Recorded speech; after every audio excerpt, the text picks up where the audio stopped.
streamed and went through another 2 days and didn't stream.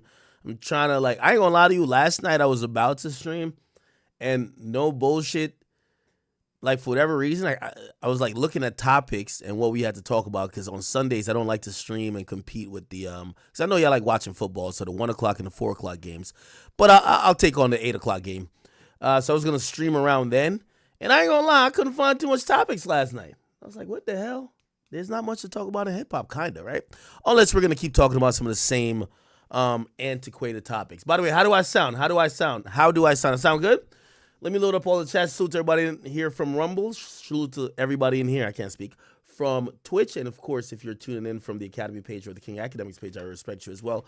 And, of course, our two meta pages, King Academics and Academics TV. Let me load up the chats so I can see what y'all boys are saying. I was going to get on slightly earlier today, but I salute to all y'all who tuned into the premiere of the Quando Rondo conversation. Salute to Quando Rondo. Number one, he's preparing to go through sentencing, which he don't know how long they're going to have him sit down for or how it's going to go. But, I hope you guys understand the interview in that context. He wasn't going to go on the interview and say, fuck all these niggas, I'm ready to go to war. Also, there's a lot of life changes that's happened with him. And I think all that was kind of apparent in his demeanor, in conversation, and everything else. Hold on. What am I hearing right now? Okay. Am I good? Should be good. All right. Thank you for the gifted sub, by the way. Appreciate you. All right. A couple other things that let me see what else is going on. We got Lil Zay Osama, who got, actually I do got a slight list around here. Lil Zay Osama got sentenced to a year. Give me 1 second. I'm just pulling up my list of what we about to be talking about for the night. Is this it? Yeah. Okay, cool. Couple more things about Gunna and Thug. Yeah, we still got that going on. Waka, Flocka, and a few other people are getting their events canceled because they supported Trump. That's kind of interesting. Young Thug. Well, I guess we're talking about Gunna and Thug, but now we're talking about Thug. Young Thug father is actually going off on the celebrities that have now come to champion Thug since he's gotten out. He's calling it fake love, which is kind of a little bit interesting because Thug is with these guys. So we'll kind of get into that as well. And what else? I feel like there's a bunch of other topics. We'll just kind of like, we'll just be jacking for topics here. I see my boy Nahmir. Salute to my boy Nahmir. He's expecting a child. Him and Selena Powell, good for them. We'll talk about that in a little bit too. What else? Whoa, Vicky. Okay, what am I talking about? Whoa, Vicky. Oh, I definitely want to talk about this. Trick Daddy. He says he don't like to be identified as an African American because he ain't never been to Africa, and he ain't never been to Africa, Afro or Africa, and he not from Africa. Okay, so we will get to that as well. OT7 Kwani and Boston Richie, they going back and forth. Don't know what's going on there, but I kind of know what's going on. We'll get into that. I was the first to bring to you guys that, yes, prosecutors are citing Durk's lyrics in these new charges. However, it doesn't mean that Durk is being charged for lyrics, okay? So there's lyrics that's actually in this new indictment for him, but doesn't mean he's being necessarily charged with the lyrics per se. They're just saying it adds to the context of their theory, which is that he put money on what's the name head. DJ Bands, who's Lil Durk's DJ, has actually responded to that by saying it's all cap. We will get into that too. Okay, sorry, we see that. Let me see what else. All right. What else? Chat, they shooting up the planes in Haiti, chat. Not gonna lie to you, man. First of all, Spirit already got a hard enough time keeping in the air, taking off, and trust me, if you sit in the economy middle seat, it's like being an adventure of itself. But now they got hoodlums in Haiti shooting at the plane, and this is getting out of hand. Apparently, a plane that was trying to land in Haiti from Florida was actually diverted to Santo Domingo in the Dominican Republic because a couple of hoodlums in Haiti. They're having a lot of civil unrest there. They actually just went through like some type of election, some political stuff. And they're now shooting at the planes, okay? So they're shooting at the planes, supposedly. Hold on. Why am I hearing like some static? Yeah, I don't hear that, right? Okay. All right, so it's not me. All right. Bet. So, yeah, they're shooting up the planes. I'll show you a little bit more. Actually, we could probably even start with that, man. Let's just kind of start a little bit light. We'll get into everything.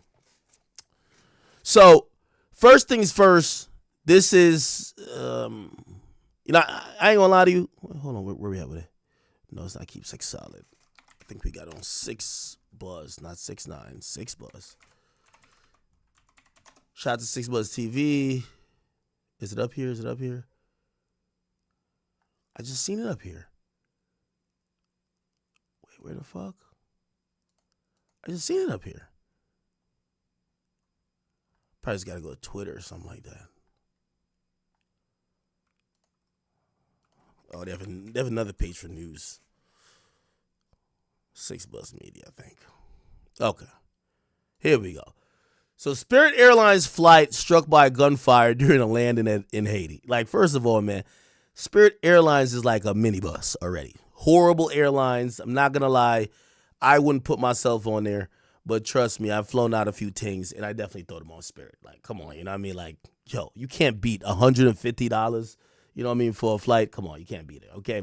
And you book last minute. It's all good. However, you know, people always talk about the customer service, the lack of either equipment or training or just even whatever they got going on with Spirit. But now they shooting at the goddamn plane. And check this out, chat. Is there audio? I don't think there's audio. No audio? It goes from here to here, here. It goes from here to here. Okay. And then there's some other bullet holes that apparently the plane was shot with. Now, it obviously doesn't help that the plane is usually wrapped in this like bright yellow Spirit, like, you know, wrap that they do with all their planes, so it's easily identified in the air. But clearly it must have been close to, like, you know, landing, because if it's like 20,000 feet up in the air or like 30,000, like, a bullet ain't catching it. You get what I'm saying? But obviously if it's a little bit lower, maybe like, I don't know, around like 5,000, 6,000 feet, which would mean that they were about to land, I could imagine then they could be shot at. Which, again, I got to figure out what's going on in Haiti, man. Yo, Sac Passe told my Haitians, I love y'all. You know what I mean? Like, listen, you already got Big Trump thinking y'all eating dogs and cats. We can't have them thinking y'all shooting at planes too. Come on now. Let's relax out here. Okay? I love all my Haitians. And by the way, anything they say bad about Haitians, I completely disavow, because we call Haitians the stepbrothers of Jamaicans, all right? Let me look at what the hell's going on in Haiti right now. Haiti unrest. They got some shit going on down there. Let me see. Haiti. Oh, okay. Another day of fighting between Haitian gangs and police on the streets of Port-au-Prince. The gangs are... This is another thing that I always be saying to people who be like, yo, I love how pussy Americans are, and I say that include myself. But, like, everybody like, yo, we can't put Trump back in. Yo, what about January 6th? I'm like, nigga, I come from a country, nigga, they damn well, they had a 3-day war with the government. They don't give a fuck about no government. So January 6th was like, you know what I mean? That's when people are like so privileged. Oh my God, January 6th, they almost took over the government. Come on, bro. This is what it looks like when niggas is trying to take over some shit. Already okay? Control 80% of the capital. This is how it looks. Now they're moving into areas like Solino, a community this that how remained it looks. relatively safe. Is that a girl? Made relatively... I gotta say pause before I say nothing. Relatively safe until now. The goal Come of on, the battle man. fight us. The gang is part of a coalition of rival gangs known as Vivan Sam, which means... That's how they giving it up out there. You feel what I'm saying? Salute to my Haitians. You know, obviously a country plagued by a lot of, very unfortunate circumstances, but also some unrest. And also, they're looked at a lot of times in the eyes of the outside world with a negative perception, which, obviously I definitely don't co-sign because I love my Haitians, okay? But, yeah, they're shooting at the planes out there, bro. They're shooting at the planes.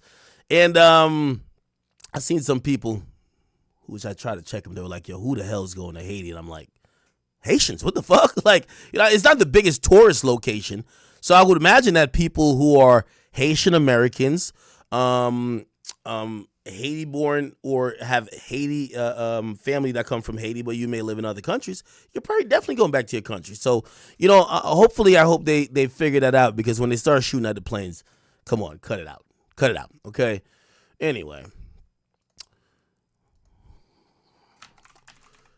All right, what else is going on? We're just gonna kind of be like jumping around here. Ooh, actually, I like this topic right here. I might do this real quick. Hold on, let me just see it. All right, bet. Okay. Oh, we got some breaking news, people. Breaking motherfucking news. Shout to everybody who rocks with me.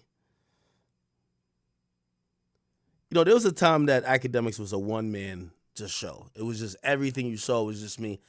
Now I've got a couple lieutenants and I've gotten a couple people that I've helped put in positions that when you see stuff, maybe you still give me the credit, but trust me, there's a lot more connected people in eyes and ears happening. Hold on, I'm just tweeting out some breaking news right quick. Hold on. All right, here we go. We just tweeted out some breaking news, people. It's amazing. All right, check this out. Great. Breaking. Last night, Future, Le Bebe, Travis Scott were at the studio with Young Thug. Don't ask me how I got the picture. Don't ask me how I got it. But I appreciate all the people that were there. Okay, Young Thug has linked up with these individuals in the studio. They're making music. Don't know what music they're going to make, but they were in the studio to make some music, which affectionately, I got to think, they're either still working on whatever's going to come out for Baby. We know he got a project, which I think is going to be titled whatever Wham says goes. Or I don't think Future's coming out with anything new. But let me tell you one thing. I think this was the Avengers of niggas linking up to say, this is the fuck Gunna Avengers right here. I ain't going to lie to you. Let's keep it a bean, chat. Wham, first of all, he actually don't like Gunna. I'm going to tell you why. Ever since he been saying fuck Gunna or sneak dissing him, his career been getting colder, so he really don't like Gunna, okay? Young Thug already tell you, even though he did the worst tweet and delete ever, Offset did it better, but he tell you he don't fuck with Gunna. And really, I think Future, here's the thing with Future. Future just caught in everybody else's beef. Future caught in everybody else's beef. I heard the same thing when it came to, I was like, oh, so Future and Drake got this big ass beef. It's like, nah, Future and Drake ain't even beef. Like, I'm not saying there was no problem, but there was never like this huge beef between them. But he was caught in the middle. All right, fuck it. Future showed up to the studio, probably with some new thotty fucking, ready to, deliver another classic hook or something like that and be like, oh yeah, we making a fuck Gunna song right now. You want to hop on? Yeah, I guess. Well, actually, Future has been saying he don't rock with rats. So yeah, this is the fuck Gunna Avengers right here.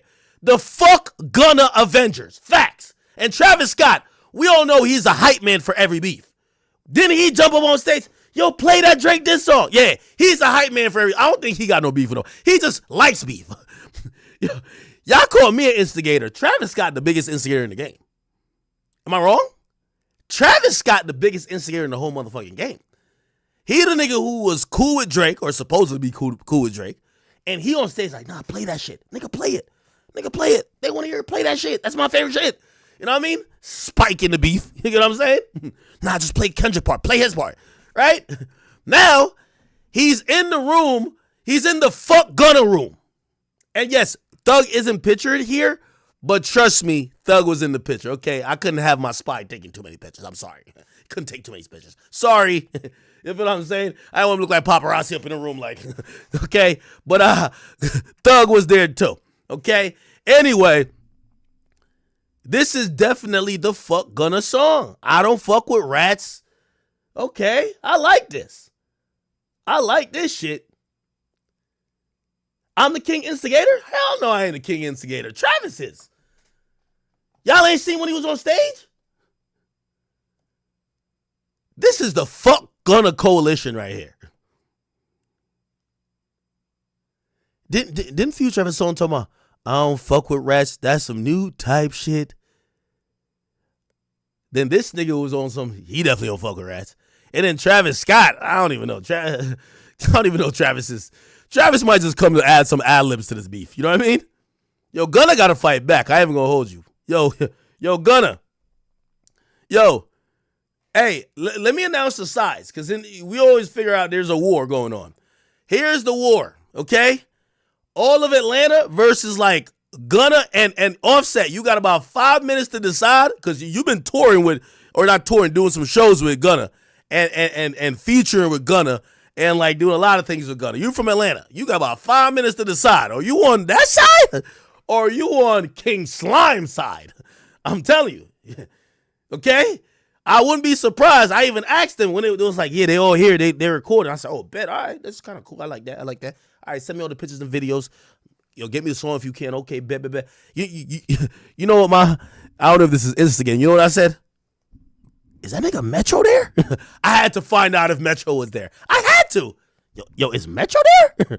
I just got to make sure that nigga not there, because I'm like, yo, I know Leland Wayne didn't sneak into the building too. I'm like, these niggas have linked up. They tried to get rid of Drake. They said, all right, that failed. Let's now get rid of Gunna. Gunna's out of here. Except Thug's the leader this time. Okay? Thug's the leader. Yo, Thug is really mad at that nigga, man. Yo, Wham, come get your new single over here. Future, we just need you, nigga. You're just a hitmaker. Get over here. Travis. All right, nigga, just be here to be here. Shit works. Okay, anyway. So yeah, good times, and I can't wait to see what comes out of this. I do think that Young Thug definitely has an opportunity to kind of reshuffle the deck when it comes to Atlanta and how people are viewing it. With him being incarcerated, I think Future just went so crazy. I mean, Future was already on a run, but Future is undoubtedly the king. I mean, there was a time that I remember talking to 21 Savage, and he basically said that Future was the Drake of Atlanta, and I think then it sounded ridiculous. Obviously, I'm not from Atlanta, so it sounded like what? Like, what do you mean the Drake of Atlanta? Like, right now, if somebody told you that, you'd probably be like, okay, kind of makes sense, right? Like, Future is the goddamn Drake of Atlanta, right? Or the Jay-Z of Atlanta, whatever you want to say, right? But, yeah, good to see him, baby, Young Thug all locked in, and we'll see what comes out of this, all right? Okay. The fuck Gunna consortium. God damn. Yo, I ain't gonna lie to you. Yo, this is my only message to Thug. Yo, Thug, I'm gonna be super mad at you if you make snitching not cool again. Because I was kind of cool I was kind of happy that snitching was back cool. Like, it's all good. We love all the rats. We love all rats. All rodents, roaches. We love all of that shit. Here's the thing. You know what I've realized? All the niggas who think they're too tough, it's like they got a mental block. They're not making no good music no more. All the guys who y'all claim are telling, they're making the best music in hip-hop. You feel what I'm saying? Let's be honest. Name me the hottest rappers. Now, of course, you got some of the futures who you can say, well, oh, you ain't telling. But a lot of good music is being made by these guys y'all are telling. And what I think it is, honestly, when you label somebody a rat, it's like when Kobe caught that R-word case where he dropped 40 points every game afterwards because he was trying to get niggas to forget. These rappers get so comfortable in their fame and clout and success that they're lazy as fuck. You call them a rat, they go in the studio and drop 80. That's what we want. Sometimes, we might have to make up some shit and call a nigga a rat. Niggas start falling off, just call him a rat. He make the hottest songs in his life. Facts. I'm telling you. Nigga, Gunna came back with the hottest album ever. Nigga, I'm listening to Gunna's album. My headphones start to fucking overheat. God damn, it's hot. Everybody else who's too real, I'm listening to Baby's album. I'm like, man, this is too much real nigga shit right here, man. This is boring. This nigga rapping like he got it. Like, fuck this, man. This shit is, like, he not even trying no more. You might have to call a nigga a rat for him to make some good music. That's shit. Shit. Chat. Who you think we should call a rat? Get that nigga to make his best album he ever made. And obviously, I know I'm indifferent to some of y'all little rat snitching stuff. So I don't really care. I like Gunna, okay? Even though he dissed me, I like him still. But I'm gonna say this, because my man Boston Richie, y'all be saying he told. I don't give a fuck. Boston, first of all, I defend Boston Richie. It's my guy. It's my friend. I like him. It's my boy. But I want to tell y'all this. Boston Richie is making some of the best goddamn music in hip-hop right now. Nigga, if telling get your rapping abilities like that, y'all niggas need to tell. I'm sorry. Y'all niggas need to tell. Half of these guys who y'all used to like, especially if they've been in the game for a while, they're not boring as hell, man. Boston Richie making some of the best music. Gunna making some of the best music. Shit, I ain't gonna lie to you, man. I seen YSL Woody on live recently. I almost told that nigga to go to the studio. Sound like he might make a fire track, man. Come on. Bruv, I'm telling you, right now, y'all got to get over this telling stuff, and I'm going to be mad if Young Thug try to come back and make that a thing. The streets is over, okay? We like people for making good music, all right? None of y'all come from the same hoods. None of y'all holding nobody accountable. Fuck all that telling stuff. We don't care as fans. And by the way, I hate when rappers try to tell fans, well, y'all shouldn't fuck with them because they're a rat. What the fuck that got to do with us? Ain't y'all the street niggas? Y'all gonna handle y'all business. Don't tell, yo, for all y'all rappers, stop telling fans to do what y'all need to do. Y'all got ops, go slide, nigga. The fuck is you telling us you don't like that nigga for? You go slide. Ain't you the gangster? If you told him about a rat, stop telling us he ratted. Go do something about it. What the fuck we supposed to do? Boycott your biggest op or your biggest rat? Why is this is why these street niggas getting locked up. You niggas need to start handling your own business. Cause at this point, music is so trash that we're down to take music from anywhere. If a half-retarded, one-eyed zombie come out, that's I don't know about the trans, okay? Because Donald Trump back in, he told us no more 15 genders. You either this or that. Shout to Donald Trump. You feel me? No more bullshit. But if we're going to take all the LGBT stuff out of here for a second. Okay, respect to y'all. No beef. But if you got one eye, you fat as fuck, you telling, you not real, if you make good music, we still gonna rock with you, okay? And if anybody else don't like it, y'all street niggas need to go handle y'all beef. We just gotta be honest. Y'all made the whole hip-hop hate 6ix9ine, and then I see 6ix9ine performing overseas with the same niggas who say they real. Y'all should be boycotting the concert. Y'all should be like pulling up on him. None of that happened. So all I'm saying is that, hey, Young Thug, we get it. You mad you was locked up for 3 years. But dog, don't be mad at Gunna. Be mad at yourself. I'm sorry. I gotta tell him the truth. Respectfully, you rented the car that was involved in this bullshit. You was having niggas wipe their nose like them niggas had allergies. You was doing a lot of this other shit, brother. And you're gonna have to take some accountability. Yes, Gunna got up there and told him that YSL is a gang, but god damn it, he wasn't about to go to jail for you. Okay, and he stayed in for a while and he realized I wasn't gonna let him free, so he got out. Okay. Us fans, and I get it, he broke street codes, but us fans don't care, okay? He don't care. And I'm going to tell you this too, Thug. Because I seen Thug kind of wild out already. I can't tell if he back on the drugs or not, all right? Thug, if your first album ain't hotter than Gunna's last album, bruv, we might tell him we're good. I'm going to be honest with you. I think Thug been locked up. I don't know how he been viewing what's going on in the real world. Listen, you in the studio, baby is like a block of ice. So if you think you just go in there to cook up like some heat, you need to thaw baby out first. Pause. So I don't want to let Thug now. No. If you think you about to cook up some mid and think we finna cancel Gunna who is cooking up pure crack cocaine, it's not gonna happen. It's not gonna happen. You not the real nigga shit. Listen, let me tell you how, and I want to tell every rapper this. This is how fake us fans are. We all act like it was Christmas when you got out. But nigga, 3 weeks later, we don't give a fuck. I'm sorry. Like, that's just how it goes. Like, fans are not investing in your life like that, okay? We're glad you got out, but we're glad you got out for music. We don't give a fuck about the other shit, okay? So everybody's going to ride the cloud for like 3 weeks. All right, you're back out. But if your first project is whack, and if Gunna drops some other heat, we won't give a fuck who tell it. We might look at you and be like, you should have told if you could come out and make this type of music. I'm just being honest with you. So news flash again, my last news flash to the rappers.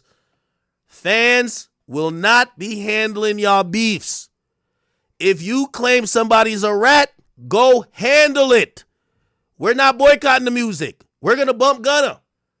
Okay? We're going to bump his music. He's making hot shit. Okay? Sorry. The niggas y'all call rats is making the hottest music. The real niggas is ice cold. So, figure it out. It ain't our job. I hate when the rappers try to make fans do their job. This is when I knew rappers was fucking lazy. How many rappers you know show up to a concert? I show up to the concert for them to perform that one song. It's time for them to perform the song. They sing 2 words and they put the mic there. I'm like, bitch ass nigga, I did not come here and pay $180 for you to have me sing the song that I want you to sing. What the fuck is going on? Hell no. Y'all rappers got to stop having fans do your job, okay? Again, me personally, I just like, again, I know some people gonna be like, yo, Ack, well, you weren't that fond of Gunna before. No, it's not. Well, first of all, he did this to me. But second of all, it's not that I wasn't fond of him. It was mostly because I wanted the non-street, I wanted people to act. I hate when people selective politics. I always told you, it's not really about what you did. It's about if people like you or not, right? If someone likes you or not, what you did is inconsequential, right? I always say it's better to be liked than to be right. So the whole thing when people were trying to say Gunna was a snitch, right? I'm like, all right, so if he's a snitch, treat him like 6ix9ine. Stop picking and choosing. Y'all treat all the snitches alike, or y'all don't treat none of them differently. But don't pick and choose, right? So that was my thing. Like, for example, I talked to DSPs. I remember them saying, yo, 6ix9ine broke one of the hip-hop codes by telling, we can't show him love. And I said, what the fuck does Apple got to do with the hip-hop codes? What the fuck? So you tell me, wait, I was confused. So you tell me Apple could platform a murderer, he could platform a nigga who's selling drugs to the community, but they got to stop when you told on your mans. What the fuck is going on? So I'm like, all right, if that's y'all, and by the way, 6ix9ine was the first test. So if that's y'all litmus test for how y'all will support someone, well, we're in the age of information now. We're going to find out that a lot of people told. Treat everybody who told like that. And then I realized they didn't treat him at all. And that's why I didn't even like with the Quando Rondo situation. Because when I started asking, I said, why Quando not getting no love? Man, I ain't going to lie, man. The other side don't really fuck with him, man. Right now, they hiding shit, you know what I mean? Like, something like y'all picking sides. So you get to realize, once again, people just pick sides. Anyway, I guess, you know, Thug Baby, Future. Yo, if I'm Baby, yo, Baby, no disrespect to you. This is one time I got to tell you, my G, stay out the way. Yo, just get on the ad-lib, bro. Yo, we don't need a verse from you, bro, because if we hear that same nasally, whiny verse from you that we've heard 4 million times, bro, you're going to kill the whole shit, bro. This is the one time, nigga, like, bruh, rest in peace to Takeoff, but just do your ad-libs, bro. Just do some ad-libs, you know what I mean? Do some, like, harmonizing. Stay out the way. Future can't miss, even if you miss. Future ain't missing like 4 years straight, my nigga. Future been going crazy. Actually, more than that. It's about 7 years. Actually, more than that. Actually, Future been on a 10-year run, damn near.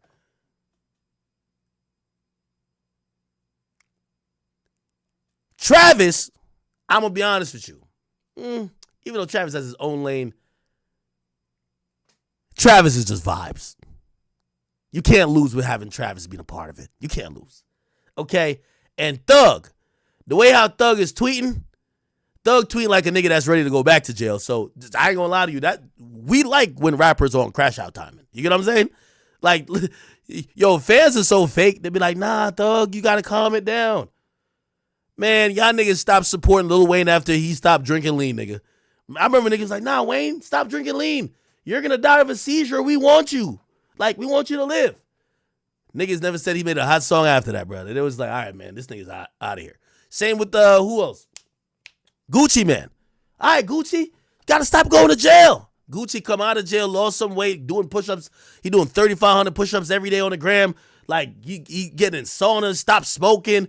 Like, people like, this ain't the same nigga we listen to. Yo, fans are fickle, man. Fans only like destructive behavior.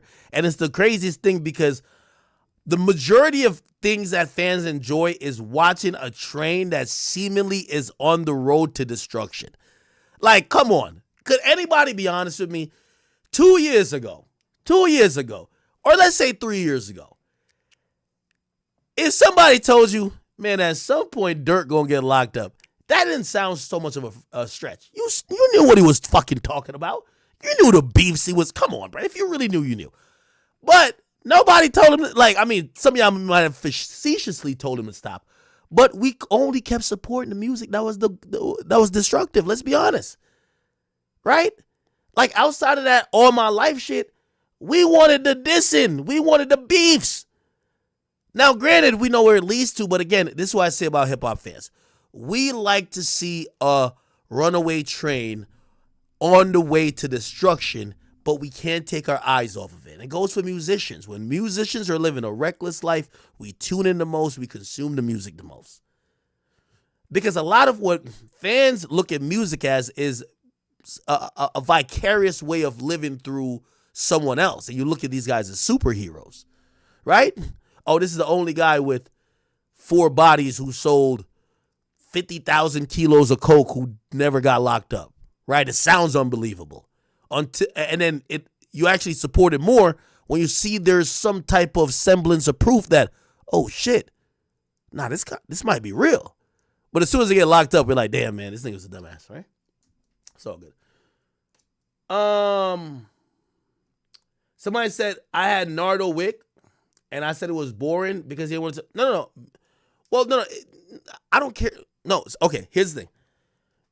The Nardo Wick interview, the reason why I said it was, these rappers don't have a personality, right? I interviewed with T Grizzly. Bro, T Grizzly, he didn't say nothing incriminating, but T Grizzly knows how to have a personality for content, right? What I said about Nardo Wick, he's a great artist, but he doesn't have the personality which a lot of people use to help sell the music. So thank God his music is fire. Because these days, most of these artists they know they have to use their personality, whether via TikTok, Instagram, showcase some of their personal life and maybe a relationship or whatever. And that gets them additional visibility. Yo, look at the stats this year. Niggas ain't listen to music. Like, the music, it has to be so complicated for you to market music because you got to market some of their lifestyle, their drama, and tie it in with music because the fans of today are very hard to impress. And that's why I even think about, I said that drill music killed gangsta music. Literally. For me, drill music killed gangsta music. With all due respect, say rappers like YG, let me say like Meek Mill, but even YG, I put YG in there too. For me, that was like traditional gangster music, right? You heard these guys talk about how tough they are, how they get it in, blah, blah. But a lot of times the music wasn't matching to actual events going on in their life, right? So you probably said, yo, these guys probably lived it, or they're talking about the past, or they're talking about some stuff that we don't know. These days, like, fans just ignore that shit. Like, it's like, okay, it's like they'll listen to it. Meek raps great. They'll be like, cool story, bro. Then they'll go listen to a worse rapper vividly tell them something that they could easily track to happening, and they'll be like, this is fire. Why is it fire? Because it has a 360 type of feel. You get what I'm saying? And that's what I'm saying about the current fan, and that's why I think drill music killed gangster rap. Because gangster rap wasn't meant to be in real time. Drill music is in real time. Oh, we beefing with them? Fuck them niggas. That's why when you was at the show last week, you got slapped. Yo, your baby mama got fucked.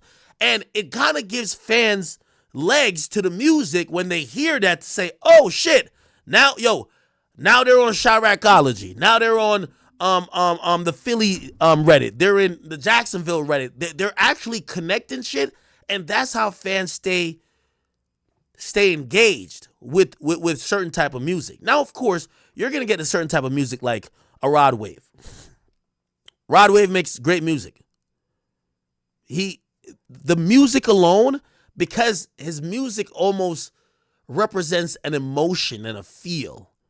And I think that's the only way that rappers could get out of it. Your music has to bottle in a feel.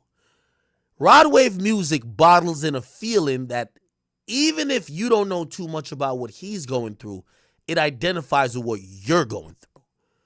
The point is, to juxtapose it to the last point I made, it's these days, if a random guy came on the song and said, yo, we spinning, we shot 5 niggas last night, we spinning like, yo, we spin your block, the same bullshit rappers say when they're talking shit, right? Or saying they're killers. If there's no depth to that, meaning they not from a block that get it in, or they don't got a bunch of niggas with them that you think are real. If it's just one singular person coming out and saying it, it might sound good, but that shit just doesn't have any legs. It just doesn't go anywhere. It's like, again, cool story, bro. So that's what I was trying to tell you about a lot of the music that people hear. Now, granted, it's a catch-22, right? I think Dirk was there, like at a crossroads. Yo, the fans want you to be vivid, but you being vivid is kind of leaving you open, because it's funny how Dirk was just like, yo, I see niggas post shit on Instagram. Like, if you do that, you might as well go to court and say you killed a man. And I'm like, well, Dirk was telling you exactly what was going on in the lyrics. Maybe he wasn't posting it, but his lyrics was that. So, again, unfortunately, I think a lot of the fans, when it comes to the music that they want to see go up, especially violent music, they want to see it have legs. They want to see shit. They want to feel like it's real, which is kind of different than if you're someone making music that connects to people's emotions, because you know what I mean, within reason, you know what I mean? Like, with some artists, they want to see your relationship drama, I guess. But for some artists, they're like, oh, no, like, that actually mirrors a feeling I have. Drake is one of those, even though, again, you know, he's not, whatever. But if Drake makes a song about a girl playing him, like, we've all went through a situation where a girl plays you. But, oh, that mirrors that for me. The thing with gangster rap these days is, like, everybody's rapping about killing each other. Everybody's saying that they do this or do that. That the only way to stand out is to talk about some real shit happening, which is borderline damn near self-stitching. You get what I'm saying? Okay. All right. Anyway, I don't even know how I got on that segue. Basically, to end that, Future, Baby, Travis, Young Thug linked up for the Fuck Gunna session, and we will see what comes out of this. Eventually, man. Eventually. Now, we all know that Young Thug is banned from the metro area. The Atlanta metro area. Apparently, this wasn't in Atlanta. And supposedly, this was in, I think this was in Miami or something like that. Yeah, this wasn't in Atlanta, though, right? Speaking of which, while we are on it, Young Thug's father actually gave some thoughts, right? And he's actually calling out the rappers who he felt were fake to Thug. He felt like a lot of them are coming around now when they didn't stand for him, okay? Let me see. Where is his pops? Where is his pops? Where is his pops? Gotta find his pops. Let's find the pops. We'll get to the one with Trick Daddy in a few. Saw it on here. It's basically his father came out and essentially even called out T.I. Right? I could play the whole thing in full, but when am I gonna find it? Oh, here we go. I guess the podcast. What's the name of the podcast?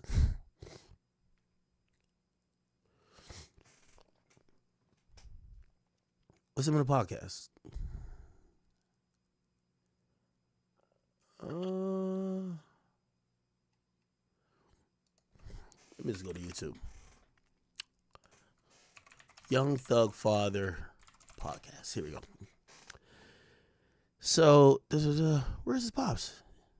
It happened this week.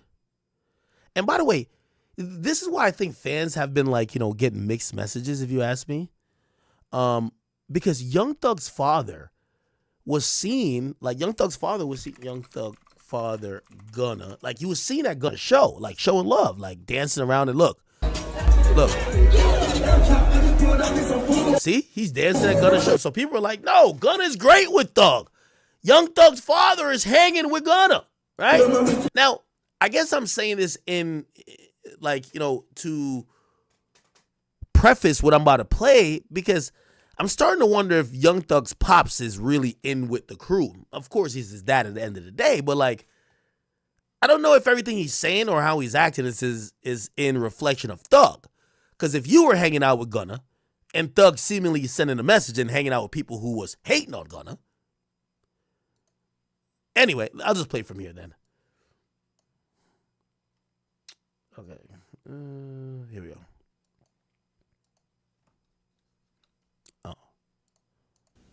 We got everybody, all these rappers, and everybody trying to find Young Thug. They want to talk to Young Thug. They want to this, that, and other. Where your ass been for 29 months? Cool. Why y'all ass ain't been out there protesting for his constitutional rights being violated?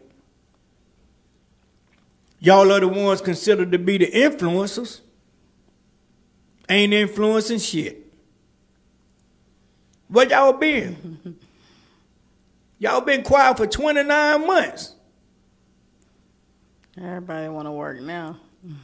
But now everybody want to be seen. Everybody calling me. Everybody want to be seen. Everybody want to try to get a chance to talk to him. This, that, and the third. Mm-hmm. For what? For what?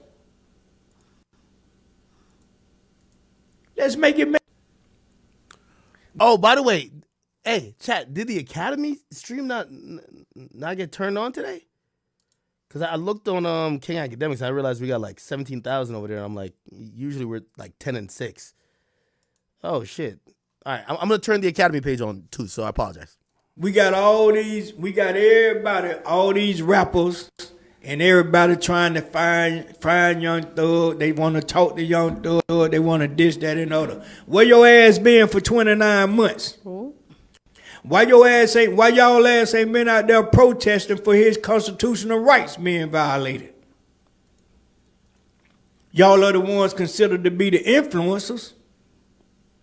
Ain't influencing shit. Where y'all been? Y'all been quiet for 29 months. Everybody want to work now. But now everybody want to be seen. Everybody calling me. Everybody want to be seen. Everybody want to try to get a chance to talk to him. This, that, and the third. Mm-hmm. For what? For what?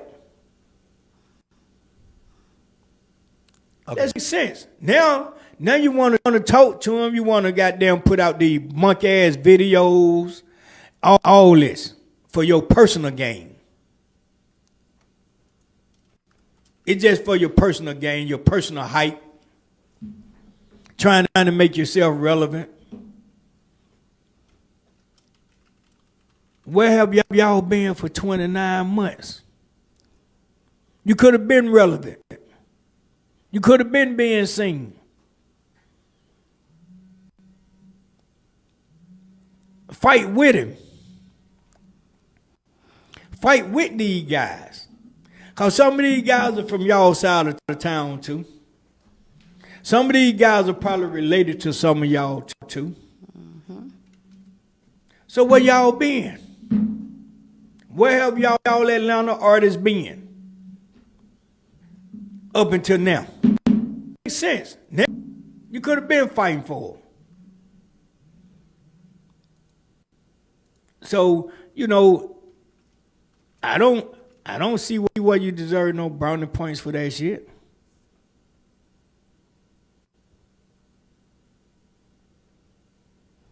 Let's make it make sense.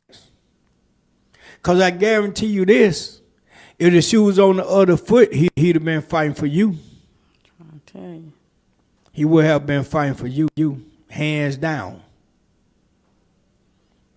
Without trying to make a prop for his name so he can get some clout.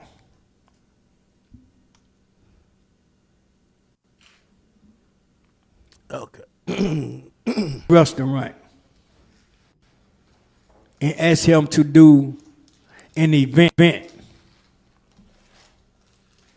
on behalf of us, on behalf of YSL. And I was told,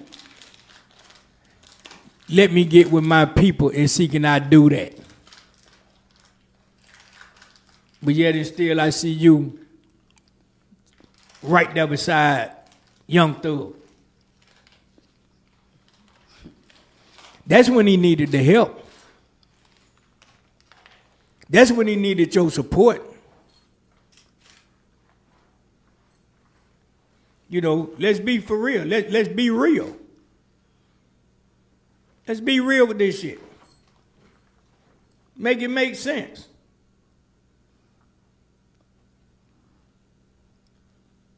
So, you know, what side y'all playing? Rustin right. Get it. I don't get it. What side y'all playing?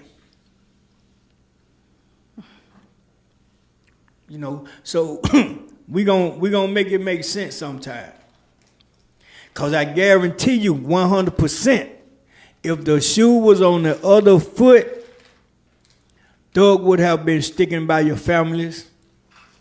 He would have been you know, concerned with your families. He would have done show love to your families. And y'all know it because he was doing it beforehand. So let's make it make sense. Post him. What's the angle? Who's it for?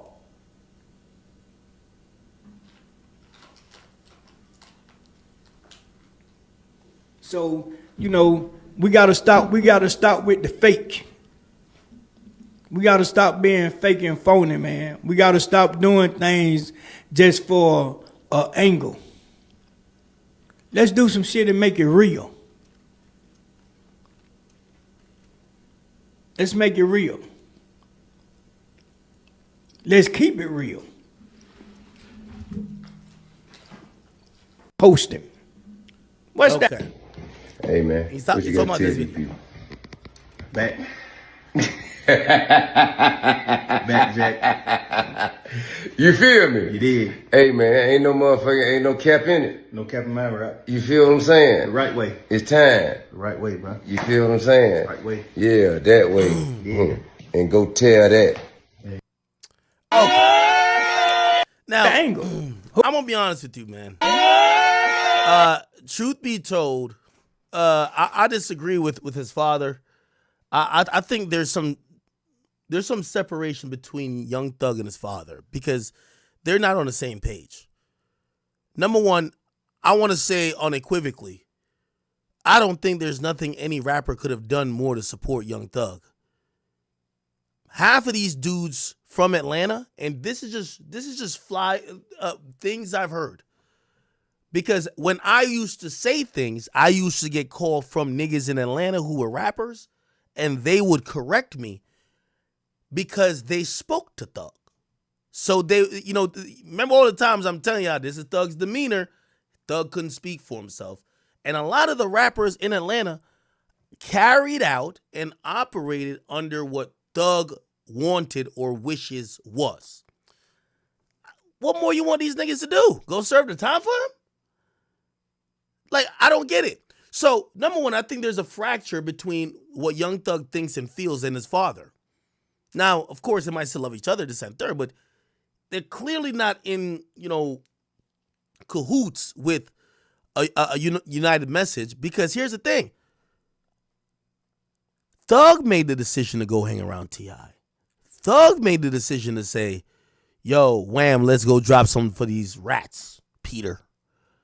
Thug made a decision to go link up with Future and Wham and Travis in the studio. Thug is making these decisions. Why are we acting like he's being taken advantage of? So again, I think everybody when he was locked up, they did a lot to keep his name alive. They all sent their well wishes.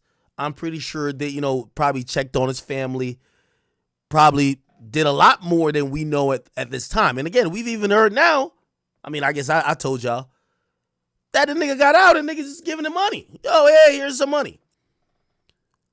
I don't know what else we could expect from the rappers that are in Atlanta or in the industry. I can't blame them.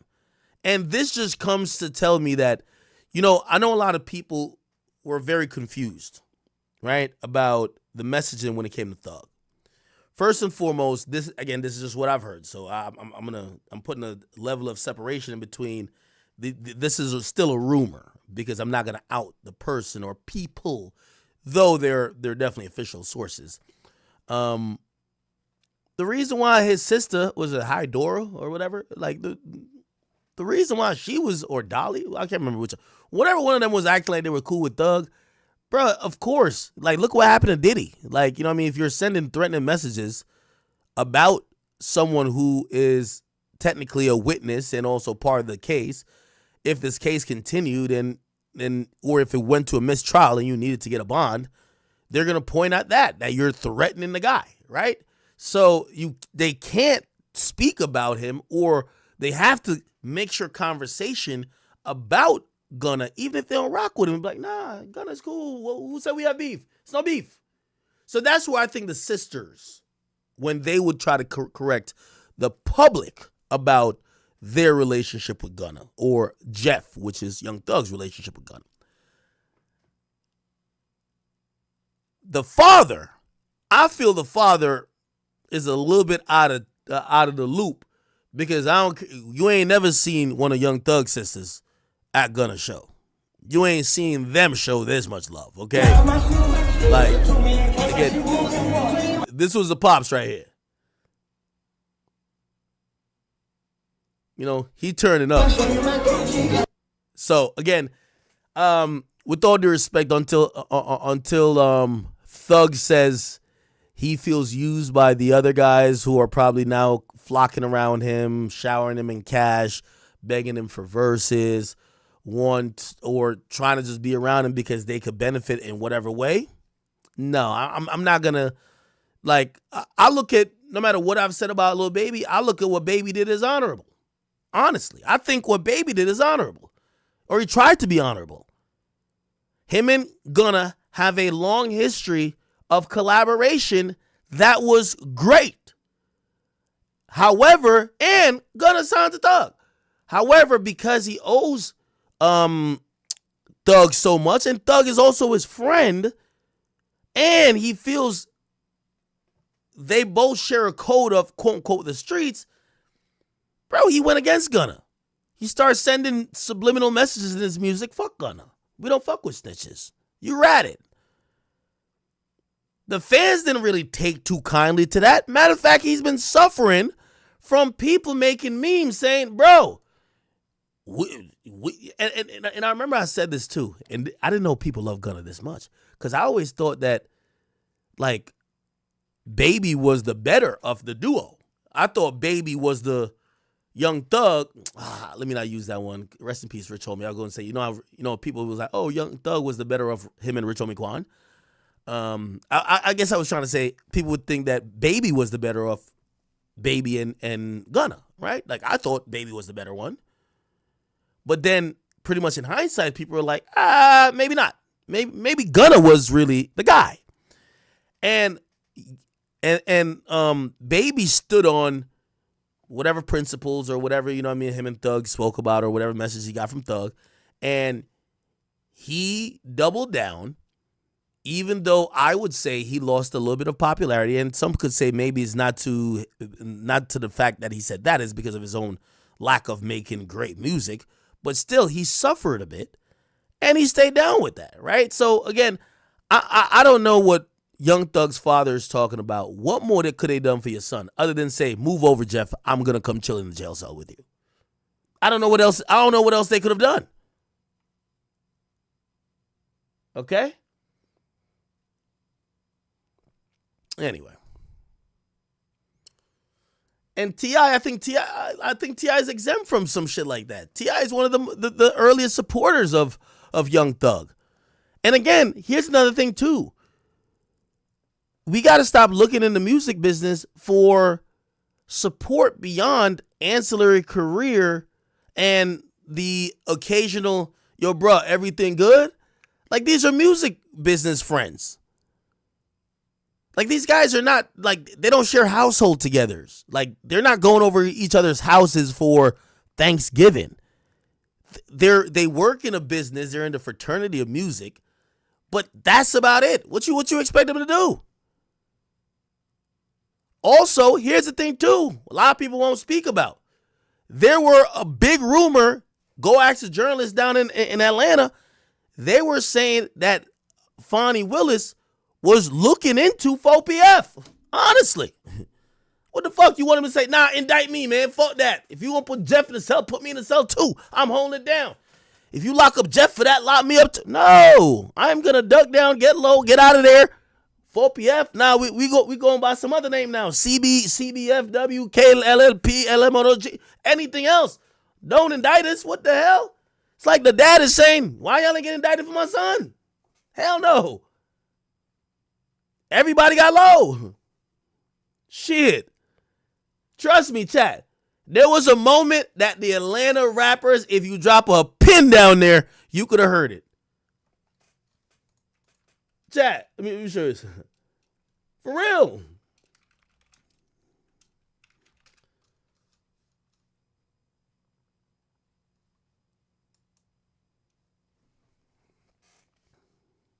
Trust me, chat. Shit, my man 21 Savage, smart nigga right there. Let me tell you. My boy started doing shit with the mayor. Let me tell you this. When rappers started doing shit with the mayor, you know they trying to, I mean, Dirk was doing some shit with the mayor too. You feel me? 21 was like, oh, y'all indicting niggas out here? All right, enough of this street shit. Yo, mayor, let's go do a giveaway. Let me cut some ribbons. I got one suit that I wore to a funeral like about 8 years ago. I got it in the closet. All them other niggas that was like extra hood niggas, they were like, all right, we going to Miami. Everybody out to Miami. A couple of them said, nah, I'm going to catch you in Houston. I mean, yo, Atlanta been clear. The only niggas who stayed in Atlanta are the stupid ass New York niggas who ran to Atlanta thinking Atlanta is just going to revitalize their music careers. Keep it a bean. Nigga, Atlanta got clear, nigga. Anyway. Okay. Let me see what else is going on. All right. How y'all feeling today, man? I hope y'all feeling pretty good. I know I owe y'all a long stream today. We're only an hour through, so just stay locked in with me. We're going to go way past midnight tonight, so we're going to have to find some shit to talk about. Don't have too many lead topics, but, you know, we'll make it work somewhere or another. There is some rumors going on. I don't know why this just kind of jumped out the woodworks. But Jason Lee says that Meg the Stallion almost fought Megan Thee Stallion admitted. Okay, almost fought another woman named Winnie Harlow. Okay? Let's hear it from him. By the way, congratulations to Jason Lee. He actually just won councilman. He ran for political office. He won councilman, and he won it for Stockton, California. So he's actually now a politician, really. He got elected. I think the votes were, it was only 5,000 people that voted, or 5,000 voted for him and the other person. He had 3,000, the other person had 2,000, so congrats to him. Anyway, he broke the story, and apparently Meg the Stallion was, you know what I mean, about a scrap with somebody, and let me try to see if I get to that part. Here we go. But also, Megan wasn't calling her a bitch. She was like she. Hold on. You don't want to reach her? No. Why? That's her. No, hold on. Sobriety. Trying to find the timestamp. Stop playing with me. God, words. In her words, she conceded that she lied when she talked to Gayle. Okay. When Megan's documentary, she came clean. Did you have like sexual? Jay King, who's a friend of mine, told me, and he's not related to Gayle, so we ain't gotta go there. No conspiracy. He told me they were all at Kylie's house. Him, Megan, and Tori were all in the pool. They were super drunk, wasted. Okay. Tori started hitting on Kylie. Kylie kicked them out the house. They ended up in the car. They got in the car, and then voila. Okay. Everybody that's been drunk has had a drunk night where they don't remember all the details of a situation. Haven't you, Rob? Oh, God. Oh my God. Of course. It's happened to all of us. All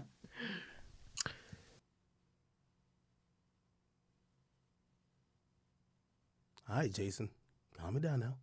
Calm it down, brother. So maybe you don't remember everything. Maybe you do. I'm not the one that wants to question you of whether or not you got shot by him, because of course you got shot, even though some people say you didn't get shot. Yo, Meg got shot. Yo, I was arguing with someone about it. Yo, Meg got shot. Like, I believe she got shot. Okay, now, I think people's definition of what getting shot is different, right? So if you ask me, technically she got shot. Did a bullet hit her foot? No. A bullet hit near her foot and splintered the bullet and went in her foot. Now, technically, see, I'm going by technically. Technically, according to how it is seen either by the law or how it's seen by the hospital, if a shrapnel of a bullet hits or like cuts you in any way, shape, or form, they would technically say you have a gunshot injury due to a bullet. I don't know if they would say gunshot wound, but injury due to a bullet. So yeah, you know what I mean? I definitely believe that in hindsight, especially when you see that there was some fucking bullet fragments in there. Like, and for anybody who supports Tory, to be honest, if you're still arguing on if she got shot, like, come on, we got to move past that. Like, yeah, whether it was like a graze wound, whether it was like the fragmented bullet, okay, that went in her leg. Yeah, she was twerking like 20 minutes later. We get it, whatever, right? The bigger question is just who fired the gun. That's really what it is, right? Like, let's not argue over like really simple shit. Let's argue over the real thing that matters. Okay, a bullet got fired somewhere near you, a fragment went up in your foot, but who fired the shot? That's what's important. That those were some other thing. I believe you did get shot, but how you got shot and who shot you, I don't know, because if you lied about this, you would lie about that. What's the difference between Gayle and a jury? You know who manages Megan, right? Jay-Z. Oh. Okay. I'm just saying, just to color the picture, that she has some very powerful people behind her, and a lot of people have said allegedly slept with him. Okay. Where's the clip? Okay, let me just find it on Twitter. By the way, I think we've all went. Haven't I told you like pretty much everything I've heard about that night? Again, certain of these things, I don't think Meg even ever commented on them, and a lot of it never got brought up in court, right? Like, it's a very hazy time for a lot of people that were supposedly there. There were certain people who were sober. There were, I don't want to mention some of these celebrities' names that were there. But then you had some people drunk, some people lit. You of course had Kylie. Like, I think I've just told this story a few times, right? And I'll tell it again real quick.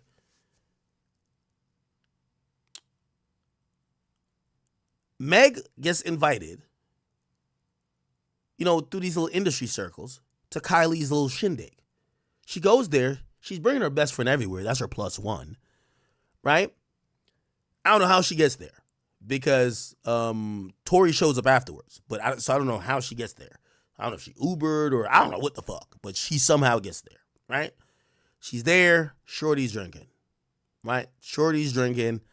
And from some of the people who allegedly were sober, they were describing, and again, maybe I've just been around too many people, and unfortunately sometimes women who are intoxicated, and I see sometimes how their actions become degenerative, and also how sometimes, have you ever been with a girl that's like really like can't control her alcohol? Or like maybe you go out with a big group of people, but that one girl, she loved to drink, but then when she get too drunk, like it's just all bad news. And usually what happens, every place you go to, you're leaving early because of them. That's kind of like how Meg was always described to me. You get what I'm saying? So it's like she's having a good time. She's cool vibes when sober. The more lit she gets, a little bit obnoxious, but everybody gets a little bit loud when you get drunk. Still getting a little bit lit, a little bit obnoxious. The people who are less sober, because again, here's the thing about these, let me tell you, industry parties, you're not supposed to get belligerently blackface drunk. You're supposed to drink modestly. It's still about networking, this and third. You never know. Even if they say it's private, you never know when they got some type of photographer and you're a woman. You want to make sure your makeup is whatever. Like you're a guy. Like you never know. This could go somewhere, right? So you want to be in control. They're saying Shorty's lit. She's getting more and more lit. Like, you know one of them chicks. Shot o'clock. Like, come on, you know one of them joints, right? It's like, and like, I mean, you know exactly what I'm talking about. I feel like if you don't know, you know what I'm talking about. Okay. Which, it's a very thin line. Those people are usually sometimes really dope in a sense that they're fun. Like, they're fun. Like, yo, let's jump off the diving board. You know, they were in the pool. I'm not saying that happened, but just like, they're sporadic and it might be fun.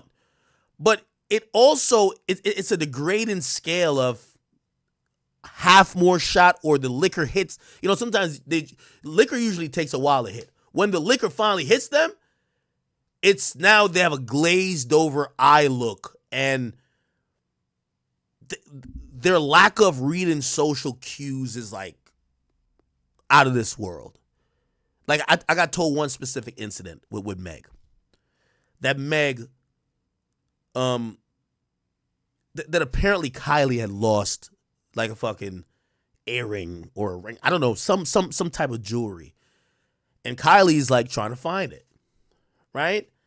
And you know, her trying to find it and her asking about it, whatever. I think she did find it.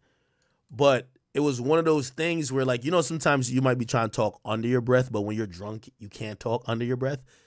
Apparently, like, Meg kind of like made like a slightly embarrassing scene for Kylie, because when she was just like, she was like, and I've told you guys this before, there's a Kim K, like, really dramatic Kim Kardashian loses earring or something. Yeah, something. Like where she's like bawling, right? Like she's like fucking bawling. I don't want to play this because they're gonna like strike it. And she's like crying, like, oh my God, I lost whatever. And yeah, so she was just like really dramatic. And apparently this went super viral. I don't watch Kardashians, but I don't know if Meg does either. But apparently Meg made it a point. And this is where I'm saying you're too lit to recognize social cues. You're at this chick's house. We get it. She's a white girl. You're a black chick. But this ain't the place to try to make a out of touch joke about racial lines. I think she was allegedly she said what? She says, oh, let's make sure you find your shit before you think one of the black girls took it or something of the sort, right? And that's then embarrassing. Like Kylie's kind of looking like, Kylie only sucked black dick. Like, come on, respectfully. Like, so, you know, like already it's like, damn, oh, you got to bring up the fact that I'm like a white girl. And so anyway, but again, I don't think Meg is saying none of this shit like she's mad. I think she's just too lit. Okay, she's too lit, whatever. Tori hits her up and Tori comes over. Tori comes primarily because Meg is there, right? Also, he been trying to fuck Kylie. I mean, ever since he wanted to squabble with Travis, he been trying to pipe out Kylie. You feel me? That should be on his bucket list. You hear me? You got to mention all the time. Tori was smashing like 4 or 5 chicks allegedly at that time. He was smashing a bunch of chicks in Miami, smashing her, and supposedly his fucking friend. Who knows? Anyway, Tori shows up, and again, I don't know if you've ever just trying to be kind of smooth and cool, while a girl feels like you are entertaining other women in front of her face, the alcohol just gives it a different perspective. I know, like, personally, because my new motto is when I go out and I need to be social and I have to entertain people. And what I mean by entertain people, just even talk to people. Just like, oh, what's up with you? Like, yo, where you been at? Yeah, da, da. Oh, shit. But like just regular small conversations, because that's what happens at these networking joints. A lot of times I don't like having women with me because they walk up, especially if they're intoxicated. The only thing they see is he's trying to fuck this bitch. That's the only thing they see. Now, granted, Tori was really trying to fuck Kylie. Like, that's a fact. But a woman, especially her lit like that, she lost all social cues, starts acting up, starts like getting at Tori, and that action, you know what I mean? Kylie is looking around like, yo, get these niggas the fuck out of my house. That's how the bullshit started. That's what I've always heard. Right? That's what I've always heard. Anyway, I've told y'all that before. But apparently Jason Lee says something about Meg again. Are they beefing? I don't even know. Are they beefing or something? Listen, I wish you the best. You seem happy today. Everybody keeps asking me to release the tea on Megan that I said I was going to release. She got in a fight with Winnie Harlow at Michael Rubin's party. I don't have all the full details yet, and I'm waiting on the video. But I've texted Megan and Winnie, so there you go. Boom. Hold on. Have a good weekend. It's time for thoughts. I don't have all the full details yet, and I'm waiting on the video. Wait, can I see the full context of this?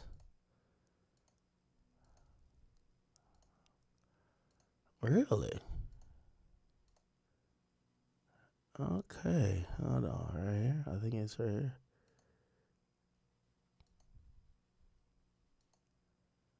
Said he one told Gail that she wasn't innocent. Then what else are you lying about? They say that.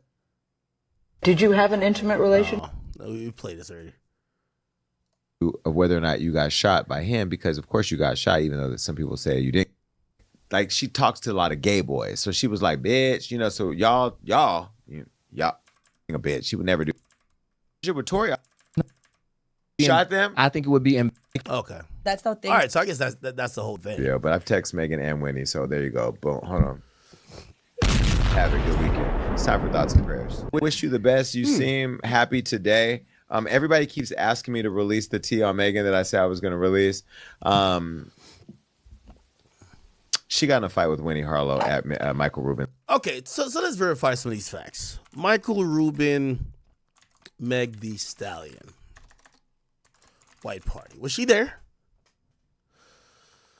We all know this is the Illuminati party. Was this recent? Yeah, I think this is recent because we did see. By the way, I wonder if Meg ran into Drake. You know, Drake was there because I seen Drake with Drake was with Glorilla. I wonder if Drake and her had any type of communication. Okay, so Meg was there. Meg was there. All right. And Winnie Harlow. Winnie Harlow is a woman. Notoriously, people know she has vitiligo, which is it's a skin type like syndrome that you might be able to see, like it's like blotchy skin. Let me just pull up her before I give a bad description. Winnie Harlow. Michael Rubin. Was she there? Oh, no. Oh. Yeah, this is her here. Yeah, this is her. Yeah, this is 2004. Yeah. They're trying to get me with the ads. You're not doing that. Okay, so they were there. Could we see another picture? Trying to see a better picture. Winnie Harlow, yeah. Okay. Oh, no, that's for last year. That's for 2023. That's for 2023. Oh, okay, here we go. This one's? Yeah, that's her in the middle. So I guess they were there together, right? I'm just confirming it was this year's.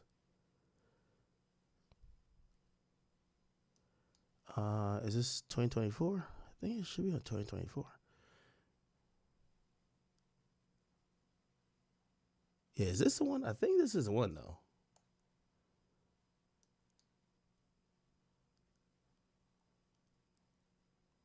Oh, no. Anyway. All right, cool. Yeah, it looked like they were together. Yeah, see. Okay. Yeah, Drake was there. Of course, Drake wears like, what is this? Like kind of like an off-white type of outfit. All right, okay. Now, I'm going to be honest with you. All right? And maybe also, yeah, this is her here again. So that's Winnie was there and Meg was there. Obviously, we don't see them kind of like around each other, but who knows? It's a big party. They're all people moving around all over the place. Now, what I can say is I kind of believe that story, right? Winnie, Meg the Stallion. I believe the story, but I'm going to be honest with you. And maybe like as time goes on, I'm just becoming a little bit more sympathetic for Meg because like, yo, to me, it's just clear, and this is just my own opinion, Meg thinks like a dude. She admitted it even to the thing. She just likes to have sex. And whether you want to think she's promiscuous or whatever, that's just her thing, bro. She likes drinking and she likes having sex. Okay, that's just her thing.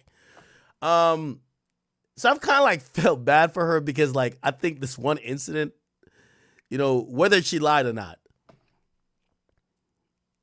people just have a disdain for her. And I understand exactly why, but to me, just not. I don't give a fuck like that. Anyway, I've been feeling a little bit bad for Meg. Like, I feel like I just hear somebody crying out. But it's okay. Anyway, the point is this. And I hope this is not tainting me giving this opinion. But my opinion on both of them getting into it or Jason Lee claiming they got into it, if you ask me on face value, not only do I believe it, but I'll go one step further. I wouldn't go to blame Meg. Because respectfully, and I've seen Winnie Harlow one time, like I think we were backstage at a Tory show. Okay, interesting enough. When Tori came to motherfucking Hammerstein Ballroom, like she was just there. I was like, oh, who's that? And they were like, oh, that's the model girl who's like super lit. I'm like, okay. Oh, maybe that's why they got into it. She seemed like she was cool with Tori. Wait, I'm putting shit together now. Hold on. Winnie Harlow. Is she cool with him? I don't know if she's cool with him. I know she was cool with him. I don't know. Well, let me not make assumptions here. Like, I'm pretty sure if they got into it, probably had nothing to do with Tori. But I've seen her before. I never talked to her, none, but I've seen her before, and it was backstage at a Tori show. No, was it Tori? Or was it Nav? I think it was Tori. Yeah. I'm like almost sure it was Tori. It's either Tori, Nav, or A Boogie. Anyway, whatever. Fuck that. Here's the point, and I'm making a long story longer. Let me make it short. I don't know Winnie. I've never met Meg. I obviously know people who have been around them. I do hear similar traits about both. And this is why I can't put no blame on nobody. I hear they both turn up and get lit. And what that usually comes with, when two chicks be turning up, getting lit off of whatever they off of, I can't say it's one fault or the other. Now, I haven't ever heard of Winnie like fighting nobody. I'm going to be honest with you. But I could see two women who are known to be turning up and sometimes may be seen as inebriated to people around them. If they came across somebody else, either that they didn't like previously or maybe that they just, rubbed the wrong way in the moment, I could see shit popping off. So, I don't know. I kind of believe this, except I'm just not going to put no blame on Meg or her.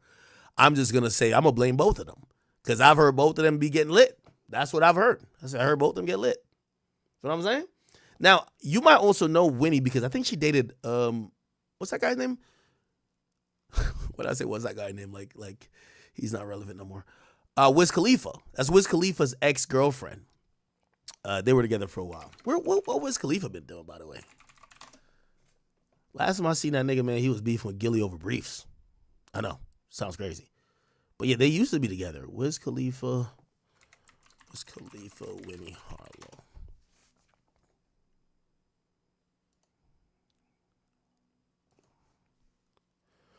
But yeah, from what I've heard about Winnie's, like she's like one of those like these model women who a lot of these artists, when they come out to LA, Miami, New York, they always invite these models that are in town. So she's often backstage at a lot of these things. She's getting lit, she's doing her thing, probably with her little friends or whoever she's with. She usually, I never heard she ever bothers no one.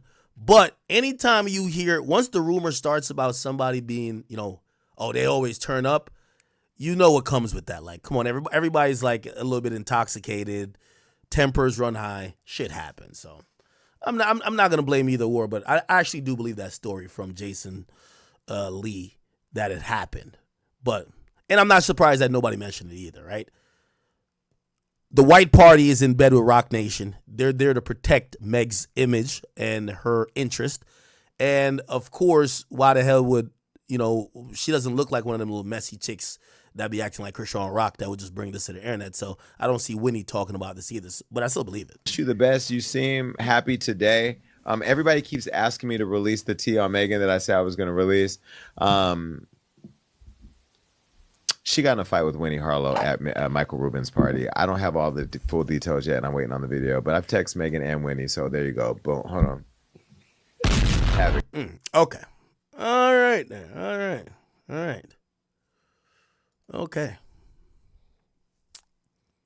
All right. I do want to go to this next topic, and this was actually a really good Skepta Ebro interview. So Skepta made a really good point that I don't think nobody and that's what I was saying earlier. I don't think nobody really paid attention to. Let me play it on Twitter rather than on Instagram. Skepta. Here we go. Hold on, chat. Here we go. This battle, what I just saw is probably passion. I think it's changed, and probably this battle, what I just saw is probably what is hit the nail on the head for me, where it's like, grab some liquor. When stuff gets said like that now today, it's more personal. Yeah. I think there's something about. There was a lot of lying on there. There was a lot of lying. People was just saying. There was one. Shit. They was just saying shit. There was one K-Dot diss track that came out, and I was like, oh, this is over. Like, this isn't rap. This isn't a rap. This ain't clashing anymore. No, they don't like each other. This is over. Like, they don't like each other. It's clear. I can hear it. Like, I can hear it in his voice. He doesn't like Drake. When it sounded like you two just really want to see each other and do each other something. Yeah. But I was like that would hit him up. And I even said the same shit, when Pusha T and Drake was doing their thing and he said the shit about 40. I was like, nah, I don't like that. I don't like that shit. I don't like that shit. I don't like that shit. But then there's people who are like, nah. Then you see like the battle, the URL. He's trying to explain to Ebro, but Ebro ain't getting it. I'm going to help him explain it. Because Ebro tried to say, yo, it was the same thing with Drake and Pusha T. When Pusha T said whatever about, 40, basically he was saying 40 had a limited amount of time to live because of his disease he was suffering from, which is MS. Now, the reality is that this is completely different. Let me just give you the reality, and I think this is what Skepta was getting to. In hip-hop, if I say, I wish your mama die, or I'll kill your mama, or I'll kill your girl, or I'll kill you, that is almost something that I think culturally people just kind of ignore, right?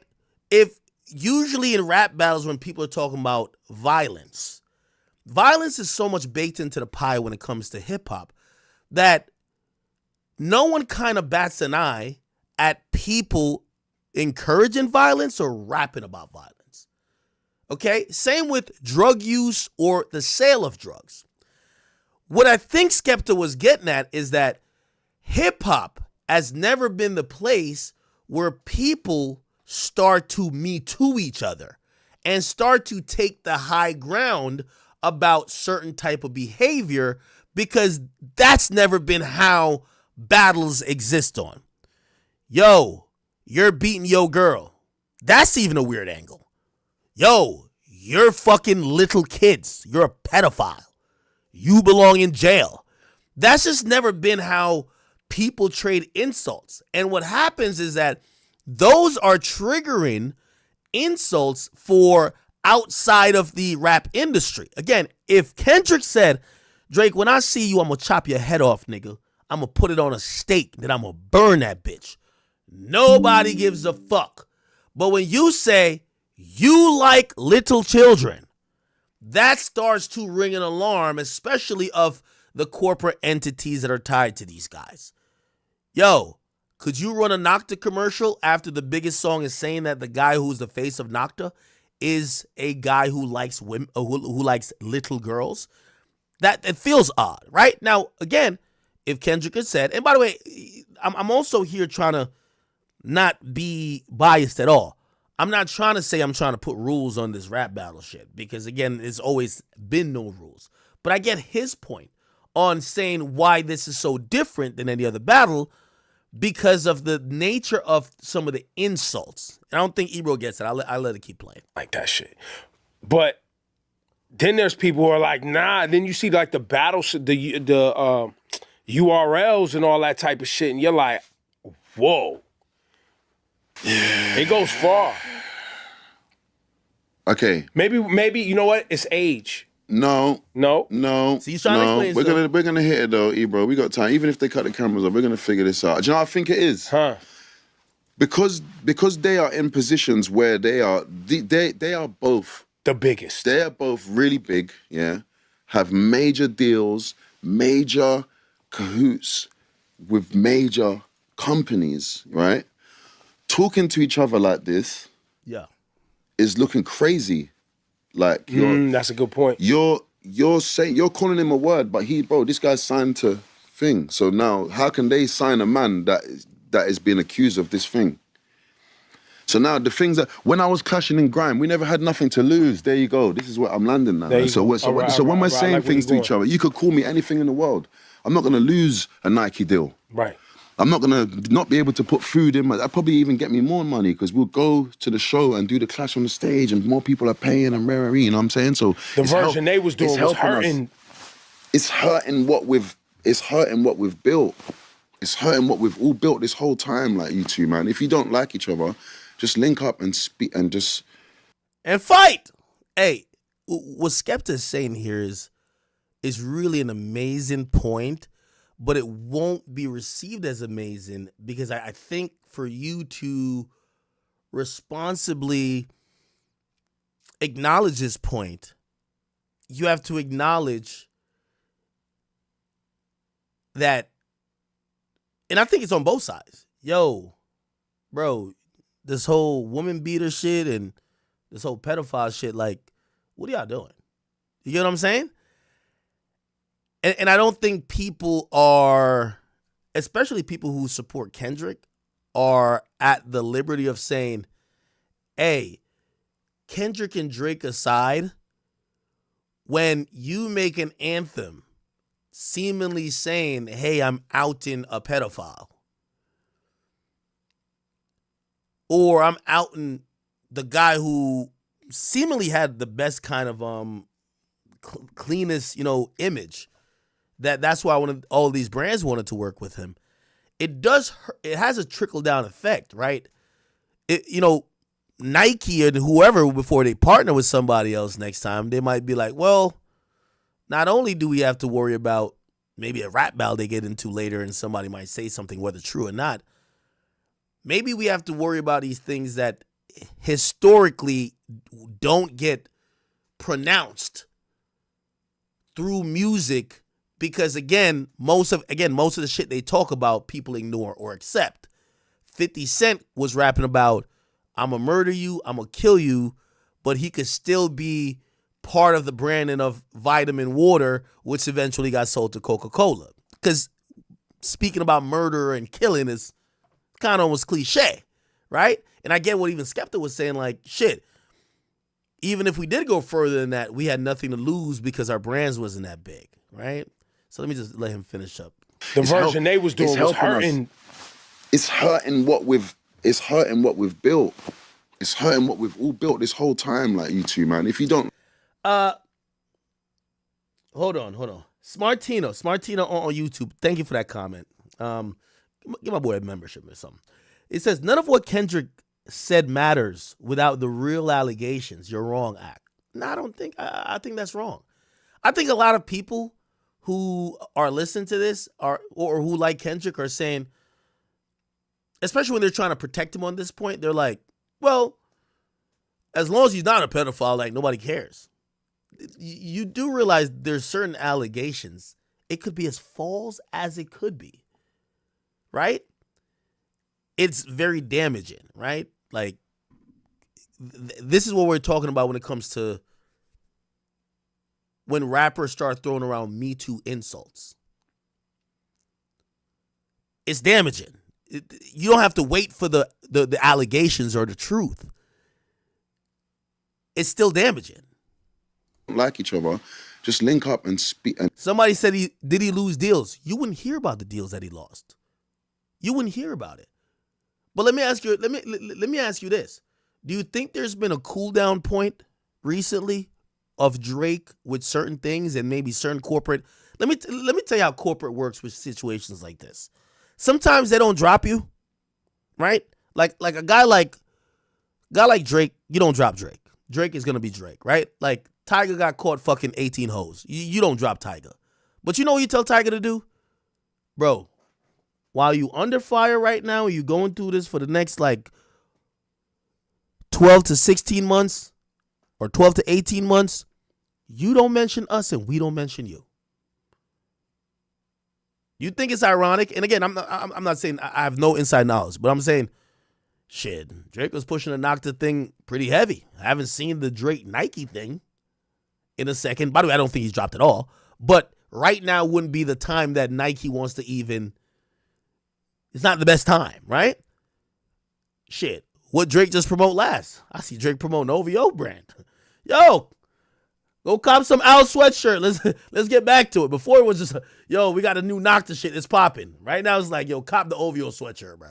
Again, I have no knowledge about it, but I understand what he's saying. Like, that's what I'm saying. Like, y'all keep saying, oh, without allegations, it's not damaging. It's of course damaging. And brands will back up. And again, forget Drake. He's already made it. Forget Kendrick. He's already made it. I understand where Skepta's thinking. Yo, if these two guys at the top is doing this, when their bread's already buttered on both sides, we thought they kicked open the door for us. How we gonna ever get a deal with Nike? How we gonna ever get a deal with so-and-so or perform at the Super Bowl when they're making it now commonplace that you Me Too a rapper? You get what I'm saying? And just talk to each other, or don't speak to each other, but all this stuff you're saying to each other, for the rest of everyone else who is waiting in line for the doors that you've kicked open, these doors are shutting on us right now, bro. We're looking crazy out here. That's why I didn't like that. It was good until they started sounding so like it just sounded crazy, bro. Skepta, man, I appreciate you coming back outside and Okay. I think it's okay. So I definitely think he has a very valid point here. Now, I'm gonna be honest with you. I'm not blaming this entirely on Kendrick. And I do think, I think Drake and Kendrick engaged in this Me Too beef. But I do think that there is some ramifications here. And I can't say necessarily it's good or bad, because hip hop in its rawest form was never really meant to be this material that if you're looking to cancel people, you can't find it there. hip hop was always a place that it was almost acknowledged that you're going to find killers, robbers, drug dealers.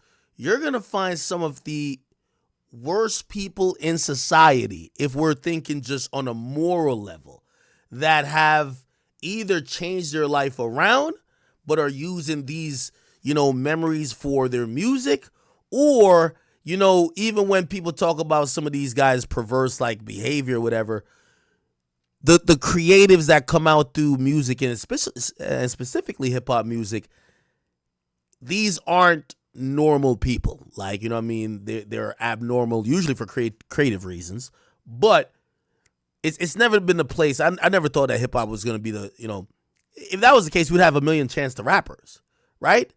Like, we wouldn't have a bunch of people who, he got shot, that nigga got robbed, his chain got took, shit, the baby killed the nigga. Like, So I can't also say we need to put a boundary. And I don't know if he's floating around that idea that we need a boundary on beef. I don't know if that's a thing either, where we're like, oh, you can't call somebody gay, because that happens that way too, right? If I'm beefing with you, the easiest thing I'm gonna be like, you gay, nigga, right? That's the first one. That's a cancelable thing at this point, right? And I guess they just took it a little further. Yo, you beating your girl. Okay. Yo, you like little kids. Right. So, I think he's making a good point. However,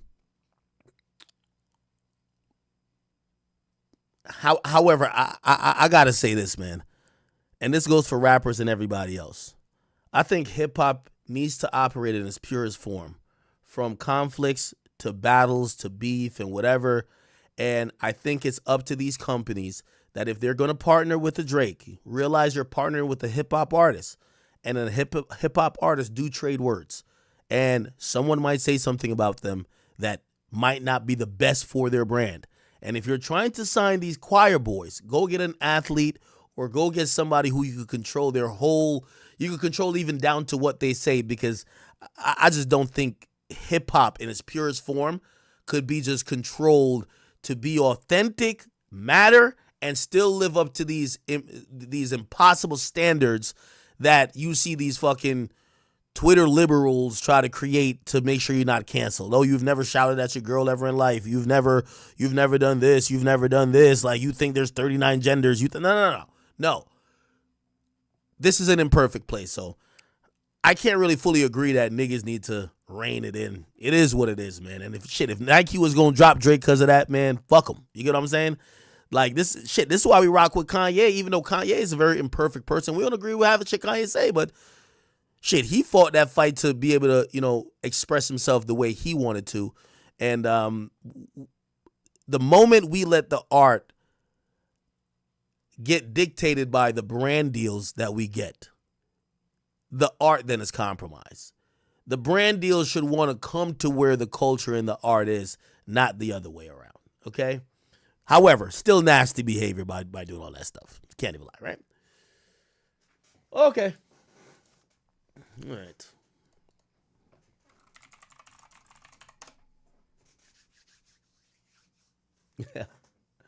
Yeah, Nike laying low right now, man. Nike laying low. They're probably like, yo, listen, man, we're gonna come back next year fall. We got the fall line ready for Nocta. We're gonna get the commercial, but right now, just chill the fuck out. Wow, Lil Reese. So there's a photo of Lil Reese in jail. Oh man, I hope Lil Reese gets everything together. Okay, let me see what else is going on. We talked about this already. Okay.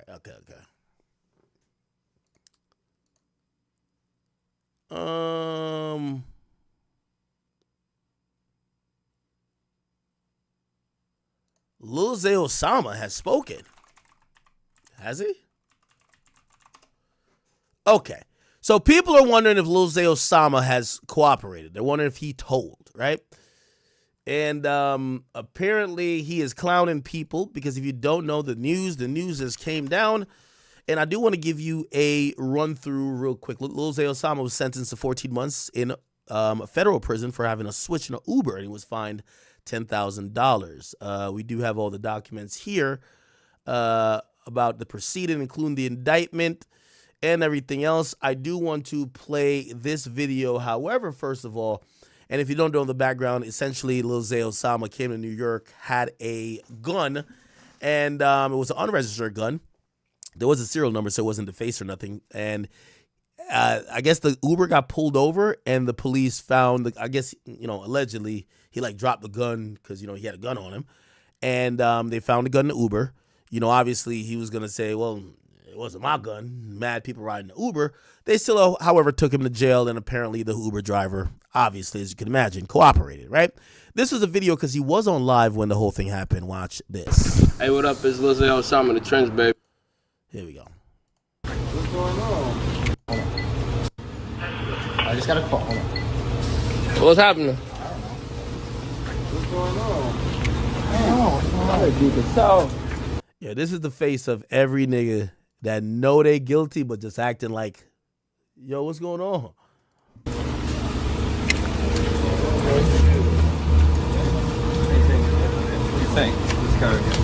What's happening? Put your hands behind your back. Put your hands behind your back. Put your hands behind your back. What happened? We're gonna sort it all out. We're gonna sort it all out. What is going on? We're gonna sort it all out. I'm the manager. I'm just he's being detained right now. So back up. I'm just.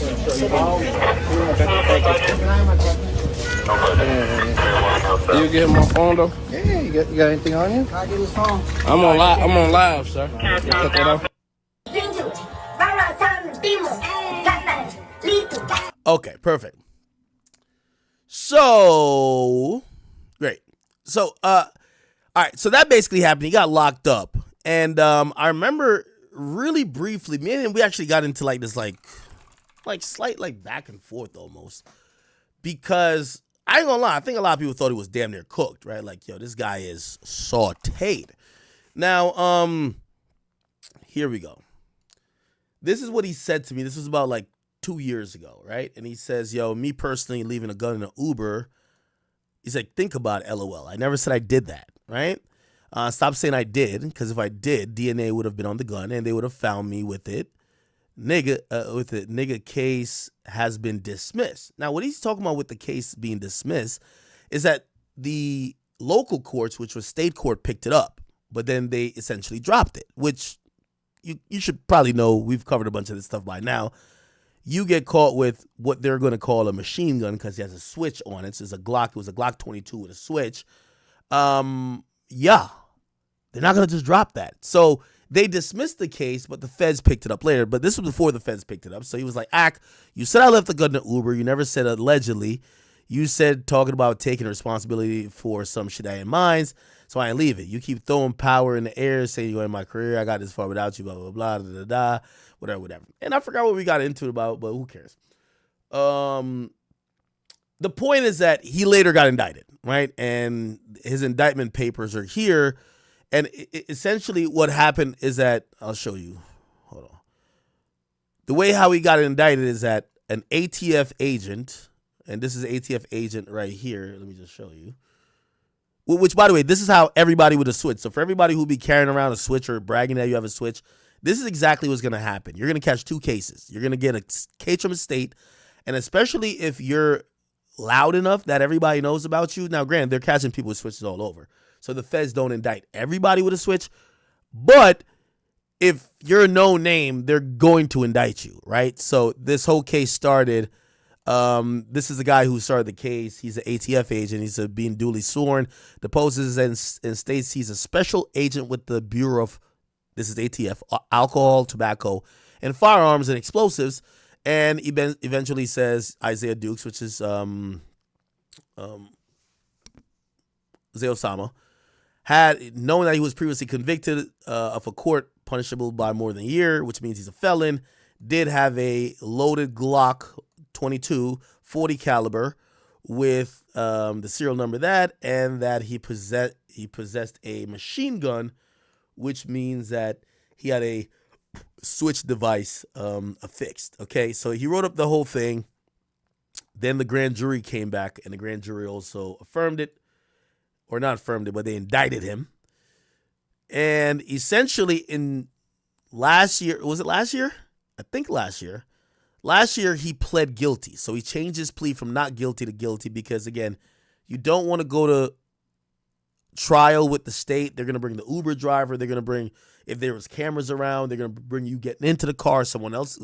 Everybody who got in and out the car, like New York City is just filled with all type of cameras. And he was going to face a long time. Anyway, he changed his plea from innocent to guilty. And essentially, this was the decision by the judge. He got, here we go, right here. Sentencing was held on November 7th, and they appeared on behalf of Zay Osama, for the reasons stated on the record, the defendant was sentenced on his plea of guilt, count 1 of the indictment, to 14 months with credit for time served. So he's going to be out. He's going to be with credit for time served. Okay, so he's going to be out soon. And a year of supervised release, an additional condition noted on the record. The court also imposed a fine of $10,000 and a mandatory $100 special assessment fee. Anyway, and count 2 was dismissed. So really, he's only indicted for having an unregistered gun. Yeah, that's actually that's a really good plea. So essentially, they didn't go forward with the machine gun shit, which that's kind of shocking, right? Which, you know, when someone has a switch, let me show you what that punishment for having machine gun federal ATF. Look.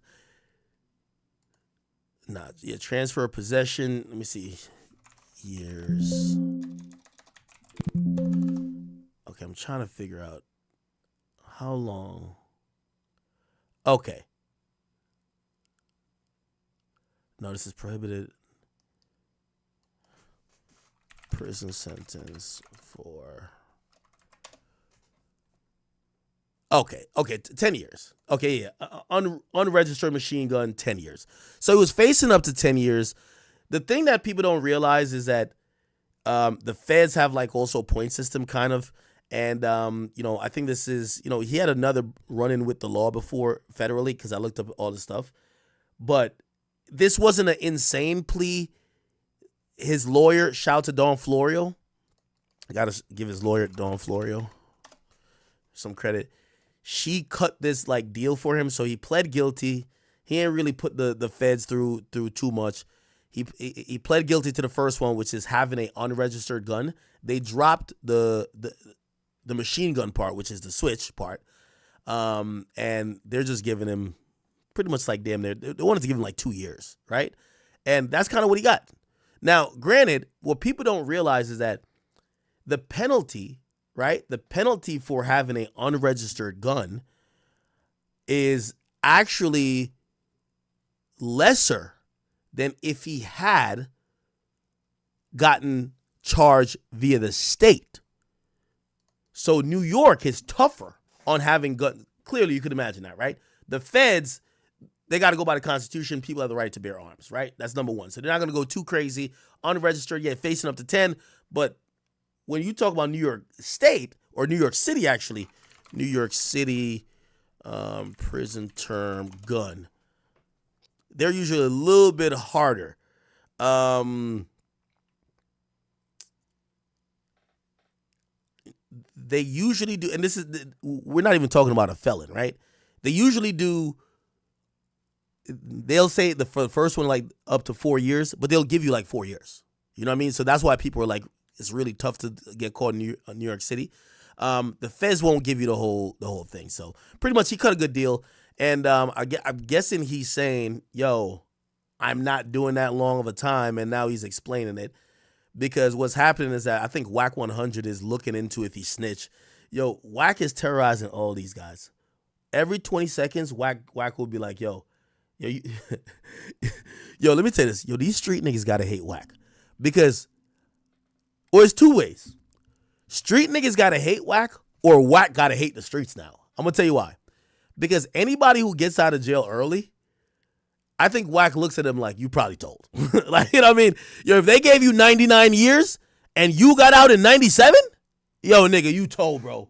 You must have told. Like, so Wack be on everybody's head that's not getting like the maximum penalty. Which I'm like, shit, do your thing, Wack. Anyway, he's reacting to Wack saying, how the fuck are you getting out when you got caught with a switch? And how are you getting out in 14 months? Now, keep in mind, remember, somehow with this plea deal, the switch part was dismissed. It's just he's only got convicted, or he's pleading guilty to having an unregistered weapon. So that's why, you see this low sentence. Anyway, he says, stop believing everything you see or hear on the internet. You really think you get 30 years for a switch? Hell nah. I don't care what state you in. Facts. But switches is dangerous and carry around 3 to 4 years, maybe less, depending on your background. But they're becoming a problem in a lot of cities, so it might be worse for you. Different strokes for different folks. I call it a blessing. Don't look at my situation and think you need a switch, because it could end bad for you. Stop playing with snitching. For real. Stop playing with snitching for real. Have 1090 Jake look up my switch case in New York. I just want to thank God my kids is entered. Yeah, again, they dismissed that. They dismissed the fact that he had a unregistered machine gun. The other thing is an unregistered firearm. Those are two separate charges, and the plea deal he took dismissed the second, which we would think is a more harsher one. And they gave him 14 months for the first one, so hey, it is what it is. Again, if he was sentenced or if he got a state charge from New York, he would be cooked. But I think the protocol in most of these states is to turn over all these cases with switches to the government, to the feds. So let them take it. But you could tell there's so many cases the feds are probably cutting deals with these guys saying, yo, take 2 years, bro. Okay. What did Wack say? Let me hear what this nigga got to say, bro. Yo, Wack be torturing these guys. Wack 100, Zay Osama. Here we go.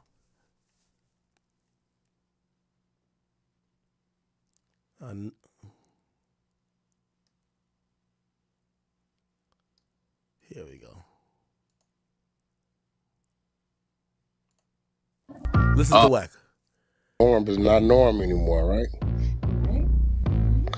Yeah, that shit ain't in no literacy. I'm gonna let that nigga know he can get mad about it if you want. Nigga, the fact that you got 14 months in the state of New York for a switch that makes it a mandated 3 to 5 for a regular pistol, niggas is looking at you funny. And you obligated to put that. Yeah, so there's a mandated, minimum. Remember, I had set up to whatever? So I think, and Wack has to just verify this on his own. New York State, or New York City, actually, they punish, it's actually damn near almost illegal. Obviously there's been some new things that happen with the Supreme Court and stuff to kind of roll back certain things. This is the reason why, I've taken advantage of that. I got 50 guns. But if you're in the Northeast, New York, New Jersey, New Jersey specifically, shit, even California, really specifically LA County, and even not Pennsylvania, but Philadelphia, those are really dense cities. They don't want people walking around with guns. Someone with a gun, it could be a mass shooting instantly. You get what I'm saying? So they go real hard against guns there. So I don't think what Wack realizes, New York City punishes having a gun harder than the federal government does. But the city dropped the case for the feds to pick up. And the ATF picked it up and then gave him 14 months. The only things, why people be hating Wack? Because they would want Wack to celebrate that a street nigga is getting out early. Wack be confused, how the hell he getting out? It's like Wack want that nigga locked up. That work up. That's a fact. Oh, he next on the list. That's a fact. You obligated. Everybody know how New York is about them gun laws. It helps you gain weight. I mean, for people that need to gain weight, that's a good snack to eat. Criminal history. 27-year-old 2013 Duke was adjudicated a juvenile delinquent in Illinois up to being charged with robbery out of getting discharged firearm. 2014 Duke was adjudicated a juvenile delinquent charged with robbery, theft, aggravated battery. The underlying conduct involved incident in which Duke struck another person in the face during a robbery, causing the victim to crash his motorbike to a tree. Duke also stole the victim's cell phone. Okay. 2017, Duke was convicted. A resisting peace officer misdemeanor. That's some bullshit. 2019, Duke was convicted of a criminal trespass misdemeanor. Some bullshit. All right. Bet.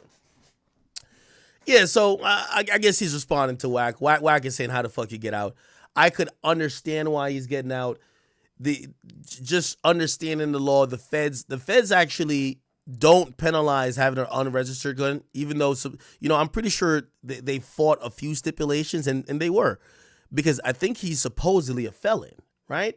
Now, what's been happening, there's some real interesting shit that's happening in court, which I don't want to bore all y'all with the details. And yo, Chad, I swear, I feel like an attorney these days. I feel like a lawyer, because like the amount of I feel like I'm like learning law for like 9 hours a day to get on stream to be able to explain some of the points I'm explaining. Let me explain to you what's happening right now in courts, right? So first and foremost, I know a lot of y'all hate Uncle Trump, but I know I'm endearing to Uncle Trump. Let me tell you what's happening. There's the reason why gun laws have relaxed a bit. So few things. Number one, Donald Trump did put on, I believe, 3 Supreme Court justices. There's 9, right? The majority lean Republican in how they view things, or they're conservatives. Republicans are usually very pro Second Amendment rights. They're pro gun rights. Okay, I'm gonna all make this make sense. I'm gonna bring Boosie in it too. Okay, so because of that, right?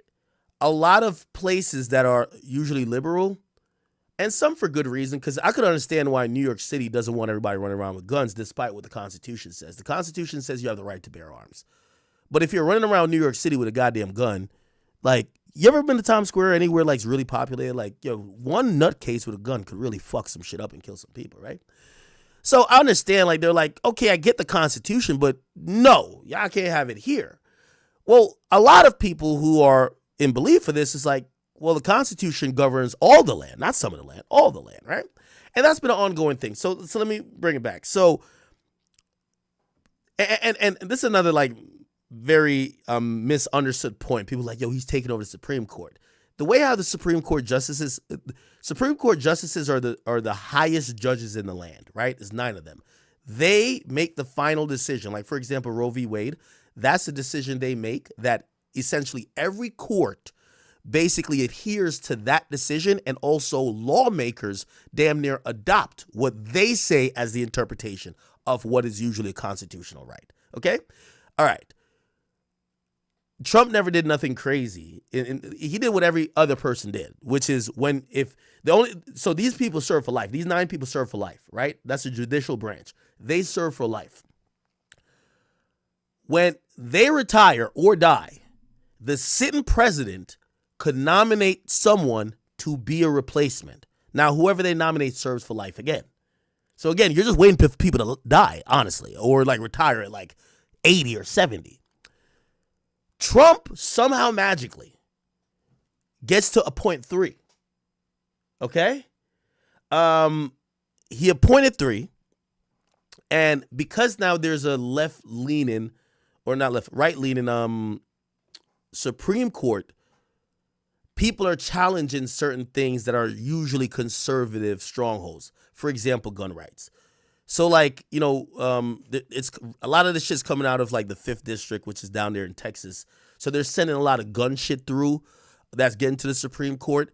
But let me give you the real life ramifications of this. It's actually better. Like, it's kind of crazy how people like, for all y'all favorite rappers who love having guns, it's the reason why Boosie and them are using like Duarte and all these other things to make a point for them, because these things usually were never questioned. Boosie is a felon. If you get caught with a gun, you're supposed to go do like 7. Isn't that what happened with Gucci? Or I forgot the Gucci case, but the feds usually don't play. What's happened now is because the conservatives are interpreting the Constitution, they don't look at, or the court's view of someone having a gun, felon or not, isn't that strong anymore. So what happens is that lower courts are giving out lesser sentences because they're not looking at it as bad anymore, and they're saying it's actually compared to like constitutional rights, like everybody should have a gun. Okay, so that's partly reason why Boosie's case, the first one that got dismissed, was a federal case. He made a good point to say, yeah, I am a felon, but I wasn't a violent felon. And then, the feds have refiled to say, yeah, you're not a violent felon, but you're a felon that that is an addict, and that's equally as bad. So the point what I'm trying to say here is that when you see Lil Zay Osama get this amount of time, and I know Whack 100 and certain other people can be like, is he snitching or is he not? I get that.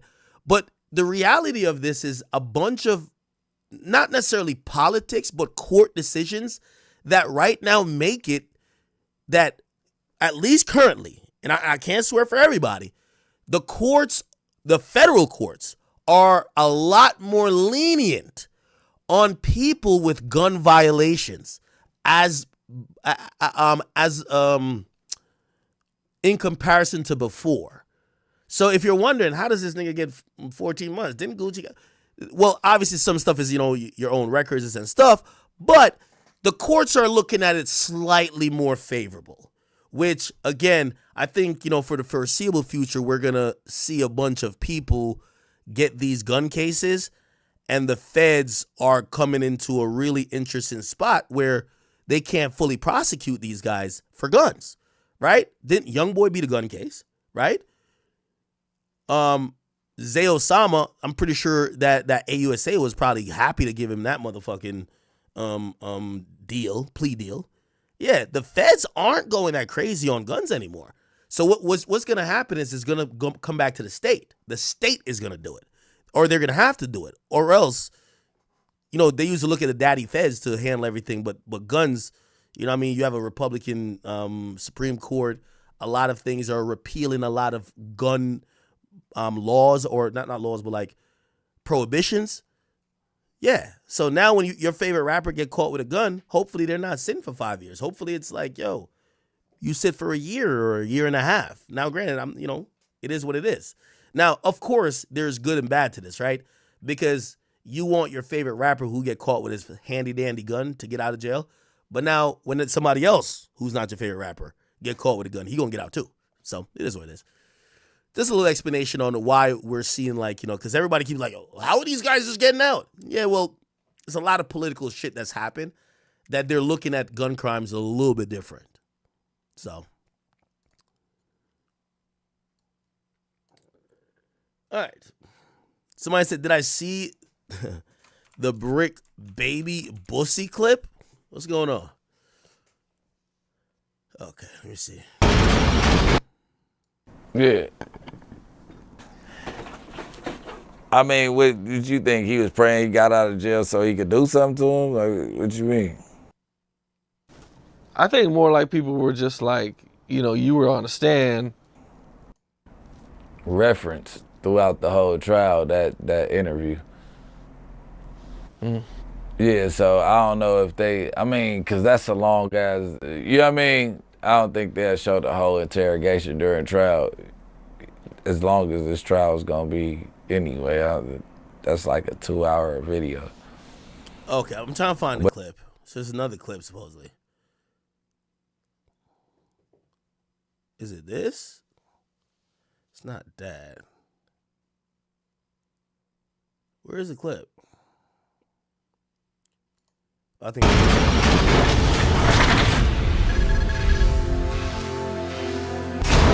A lot of stuff sounds the same, man. It's all rooted. Where's the clip? Like the content is the same, and I got more talent, and I'm a rapper because of Mac Dre. Like, you get what I'm saying? I'm trying to find the whole thing in context. Oh, here we go. This is it.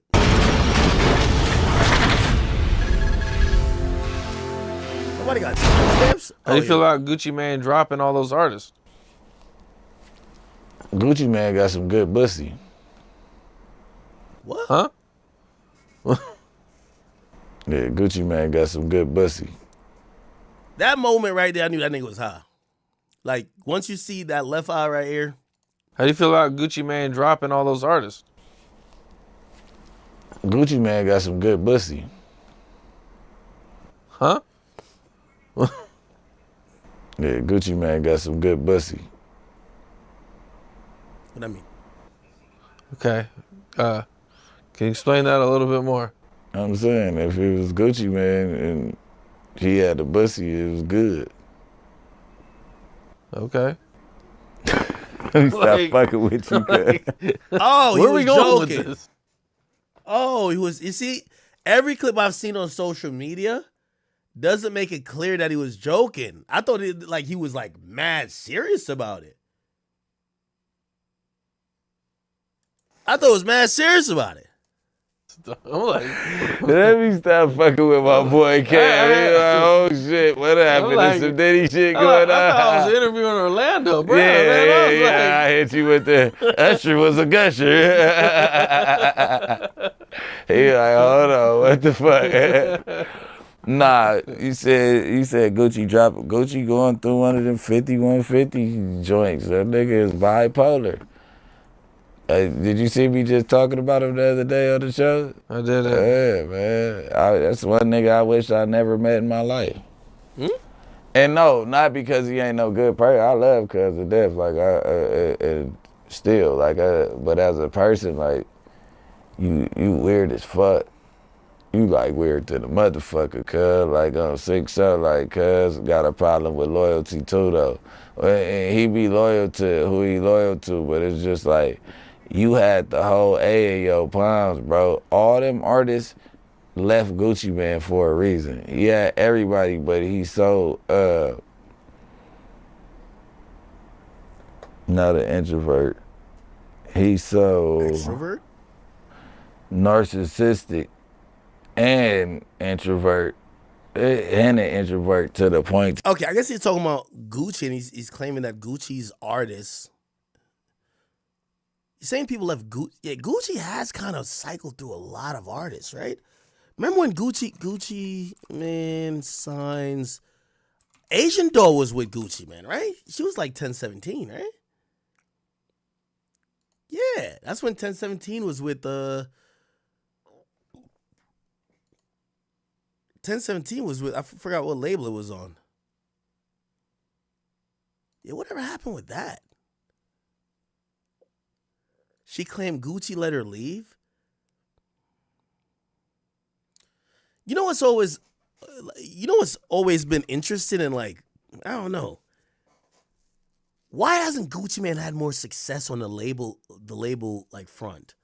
Like, he's let so many great artists who has came to him go to someone else. Gucci Man drops label. He's done it a couple times. I think the Migos, he's one of the guys who allowed the Migos to go be with QC.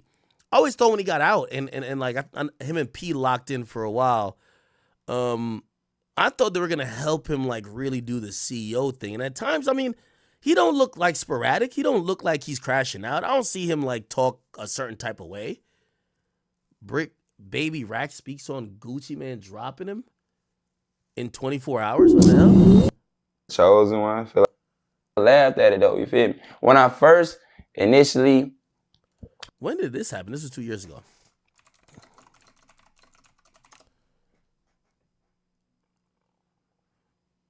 He says he dropped Baby Rax one day after signing him. So congratulations to Baby Rax, first artist to get signed and dropped in a day. This dude not signed to 1017. This was in November 2022. And he says, I'm definitely not fucking with Houston after that. Don't book me because Baby Rax ain't coming. Y'all mad because I ain't coming to Houston. Fuck Houston. Versace, we brought that shit back and you niggas is lame. And he says, congrats to Baby. I guess he's responding to Gucci now. Congrats to Baby Rax. Appreciate the video. Appreciate you flying me and the team out. I appreciate the check Atlantic Records sent you. Thank Gucci. I'm a free agent now. Get at me. Gotti, what up? Jeezy, what up? QC, what up? Ross, what up? Yeah, whatever happened with that? Didn't Gucci drop the nigga named Lil Wop and he turned gay?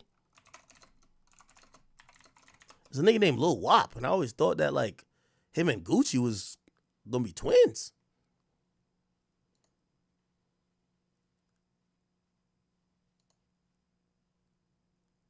Ex-1017 rapper Lil Wop disses Gucci following bisexual revelations. What? He says, I'm bisexual. I like girls and guys. It's we. Okay. All right. Whoa. What was his issue with Gucci? That's kind of crazy. It's kind of nuts. Yeah, there is something about the 1017 label. It just never got off the ground. 1017 label. Okay, last year was the video. It was they were in shambles. Then 3 months ago, it was like the curse of 1017. Gucci Mane started his first label back in 2007, and it's been clear from the jump that he should have just stuck to rapping. Almost every artist he signs either ends up dead or in jail. And today we're breaking down the wild stories behind why fans think his label, 1017, is cursed.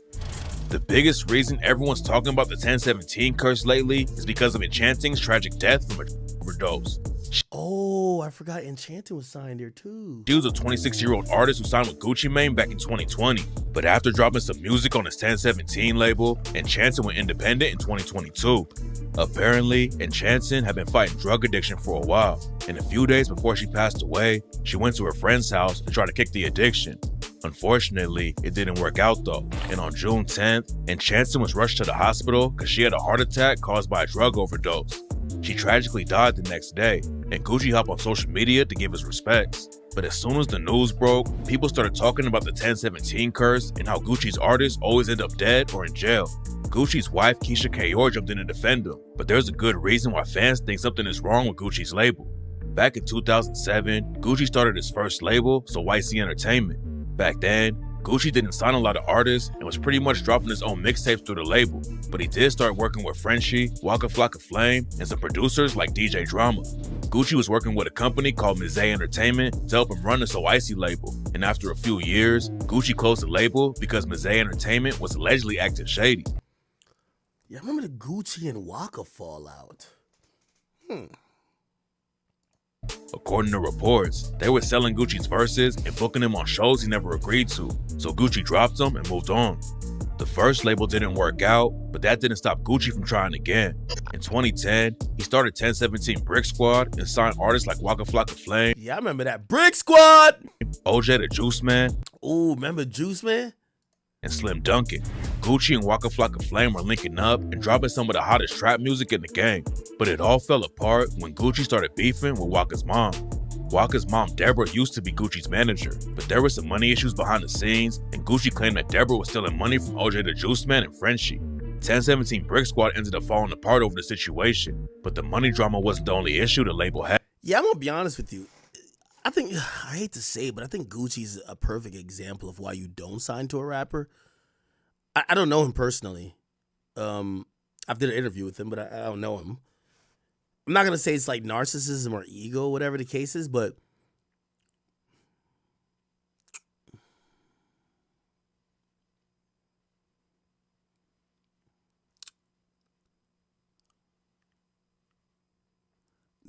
I'm only being quiet because I'm thinking about a story, and I want to give y'all like a realistic. Okay, I'm gonna say this. You'll probably even get the artist I'm talking about, but I don't want to say the names because I feel like if I say the names, they're gonna headline this, and I don't want to do it. So, there's a notorious artist in the game, and there's a notorious label in the game. I'm cool with the label owner. I'm cool with the artist. They had signed someone, and the artist signed someone, and the person that they signed, the situation went bad for whatever reason. The artist just gave up. You got it. All right, whatever. Like, you know, basically was just done with it. Just not trying to fuck with the artist at all, right? Hopefully I'm not giving too much hints. I kind of want to give a couple hints. I don't care if y'all find out. I just don't want to say the names, okay? Maybe there was some writing stuff involved, right? The label that the artist that signed the other artist is signed to, they told me, they said, man, he said, this is a difference with like an artist and executive. There's like, yo, an artist gets frustrated really easily. You see, the thing about dealing with an artist, you're dealing with guys or women who have these big egos. They think they're the shit. They're needy. They're like kids. As more successful they get, the more arrogant they get their own team. They start talking crazy to people. Shit, they might even start talking crazy to you and you're signing their checks, right? They get bitchy. All that type of stuff happens. When you sign to an artist, and this is the difference between an artist and a true exec. A true exec really knows he could kill your career at any time, but he gonna let you talk to him like you his bitch. You know why? For the show to go on, he gotta appease your ego. You're now arrogant. You think that your shit don't stink, whatever. A true executive is gonna make it work. An artist ain't gonna make it work. Fuck you. I get more money off my own music anyway. Fuck out of here. I'm doing you a favor. Fuck out of here. You get what I'm saying? And that just shows you sometimes how when you sign to a label that is controlled by an artist, when you now start being an artist like they were an artist, that person at times might be like, yo, they don't want to deal with you, or they might feel a way about how you're moving, and that might make them prioritize you or that situation a little bit different. I hope you understand what I'm saying. Like, I'll give you an example, and I'll call names on this. If Uzi was signed to an artist, they would have got him out of here a long time ago.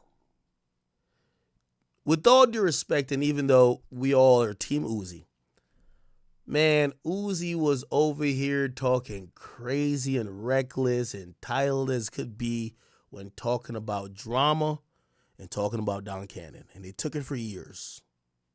They took it for years, and they never once exposed him. Never once. Never once came out. Uzi put his fans to hate him. They never once came out and says, let me tell y'all what we dealing with. We're dealing with A, B, C, D, E, F, G with this guy. We're doing as best as we could do. They never did it. They took all of the bullying, the fans blaming them, because they knew for the business to go on, no matter what the real situation was, Uzi had to be the good guy. And for them being executive, their opinions and feelings didn't matter. And that's very important. You get that with an executive. You won't get that with an artist. An artist is not going to be a sponge for your bad behavior, your PMSing, your whatever. And also, a lot of times when an artist is putting on another artist, really quickly they start feeling like, yeah, you know I don't got to do this, right? You know I could just make music my damn self. Like, you know I'm doing something for you. And that's a very interesting spot to put another artist in, because when they're working with the label, they never feel that way about their label. I hope you get what I'm saying. Back in 2011, Slim Duncan was at a studio in Atlanta getting ready to shoot a music video for Gucci Mane's track Push Ups. Another rapper named Young Vito was at the studio that day, and something sparked a beef between him and Slim Duncan. It's not clear exactly what happened next, but at some point, Young Vito upped his strap and tragically killed Slim Duncan. Young Vito skated on the murder charge, but he was convicted of aggravated assault and possession of a firearm and got hit with a 25-year sentence. After it went down, Gucci raps about Slim Duncan and Waka Flocka Flame on the track R.I.P. Slim Duncan and said, "Man, I miss my Dunk so much, I dig his up. If I could bring his back, I would dig his up. We would rarely go to sleep. We were balling so much. BSM and 1017. Dirt gangs. Anybody remember Slim Duncan? Stand up. Remember, Flocka was my goon. Now he ran his mills up. Slim Duncan wasn't the only OG on Gucci's roster who got hit with the 1017 curse though. OJ the Juice Man came up in the same apartment building as Gucci, and they were tight way before either of them started rapping. OJ and Gucci put out a lot of music together, and back in the day, OJ's mixtapes were popping off in the Southern hip-hop game. Everything was cool for a while, and in 2010, OJ was even featured on XXL's freshman class, but then he started falling off and even got into a Twitter beef with Gucci. Gucci had claimed that Waka's mom was stealing money from OJ, and for some reason, OJ got pressed at Gucci over the situation and said he was never actually signed to Brick Squad. OJ and Gucci squashed the beef, but OJ's been getting hit with the 1017 curse ever since.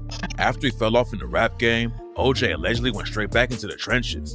Back in 2022, he was booked on gun and drug charges. Then in March, Nah, that's not a Gucci Man curse. Yo, chat, let me tell you this, man. If you respectfully, I'm gonna say this. If there's a rapper, and by the way, I ain't gonna lie, I know a few of them from the Clout era. And I won't call no names because I like these guys.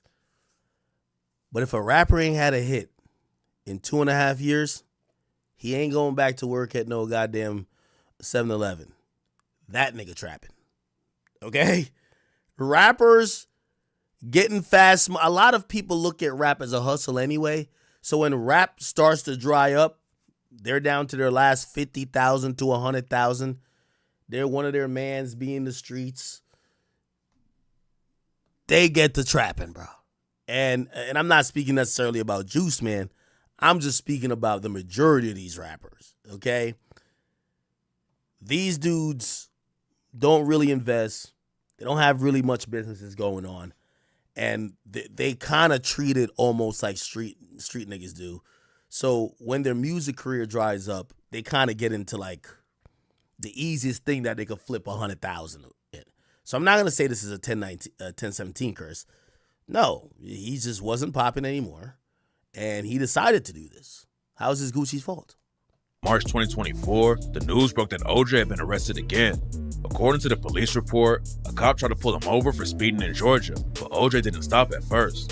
OJ started a little chase, but then he decided to just pull over instead of making the situation worse. Speeding and running from the cops is bad enough, but it was about to get way worse for him. When the cops searched OJ's whip, they found cocaine, other drugs, and a gun too. OJ had been sitting in jail ever since the news broke, and it don't look like he's gonna be coming home anytime soon. When Brick Squad was falling apart, Gucci started beefing. Wait, OJ the Juice Man still locked up? Is he locked up? I thought it was free.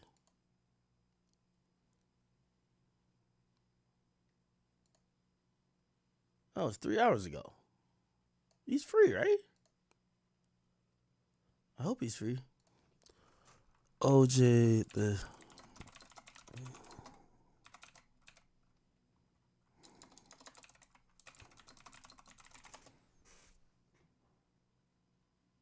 Oh, he was arrested recently. Oh, damn. With his artist Frenchie too. Frenchie is Waka Flocka's cousin, so Frenchie definitely wasn't gonna switch up on Flocka and keep rocking with Gucci Mane. Frenchie even dropped a diss track aimed at Gucci called Sometimes and rapped, "We built this company together, now you bugging out. Throw my hands on you? Nah, but I don't wanna sock you out. Yeah, you got me screaming out, you don't want me to have what I have, cause in my eyes, you a Gucci is the reason Frenchie even had a career, but Frenchie said that Gucci didn't want anyone in the team to win. So if we switch from So Icy to go to Brick Squad, and you doing like you don't want an artist to get bigger than you. That's what it is with Gucci Man. If you notice that. They ended up squashing the beef, and Gucci even supported Frenchie when he started his own label, but the 1017 curse hit Frenchie hard. At first, it looked like Frenchie might be good at running the label. He was allegedly the first person to discover Nicki Minaj and French Montana, so obviously Frenchie could pick artists with huge potential. Unfortunately, the label didn't work out though, and it was all downhill from there. Frenchie's career started falling off fast. Then in 2021, he barely survived getting shot in the neck. Luckily, he made it out of the situation alive, but in 2023, he got wrapped up in another wild situation.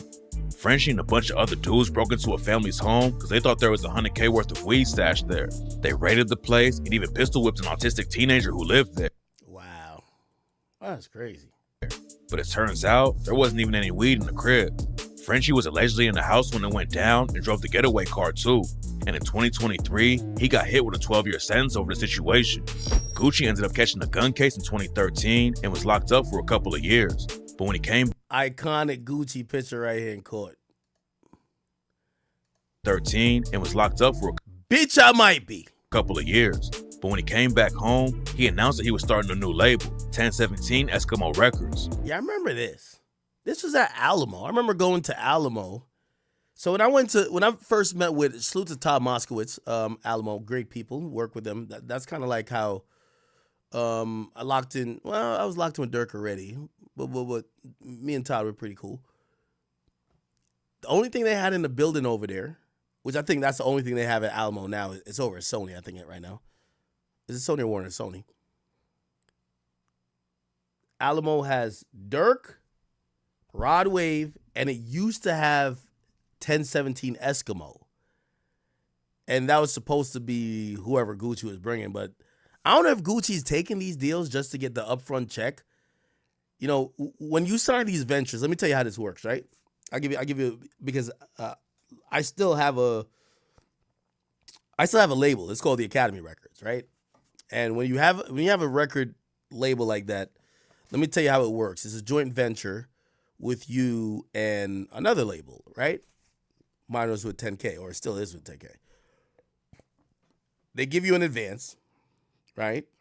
And then they give you an amount, or at least for me, they gave me an amount to run the label per quarter, which means you could hire a staff, you could go get an office if you need to, do whatever you got to do, pay for studio time, but it's like an overhead, which is hire some people, go get an office, blah, blah, blah, blah. I think they were giving me like, I don't even need to tell you the numbers, but you also get like a bigger advance up front, which is there. And then what's in the deal is, hey, you need to give us this amount of projects per year.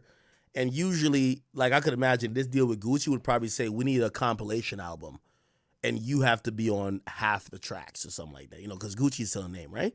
So and remember, I forgot when Gucci got out of jail. So like Gucci's piping hot still, right?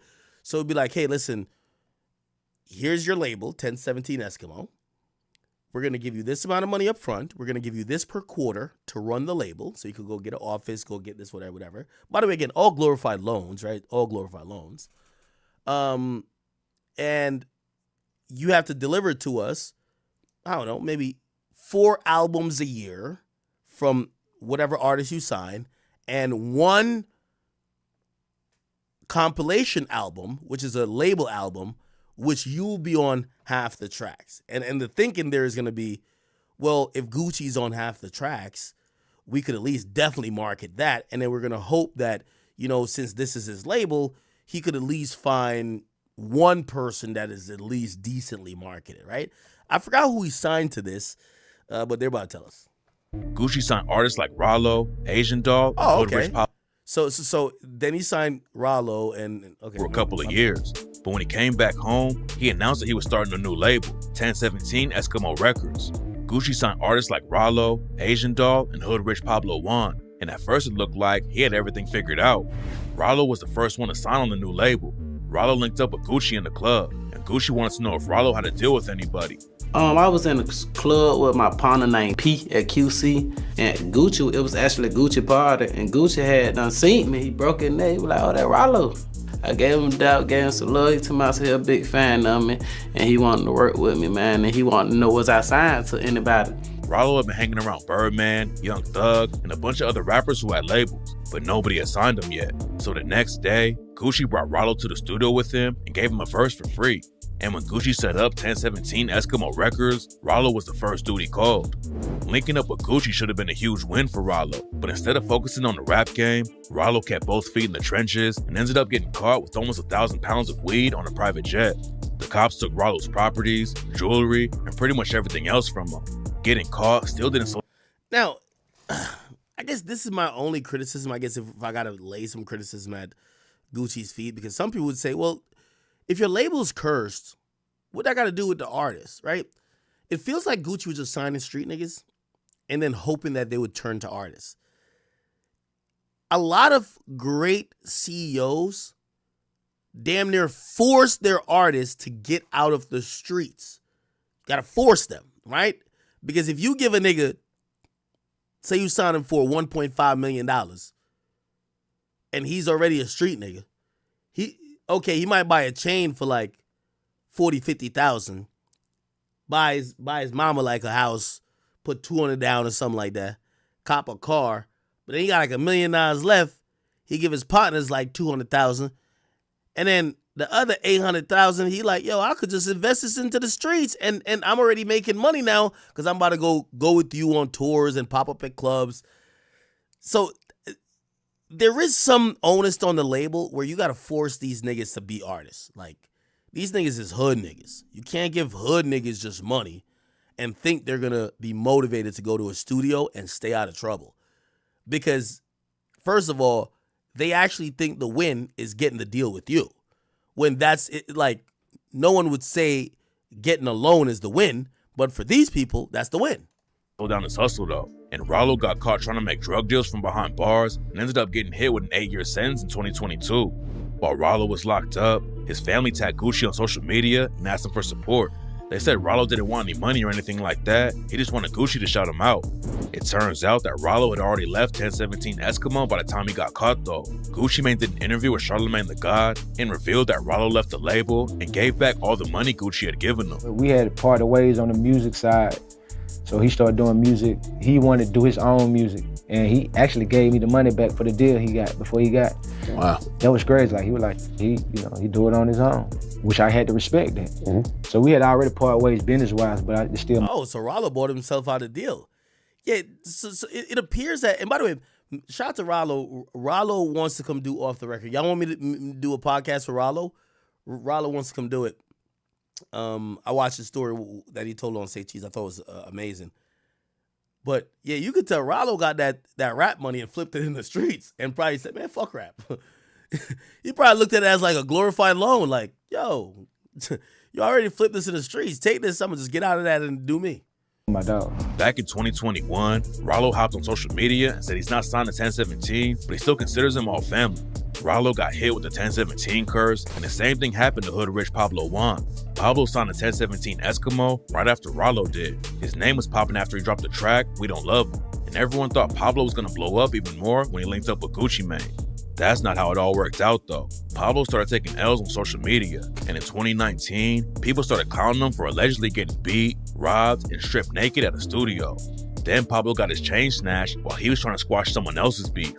Gucci ended up dropping hood rich Pablo Juan from the label, but that wasn't the end of Pablo's. See, well, I guess also that was into my spiel about labels. This whole dropping people, like, you don't drop an artist because they make you look bad. You gotta think about how much you invested in them. Like, put it like this. Like, even Thug. Thug don't fuck with Gunna, but he's making a very educated, very, very educated business decision. Gunna is worth a lot. Gunna could go sign a deal for $15, $20 million. If you say, oh no, I don't fuck with who I think is a rat, so I'm gonna just let him go for free, you just like lost out on all the investment that went into making him. So no matter how much Thug don't like Gunna, no, you're gonna keep him on this label. You might make it uncomfortable for him.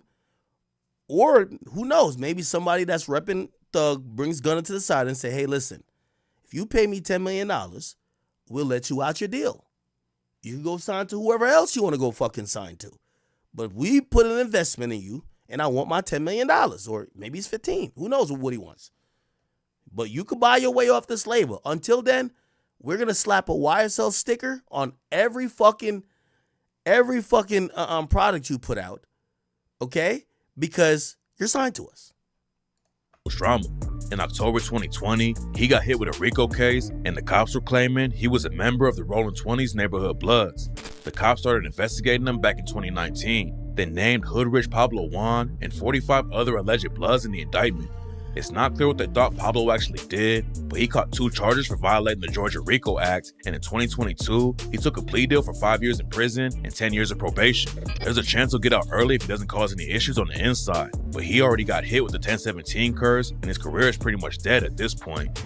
Asian Doll was the first woman who ever signed with Gucci Mane. She had already been in the game for a couple of years and dropped a few mixtapes, but signing with Gucci was definitely the biggest moment of her career.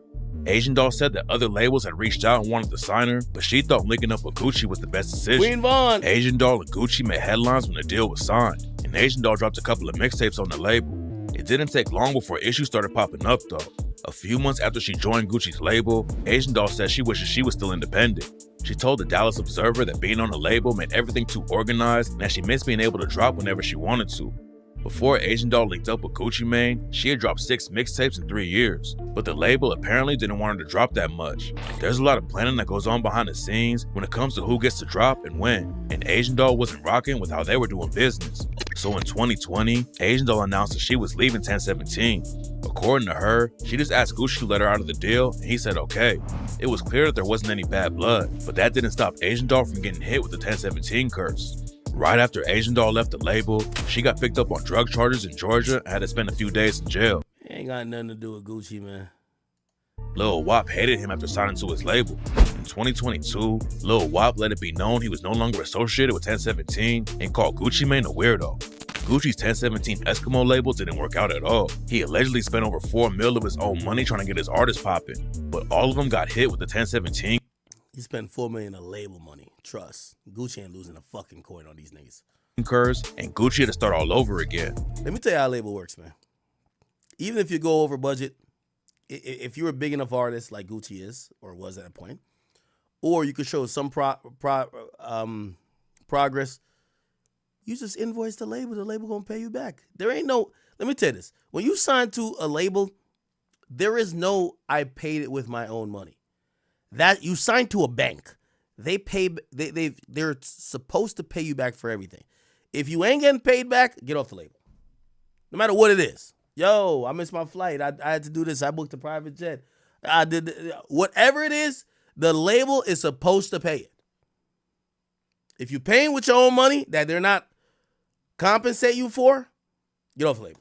He announced he was coming out with a different label called the New 1017, and this time, it actually looked different.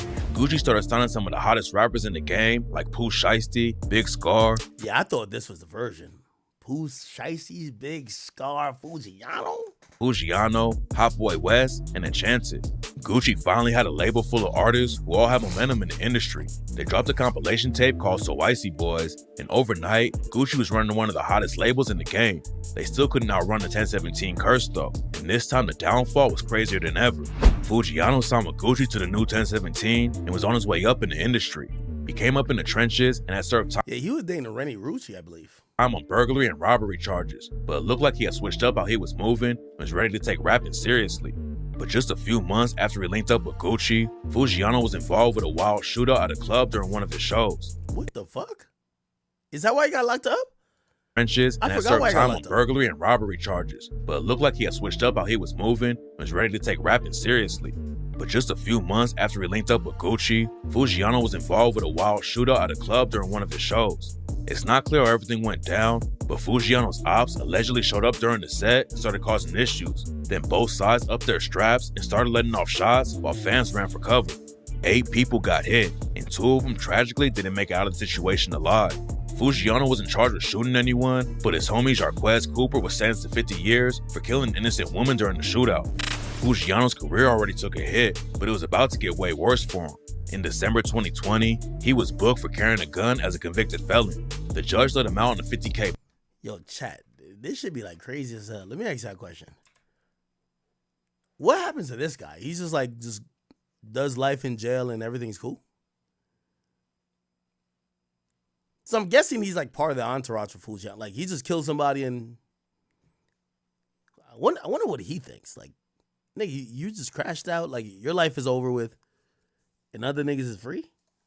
Fujiano's career already took a hit, but it was about to get way worse for him.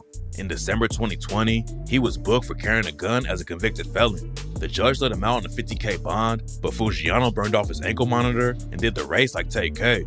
He didn't last long on the run though, and a few months later, he got caught by the feds. Now Fujiano is serving 5 years in prison, but he's not the only new 1017 rapper who got locked up. Pooh Shiesty hopped in the booth and started blowing up from the jump. He was running up crazy numbers. Yeah, Pooh Shiesty's a real star. Tracks like Hell Night, Chopper Talk, and Day One. Gucci Mane saw the potential and signed Shiesty in 2020, and that's when everything really took off for him. Gucci and Shiesty linked up in the studio for the track Still Remember. Then Shiesty kept up the momentum by working with superstars like Lil Baby and Lil Durk. Pooh Shiesty could have taken over the whole gang, but then he fumbled the bag and got caught up in some wild legal situations. He was booked in 2020 for a crazy robbery and shooting in Florida. Shiesty and his homies pulled up to a hotel parking lot to buy drugs and sneakers from 2 dudes, but then Shiesty pulled out a Draco and shot one of them. Yeah, I remember that. The Pooh Shiesty really pulled up in a lime green McLaren and pulled out a gun and shot somebody. Robbery and shooting in Florida. Shiesty and his homies pulled up to a hotel parking lot to buy drugs and sneakers from 2 dudes, but then Shiesty Which one was Shiesty? pulled out a Draco and shot one of them. Shiesty had plenty of money to buy whatever drugs and shoes he wanted, but for some reason, he decided to rob the dudes instead. And what makes the situation even crazier is that it went down right across the street from a police station. Shiesty bonded out for the robbery. Real nigga. Then a few months later, he was arrested again for allegedly upping his strap at a strip club and hitting a security guard. Shiesty skated on the strip club Real nigga. shooting because the witness took his statement back, but Shiesty didn't get so lucky over the other situation. In 2022, he pleaded guilty to conspiracy charges, and now he's serving a 5-year sentence just like Fujiano. 5 years in prison is tough, but that's nothing compared to what happened to Gucci's artist, Hot Boy West. Hot Boy West came up in Texas and started buzzing in 2019 with his mixtape, Never Had. I never really knew this guy. West already had a long rap sheet when he signed to the new 1017 label. He was sent to juvie back in 2010 for organized criminal activity, which basically just means gangbanging. Then he was hit with a 7-year sentence in 2013 for the same thing. Everyone knew that Hot Boy West had history in the streets, but nobody expected what was about to happen. It's not clear how much Gucci Mane paid Hot Boy West when he signed with 1017, but obviously, it wasn't enough for West. Gucci had given West a Rolex when they made the deal. Then West decided to sell the watch for $9K. West met up with the dude who wanted to buy the watch, and after the buyer handed over the money, West kept the watch and started to drive away. The other dude tried to stop him, and that's when West started hitting him with the car door. West sped off, but it wasn't long before the feds were on him. The U.S. Marshals caught up to West and arrested him. And what made the situation even worse is that West was carrying a stolen gun too. Getting booked on robbery and gun charges was bad, but it turns out that West already had a way more serious case hanging over his head. In 2020, Hot Boy West tried to run his baby mama's car into a cement barrier while their kids were in her car. Not real, nigga. Not real, nigga. Not real. Not real. That is not real part. 1017 curse only got worse for Hot Boy West after that.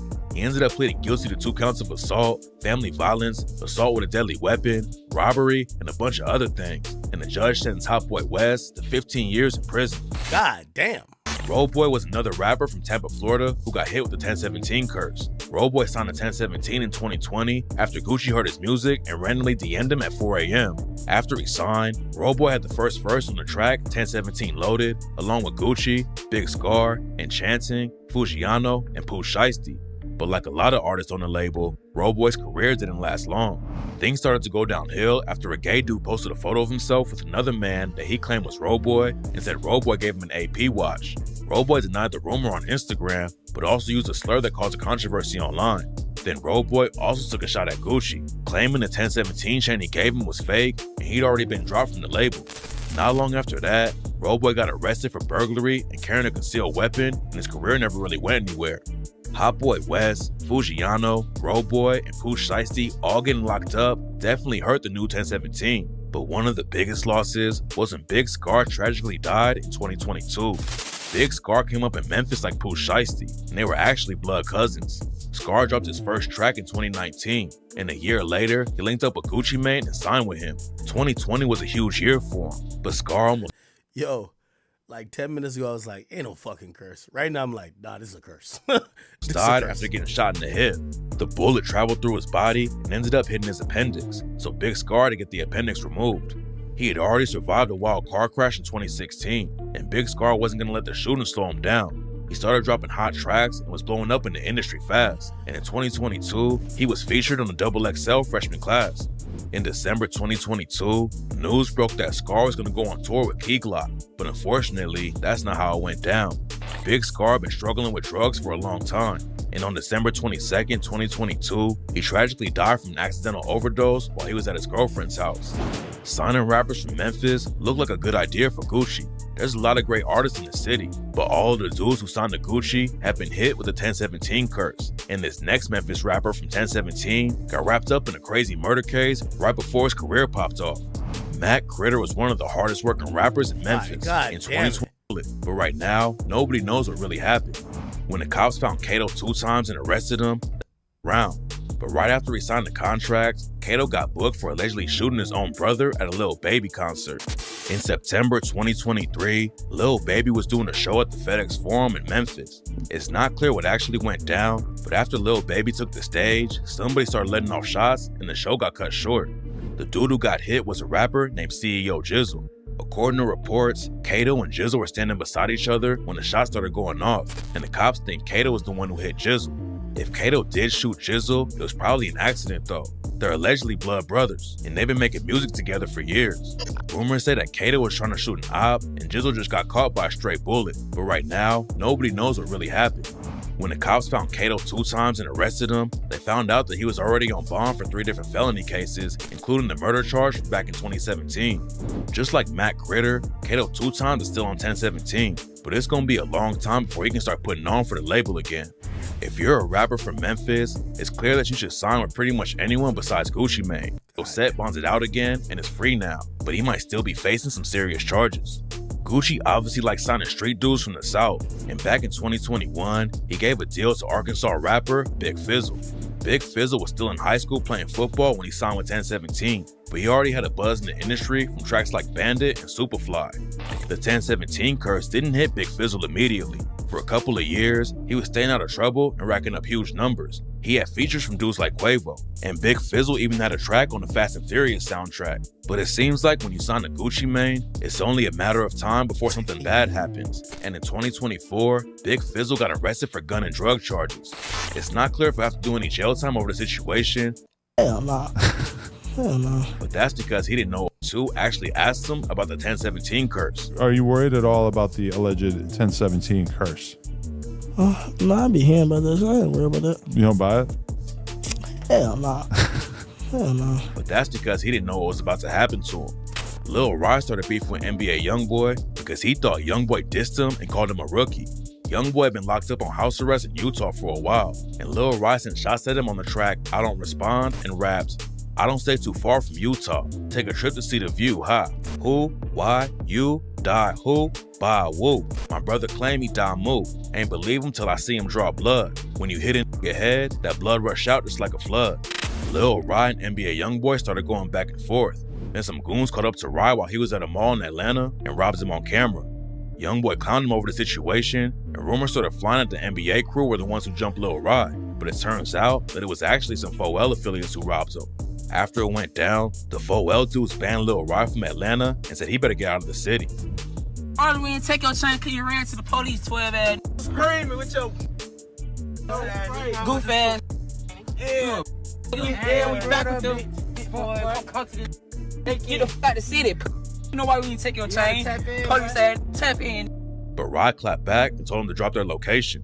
The whole situation was a bad look for Ry though. He was able to keep his 1017 chain, but that didn't stop people from clowning him all over social media.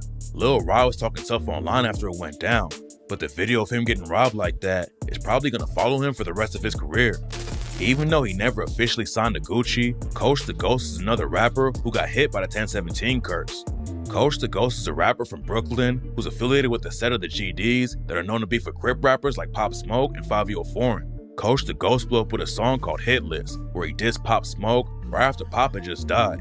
Gucci heard the song and asked fans on Instagram to help him find Coach so he could sign him to the new 1017. Soon after, Coach the Ghost posted photos of himself rocking a 1017 chain, and everyone thought he signed to the label, but when the So Icy Gang compilation dropped with all the new artists on the label, Coach the Ghost wasn't on it, sparking rumors that he was already dropped. Coach the Ghost later revealed that Gucci helped him get a deal directly with Atlantic, the label that owned 1017. Coach the Ghost was a Brooklyn drill rapper and didn't really fit the southern trap sound of 1017. Plus, Gucci probably didn't want to get in the middle of one of the biggest beefs going on in New York, especially after Coach the Ghost dissed Pop Smoke. Signing to Atlantic didn't really help Coach the Ghost's career or save him from the 1017 curse. Coach the Ghost never had another big hit after that, and in 2022, he ended up getting arrested for murder while he was on the run in Georgia. Coach the Ghost had already spent 6 years in prison for a shooting and was still on parole when he got locked up, so he probably won't be out anytime soon. It's wild how Gucci's artists keep getting locked up, jumped, and dying young. A lot of fans think the label is cursed, and even Gucci's wife Keisha Kayor asked about why his artists keep going to jail.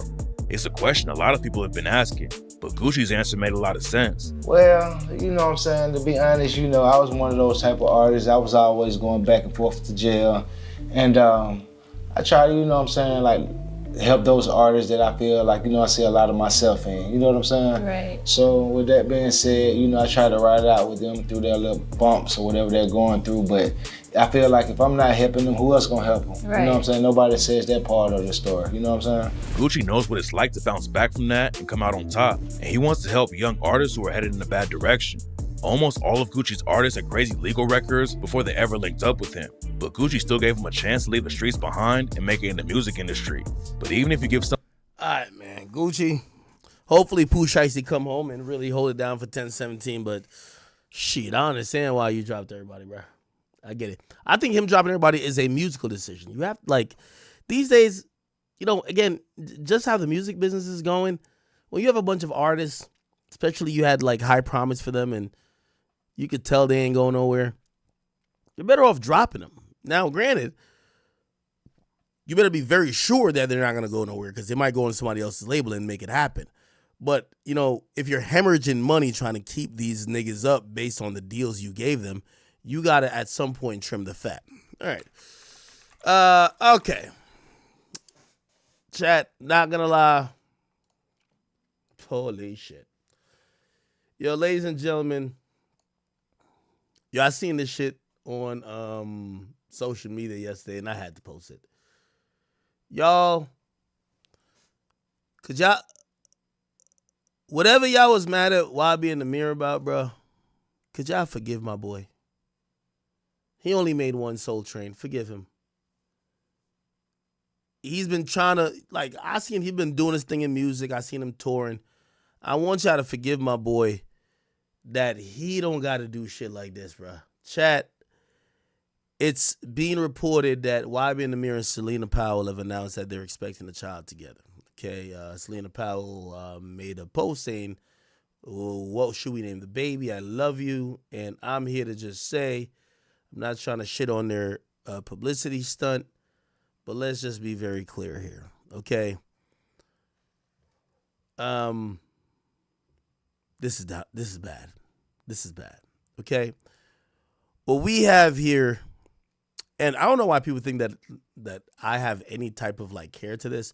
To be honest, this story is good for me because they've been incorrectly chalking up this woman as my ex-girlfriend, and I'm like, bro, this woman done fuck 400 niggas in the industry. Why the fuck you keep calling this woman my ex? Nigga, I got a little bit of pussy just like everybody else. Young Chop probably fucked her more than me. Who knows? Nigga, Young Chop was fucking her, bro. Young Chop fuck, T Grizzly fuck, Waka Flocka fuck, Offset fuck. Come on, bro. Fetty Wap fuck. Come on, bro. Why y'all choose to put the on me? But anyway, me and her, we were cool at one point. Here's the point about this. Blessings to whatever she got going on. We're all aging in life. She's pushing 30. She's not the new hoe on the block. She looks much different from when I first saw her. I hope everything is good with her. Hopefully, I know she's made some good money now. I hope that also comes to whatever happiness she finds. But let's get off of her. It's really more Nahmir. When I seen this, I said to myself, I feel like the music industry betrayed Nahmir. That Nahmir got to do a disgusting stunt like this just to get some attention. Now, I know it's a stunt. I know this is not real. But I could only feel bad for Nahmir. Because I believe that all of y'all who clowned him for Soul Train and these other things, bro, I ain't even gonna lie. I'm still trying to like process. Yo, Nahmir, bro, I would have rather you stage a beef with a rapper, do some other shit.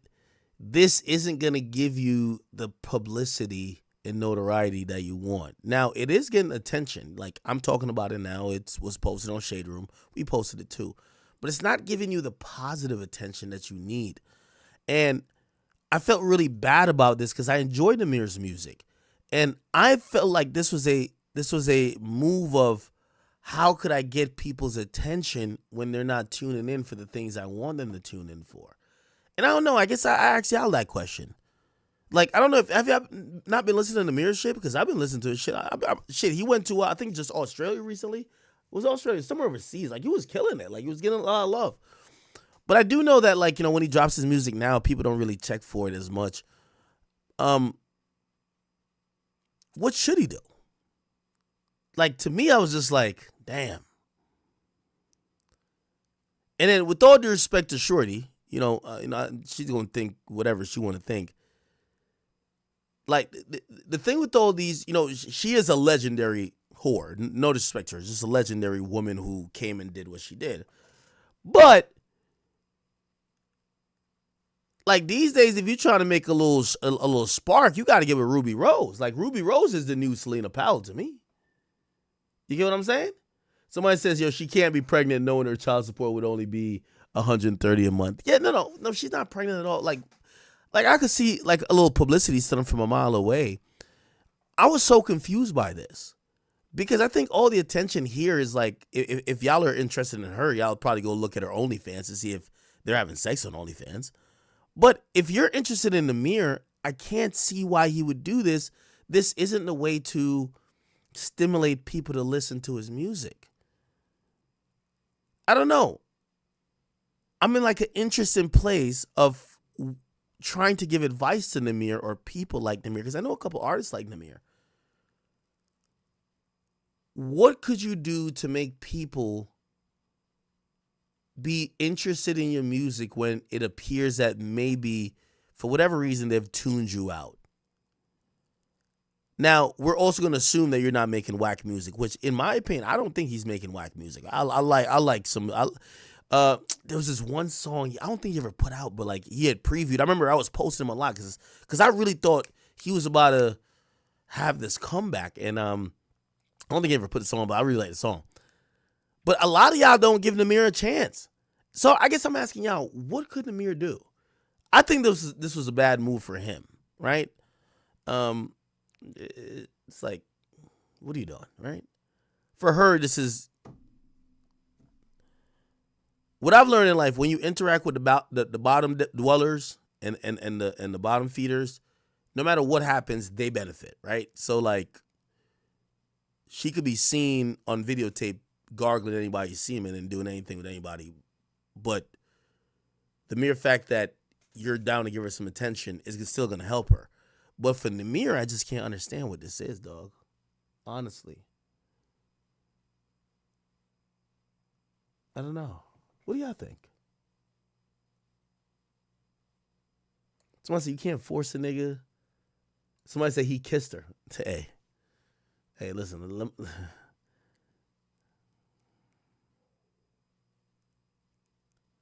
Bro, I don't know, man. Like, I watch him. I watch Pump. Smoke Purpose just kind of, like, disappeared. I don't know where Smoke Purpose. And I understand, like, these guys used to get, like, a lot of attention. And I kind of watch how these guys kind of navigate it.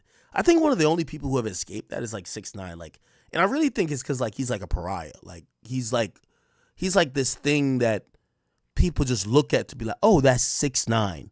So, like, he still gets, like, enough attention. And I think he had, like, just bigger songs than these guys. He still gets enough attention that, and also he does new shit. So, like, he does, like, these clouded things just in the Spanish world. But I watch these guys and I'm like, yo, how are they getting paid, right? But I do know Nahmir just went on a tour. Like, I wonder, like, what's Smoke Perp doing? Like Lil Pump, I see him promote the Trump stuff, but I don't know. Respectfully, I actually even wish this was real because number one, I would love for this woman to be that man's baby daddy, that they could stop associating her with me. But in reality, I felt bad for Nahmir because I'm like, bruh, during this woman's heyday in the industry, not a rapper alive would be caught kissing her on camera. Not one. How the hell are you posed up with her that she's posting that y'all together? Like how? And what plan did you have in mind? So anyway, I guess I say this by saying, man, I hope y'all salute to my man Nahmir. I'm watching artists that were incredibly popular before, and I'm not trying to disrespect any of these guys, honestly. I'm watching how they maneuver in this new time and age. Like, shout to Almighty J. I seen Almighty J. He's vlogging. Yo, Almighty J gonna make it work some way, somehow. But, I don't know, man. Somebody says, oh, Axe is devastated. Okay, if you want to think I'm devastated, it's fine. Do I come across bitter? Why do y'all think I'm bitter? I feel like y'all troll me when y'all say I'm bitter. Because, like, honestly, I don't have a problem with, like, why would I have a problem with it? It's just that I'm looking at where his career is at. You get what I'm saying? And also, I'm looking at it to say, bro, for years they unfairly said that this was my girl. And I remember I kept trying to run away from that. Now to see a nigga who's, like loving it and, like, kissing her, I'm like, oh, okay. All right, that's good for her, but like, what the fuck is going on with you, Nahmir? Maybe.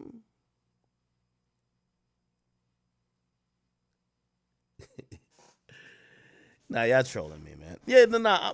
Yo, and by the way, to you, Selena, man, I seen you like comment some funny shit towards me, bro. I am not upset at you. I have no me and you were never together for me to be bitter. I wish you the best. I kind of don't even have nothing more to say. I'm just like, yeah. Somebody said what?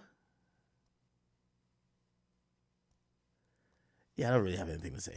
Yeah, yo, I guess really it's a Nahmir. Yo, Nahmir, bro. Nahmir, respectfully, dog.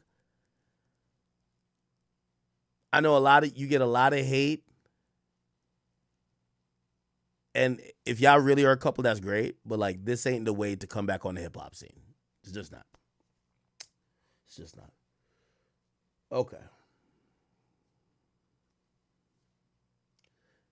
You know what's so funny? And I think I knew me talking about this, like, there was an option for me not to talk about it. I knew me talking about it. Y'all are going to put these feelings onto me which don't exist.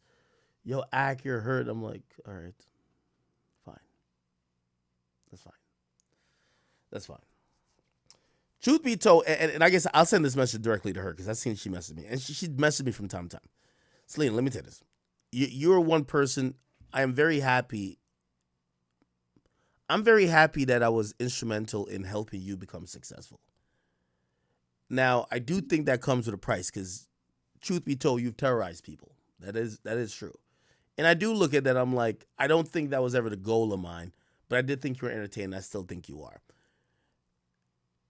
I want no association with you and wouldn't have an association with you because while, just like every woman that you've ever helped out, and by the way, if you don't know, remember, 2016, I used to have her on the stream and she used to be talking shit about people.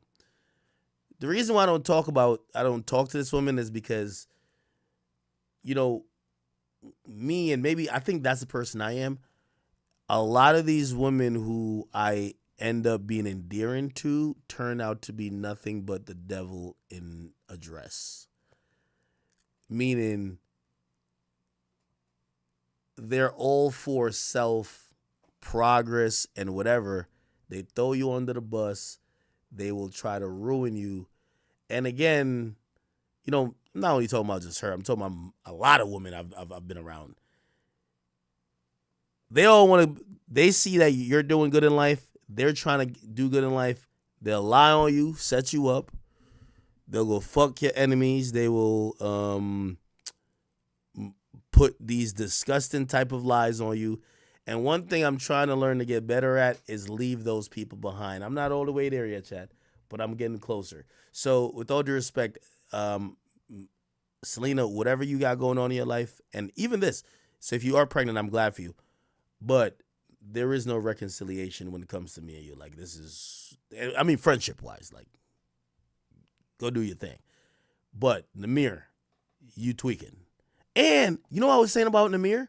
If Nahmir is going to do this, honestly, he should do this with his ex.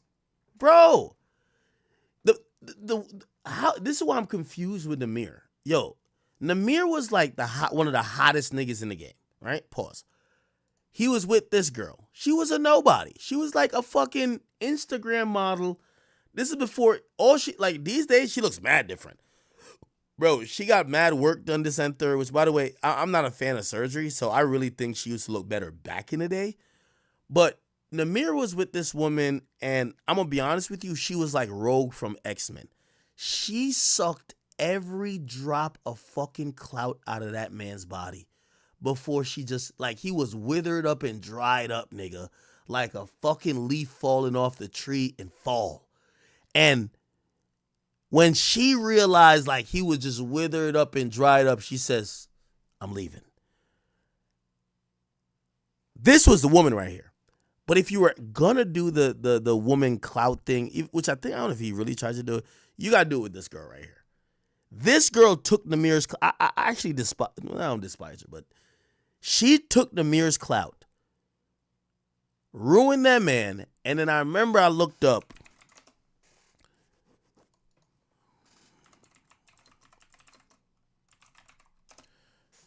when I seen her with the monkey mask on, I said, this was the wait, here we go.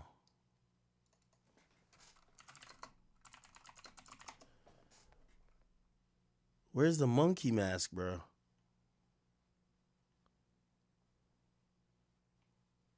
Why was it not the monkey mask? I don't got time to look for it. Anyway. The point was that, so earlier today, not to call my guy. Yeah, I ain't gonna lie to you, bro. But yeah, this girl right here, she definitely ruined my nigga Nahmir. But Nahmir, we got to get the music back popping, brother. The Selena Powell shit is not the way to go, bro. If you want to do the cloud shit with a girl, you got to do like a Ruby Rose or something. Okay. Blessings to all these people. I don't want no beef. I don't want no beef with these motherfuckers, man. Yo, you want me to tell you how evil these people are? If you wonder, this is the funny part when y'all be like, yo, Acme in his feelings.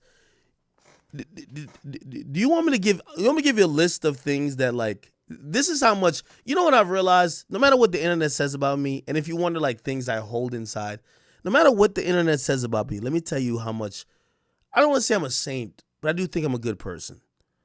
You know, I forgive, let me list 20 things real quick that Selena did to me that I forgave this chick. And again, we never were together, but I was friends with her. And nigga, I've been rich and famous and successful off of what I did for a long time. And anybody who I met around, I was trying to help them. This bitch leaked my address to 15 rappers, leaked my number like 30 times, tried to get a girl, this is back in 2017, to say that I gave her an STD or say I R-worded her. She what did she did? Lied to my ex about what I was doing. My ex ruined my apartment over it. What else this chick did? What else she did? Drop my low, like, just things that, like, and this one I'm saying I think I'm a good person. things that you would shoot somebody in the head square for. Like this is why I'd be like, yo, when I'd be like, yo, I love or I care about somebody. Fuck no. These people deserve death. But like honestly, I've forgiven them for a lot of things, right? So like somebody like Selena is just like the epitome of the devil, right? Like she's never contributed. When I met Selena was in a fucking apartment with roaches and rats. Literally. No, not rats. Roaches. Facts. She was living in a trailer park apartment. I platform her. All this shit happens. She's buying G-Wagons, which she bought a G-Wagon to copy me, which I didn't buy her, which people think I did, but whatever. That was my fault. She's having a good time. She's a millionaire now. But when you think about that, this is why I could never forgive these people. I helped make you a millionaire, and all you helped do was try to kill my career or send me to jail or get me killed. These are the people we're dealing with. That's half of the women you run into. They care nothing about you. They will try to slit your throat at any, and I ain't gonna lie to you. Here's the thing, and everybody who's a real supporter of mine know this as a fact. Because I sat here and forgave these people over and over again.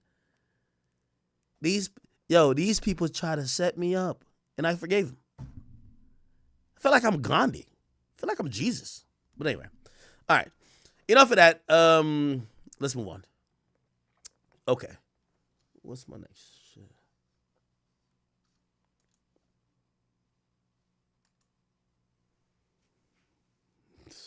Yo, Jay, y'all are tweaking.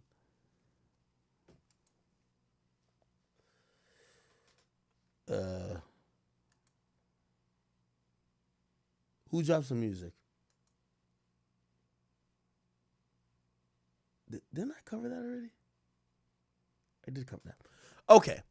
Real quick, and by the way, actually, Waka just hit me just now on he just hit me on Waka. Wait, I can't speak. Waka is big into crypto. So anyway, did y'all see this? So Waka Flocka has now gotten his bookings canceled. These days he's doing a bunch of stuff. He does festivals. He does he's multifaceted in the things he does to generate money now. If you guys ever watched the interview I ever did with him on Off the Record, he talked about just how he learned about not only making money, but how to spend and invest money and how to make passive money. Like he's one of those artists who has learned how to make more money by not craving for attention or being at the center of attention, but just by being smart. Anyway, he recently supported Trump, right? And he basically was just saying, he wanted Trump to win. Now, because of his support for Trump, what ended up happening is that, he got his event canceled. Like, for example, he was supposed to show up at LAX Wine and Spirits. And the owner of the establishment said, and by the way, this is in Washington, D.C. apparently. The owner of the establishment says, I love and support my community first and foremost. I am not a huge political or music person, and I truly had no idea about the views of Waka Flocka Flame, nor do I share his views. My community has spoken, and the event for tomorrow has been canceled, okay? This is the meet and greet that was scheduled at this liquor store. And Waka Flocka reacted to this by saying, imagine living in a country that was built on free speech to ultimately find out that free speech is only given to those who don't go against the system. A lot of people need to wake up. Y'all are being used for a bigger agenda. Free speech is free speech. My decision for who I vote for is my decision. Y'all talking about freedoms? One of my meet and greets in D.C., events in D.C., was canceled today because of some people's opinion, because they harassed the liquor store until they canceled the shit. And then they spun it like I did something wrong for having an opinion. That's freedom. That is very interesting. I mean, I could sit here and speak to some ideologues on, what should be, but I like to address what is. The reality of a lot of things, and even, first of all, everybody knows, I supported Trump. Not here to hide it. That's who I liked. I don't give a fuck, right? Didn't get paid. There's no incentive. I mean, I'm looking out for myself as a citizen. You know what I mean? I just thought it was a better candidate. Like, crypto is busting. But in many people's situation, it's better not to speak out on politics. I don't think it's good to speak out on politics if you're Waka or even especially Cardi B. Politics is very divisive. And I remember even saying or even criticizing some athletes, like, why don't they speak about this and this and third? And we oftentimes criticize athletes and rappers and entertainers. Why didn't you speak out about this? Why didn't you give your opinion on this? Why didn't you take a stance on this? And I think we understand the reason why, right? Like, I look at myself. I'm right now, I feel I'm the most freest I've ever been. Like, my agent called me up, bro. And my agent was just like, we have a few deals. First of all, they did a whole conversation. I'm sorry if I'm spilling shit, but like, I just be telling shit. They did a whole conversation with Black Effect and it's iHeart. It's Charlamagne's joint. They got a whole joint with Sirius. And like, I'm gonna be honest with you, like my agent and my lawyer was having a hard time getting me on the phone. I didn't have the heart to tell him, like, yo, I'm gonna be honest with you, bro, I don't want to get back with like a big company right now. I'm not saying always. And I'm one of the guys who, media-wise, has led that. Bro, especially even how I've been attacked recently, I've never been happier to be independent. And let me tell you what independence means. Independence for me means, like, for example, and I'm being very honest. I've been with Spotify, Complex.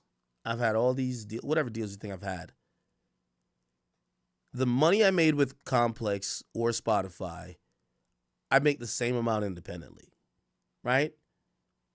Might just have to do a little bit more, but I make the same amount. Like, there's no like, oh my God, Spotify isn't here, like I'm fucking, you know what I mean? It's just, I've been completely fine. One of the reasons why I haven't gotten back with any company is that I don't want to ever get on a call and ever have to hear some woke nigga tell me some shit that he's concerned about, that the PR team done told him. I don't got time for that. That's the biggest thing with freedom. Now, what that comes with is that when I tell people I support Donald Trump, or it could be anybody, if you don't like it, just don't watch. Peace out. It's a very freeing experience and a thing for me. Sirius can't pay me enough, nor iHeart could pay me enough to go sit there and walk on eggshells. I always told y'all when I was with Complex and I had to apologize for certain shit, I didn't like it. And I said, why the fuck am I even doing this? And I realized I'm way better off by myself. But I say that with saying I understand the landscape of things. And I understand why people don't speak up. I understand if you're Drewski, you shouldn't speak on politics. I understand if you're certain of these guys that a lot of what you do is kind of backed by the establishment. Why rock the boat? Either way. Think about Taylor Swift. Even Taylor Swift. Bro, Taylor Swift came out when she thought there was an advantage for Kamala. You know what Taylor Swift said? Yo, I'm going with Kamala, or I'm with the Democrats. Fuck Trump. She started seeing shit wasn't looking good. You ain't see her since. Because politics is really a divisive thing. And I guess I'm saying, I take a long way to say this small point. Free speech isn't free speech isn't you saying, oh, you like Trump and you being able to do your show. That's not free speech. Free speech is you not getting locked up.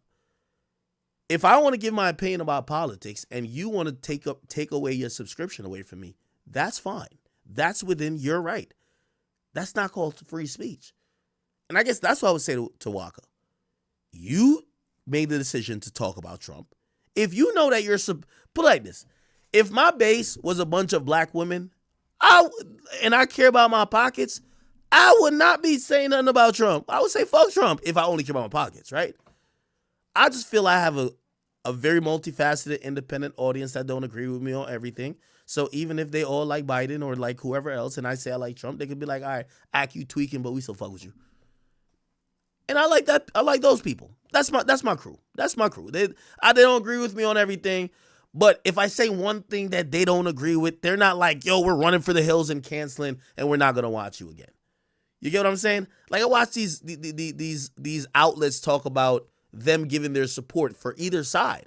And they're like, oh my God, they start getting emails and they start losing opportunities. And I'm like, for me, I'm not mad at it either or.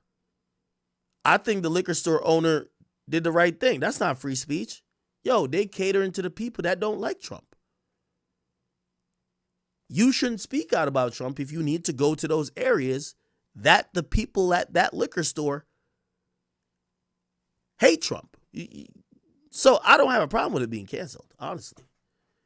You get what I'm saying? And maybe I'm a little bit too jaded in the fact that I understand that when people have a difference of opinion with you about certain sensitive topics, for example, politics, for example, religion, that might have to do, they might not want to do whatever. You get what I'm saying? It is what it is. But this is why, I encourage everybody to have a level of freedom and independence where hopefully the audience you're curating understands that they might not agree. It's not about agreeing with you on everything, but if they like you for who you are, they'll still support you. Like I was just talking to a creator. They were talking about, and I know this is a little bit separate, but I'll bring it into the mix. They were talking about promoting gambling. And they're like, yo, well, I don't think I could promote gambling. And so they're like, yo, what money would you take to promote blah, blah, blah, blah? And just to keep it short, they had a kid audience, like a very, very, younger, like probably like, I want to say 11 to 15 was their core. And they're like, well, I can't promote gambling. And I said, well, I completely get it, even though no more you're enticed by the money descent there. But I said, hopefully over time, and I know for me, I spent 10 years in this business to get to the point where the people who support me, I feel understand me. Because when you have to live a lie, it's just never going to be good. Like for the guy who I was talking to who wanted to, I'm like, so wait, you're trying to, this is why like a lot of creators, it's only so long they could be creators for kids as they grow, right? Because they kind of look at Logan Paul. After a while, he just started doing podcasts. I just watched some other streamer, like this is like some streamer. Look at this shit right here. I know I'm all over the place, but just rock with me for a second. There's some YouTuber named Valkyrie or some shit like that, right? Oh, hold on. There might be porn. Hopefully it's not. Okay. So this is a creator that used to make content for kids. And she did a podcast. And for me, I think this is just like natural. Like she's trying to shed that kid-friendly shit because that's her putting on an act, right? And I know you might be like, yo, what does this got to do with the Waka thing? Yo, you got to pick a struggle. If your audience is non-tolerant of your political beliefs, you're either going to shut the fuck up about your political beliefs or find a new audience that could be tolerant, whether they're in support of it or they could be like, all right, I don't agree, but I still fuck with Waka. And I do think you got to be yourself in this life, right? Like, for example, so this chick usually does content for kids. She's 32 now. She's probably been doing this shit for like 15 years or whatever. Probably since she was 18, definitely.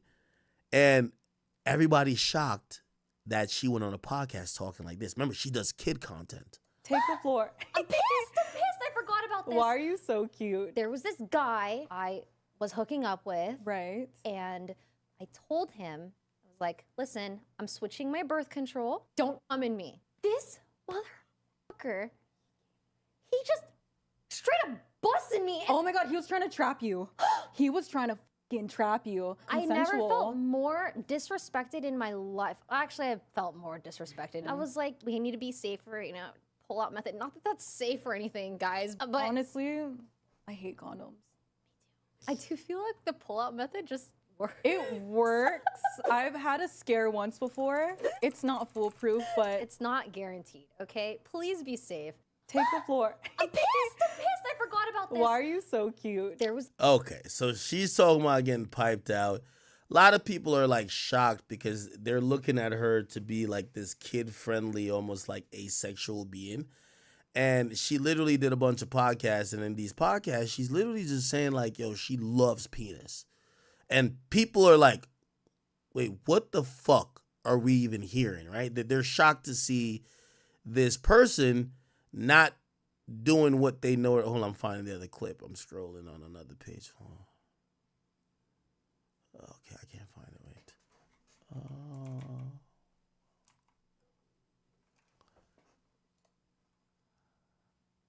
Hold on. Is it this? Oh, I think this is it. Listen to this one. Oh my God. I like to be Here we go. Here. scolded, told what Here to we do. go. This is. Oh my God. I'm very submissive. Oh my God. I like to be, you know, scolded, told what to do. This is new information to me. I like tall, cute nerds, and something about them just being so awkward does something for me. And I'm like, I want to just tease you. Oh my God. Aiken. Dick. I do. You like dick? I do. I'm a dick-loving girl. Oh God. I'm also like such a submissive type, you know? I just love Like her fans are like 12. Like, what the hell is my favorite? And but honestly, I'm not even trying to shame her. I guess what I'm trying to say is like, bro, after a while, for every content creator, even rapper, it's like, yo, you got to be yourself. Like, you can't keep playing an act. Like, she was playing like this whole thing for the kids, right? Yo, this chick is a freak. She's an nympho, allegedly, right? She finally just came out and said, yo, listen, I'm gonna just like, which I think she's trying to rebrand into a podcast. This is what I've realized the arc is for like these internet creators. They do kid content or they do vlogs that are like family friendly. And after a while, they get so tired of that shit. They then all pivot and they always usually go podcast first, then into more adult content. You like dick? I do. I'm a dick-loving girl. Oh God. I'm also like such a submissive type, you know? I just love like a big You're sub? man, you know? yeah. I'm very submissive. Oh my God. I like to be, you know, scolded, told what to do. This is new information to me. Are you a Tommy mommy? You like dick? I do. I'm a dick. And of course, I compare myself to. Anyway, yo, no. So to kind of wrap that up with the Waka thing, I know I kind of like straight off slightly, well, not slightly, a lot. In reality, just Google it, Waka Flocka. I don't have a problem with whoever canceled this shit. That's not free speech, okay? I think every celebrity has to, you know, make that choice, right? Like for me, for the last 2 weeks, like I only really popped back up to talk shit because like Trump won. Like if Trump ain't, like for the last 2 weeks, I didn't want to talk about politics because I don't give a fuck what you vote for. You vote for what you vote for. I vote for. Like, I'm not here to like promote the fuck. Like these niggas not paying me, except Kamala. She did. Shout out to her. Kamala was running ads like it was going out of style. Yo, Kamala. Yo, let me just shout out to Kamala Harris real quick.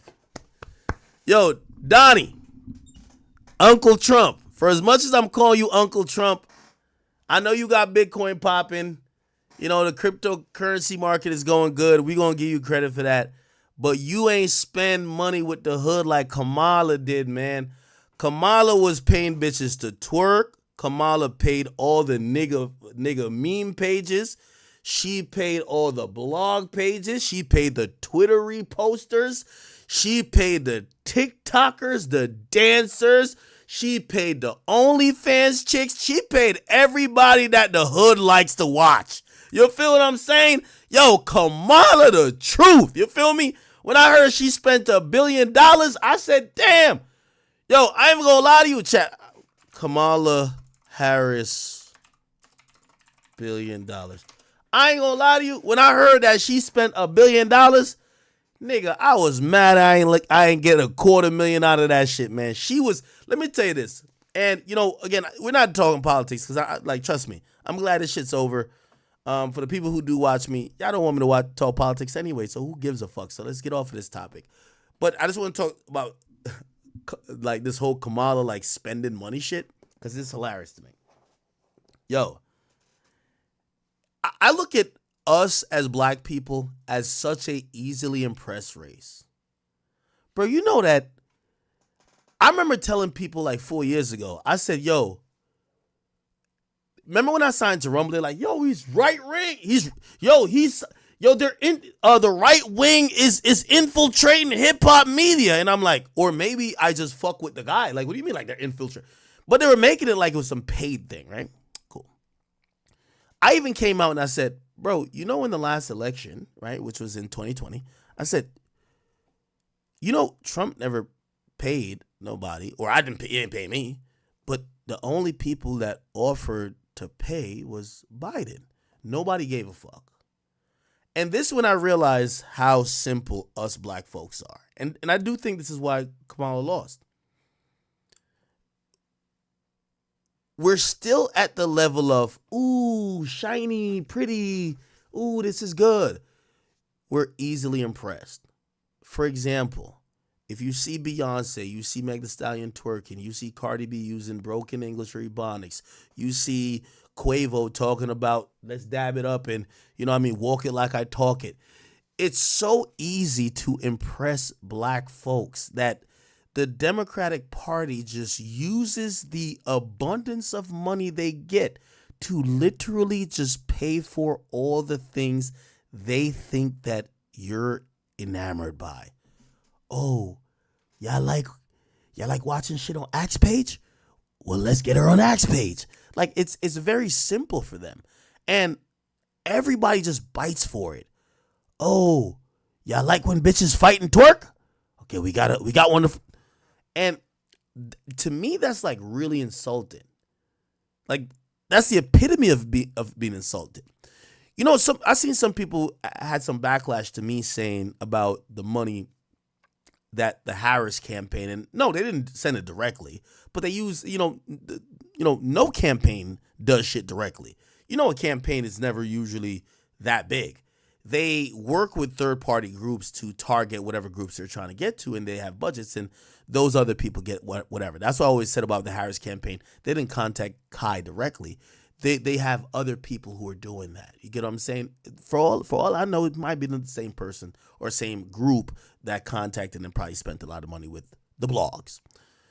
So I had mentioned when Trump got won, and I said, I ain't gonna lie to y'all, man. Just to let y'all know. Listen, just to let y'all know I'm a bitter man. Kamala spent some bread too, and I took it. And I hope her ass lost. Just is what it is.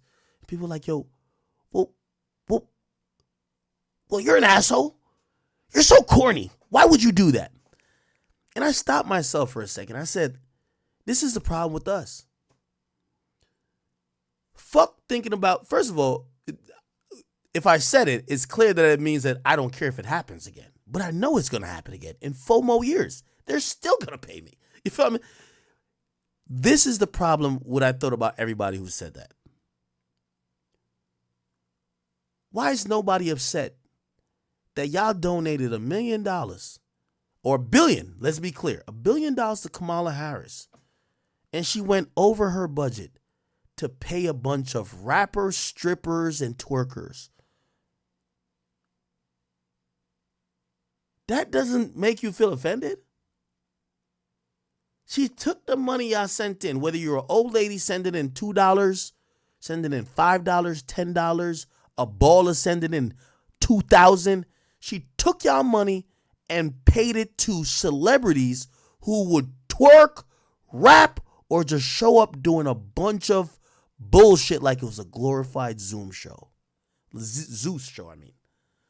That don't make y'all feel disrespected? It don't make y'all feel disrespected that the person y'all vote for just doesn't have the wherewithal or really know what's going on, that she go give the money to me? That don't make y'all feel like, yo, what you do with that $1 billion? Don't that make you realize that's exactly why motherfucking Ukraine been getting all the money that could have been in your pocket? That don't make y'all feel like that? She's giving the money to Quavo, to Glorilla, to fucking Meg Thee Stallion. And by the way, let me just say allegedly, because all these people gonna be like, we didn't get no money. Ain't no money come over here. Hey, what money? We ain't see the money. Where the money go? Hey, oh, money? Where? They had this one joint that ran about Oprah. They're like, Oprah, where'd you got $1 million? Oprah was like, huh? $1 million? $1 million where? Hey, it is what it is.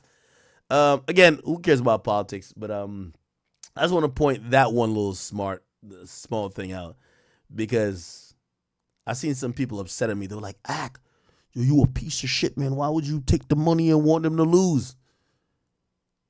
They took the money from the poor people and handed it to rich celebrities to dance around. Don't that sound like the United States? They took $2 donations from the broke people and handed tens of thousands and millions to celebrities just to get you to show up and vote,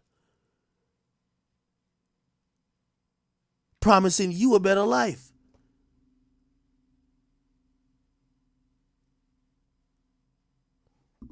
Let it rock. Okay. All right, where we at with this? Y'all still rocking with me here, man? It's 11 o'clock on the East Coast. Is Monday Night Football done? Probably is, right? Sexy Red now tied with Drake at number 4 for number 1 singles. All right, let's see Sexy Red do your thing. Have y'all seen this bullshit? A woman who could do both. Nah, I don't even want to talk about this. I feel like I'm promoting Ruby Rose. Ruby Rose is like the new Selena Powell, except I don't think she fucks everybody. I think she just... Okay. All right. 50 Cent chimed in on the whole thing with Ray J and the Diddy sons, and he says, oh, now I see why they was going to pack Ray J out. He was wildin', bro. Feels like he's saying this because Diddy is down bad. I'm going to hit Ray and tell him chill. Here we go. Because, you know, they saying that people at the church doing it. So now I can't turn cheek to cheek when somebody hit me, because now I'm thinking about butt cheeks. You know, it's like, it's a lot. It's a lot, and it's just not adding up to me. And I think... Nah, that's funny. Yeah, no, Ray. I think Ray knew what he was doing. You see, Ray is such a media-trained person. I remember Ray showed up to an interview, and I could tell he was on some shit like, all y'all keep booking me and giving me over-the-top treatment because y'all are waiting for me to do the Breakfast Club thing again, where it's like, Charlamagne, you live, but he knew how to play off of that and basically just milk whatever program for promo. So when I see him now piping up like that, it's because he's announced his new show and he needs people to be like, oh, Ray J got some good takes, but he ain't gonna be doing too much. Watch. Ray J's a, classic finesser. When I mean finesser, like he knows how to get your attention by any means necessary, right? Okay. We talked about the Grammys before. We did talk about Sean Combs trying to get Bond this time around with some new stipulations. We'll kind of ignore this. What else is with this? Okay. So, remember that in the indictment for Dirk? Let's pull it up. Remember theakademy.blog if you do want to see all the indictments in full. the indictment for Dirk is here. And in this indictment, what you will see is the feds have added and even included some lyrics from Lil Durk, basically using it as context to say that, he was gloating about the murder. Let me see if we could point it out here. And by the way, this is a superseding indictment. Okay, here we go. It says, following the attempted murder of Taekwon Bowen and the murder of Lil Pop, the defendant Bang sought to commercialize his death by rapping about his revenge with TB with music that explicitly references audio from a news clip taken shortly after his murder, where you scream no. It says, after seeing a dead body. It said, told me they got an Addy, go, go, got the location, go, go, green light, go, go, go, go. Look at you on the news and see your son, you screaming, no, no. He says, pussy, right? Now, DJ Bands, who was his DJ, quickly went to being online to let people know, yo, hey, I know we're not going to do the YSL shit here.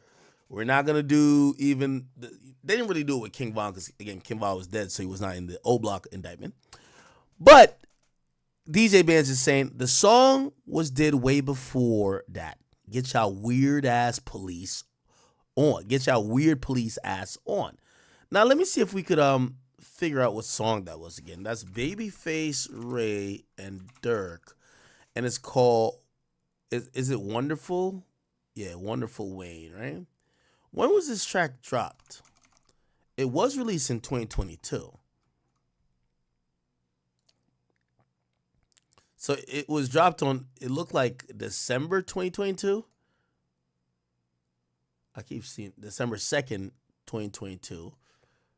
When was Lil Pop killed? Lil Pop death day. That was August 2022.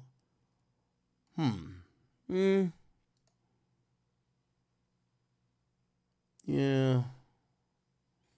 Now, obviously, we have DJ Bands was saying, nah, this was done before. I think they'll have some, they'll have a reasonable way to be like, no, we did it before. But I think the feds are going to be like, okay, but we're not charging you with the lyric. It just makes for context.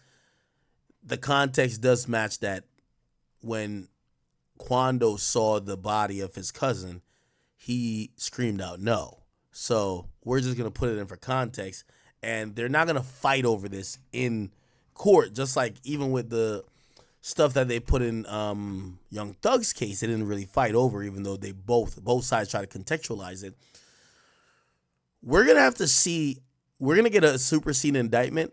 I actually predict that there's going to be more lyrics used here. I seen someone send me a situation or send me like this,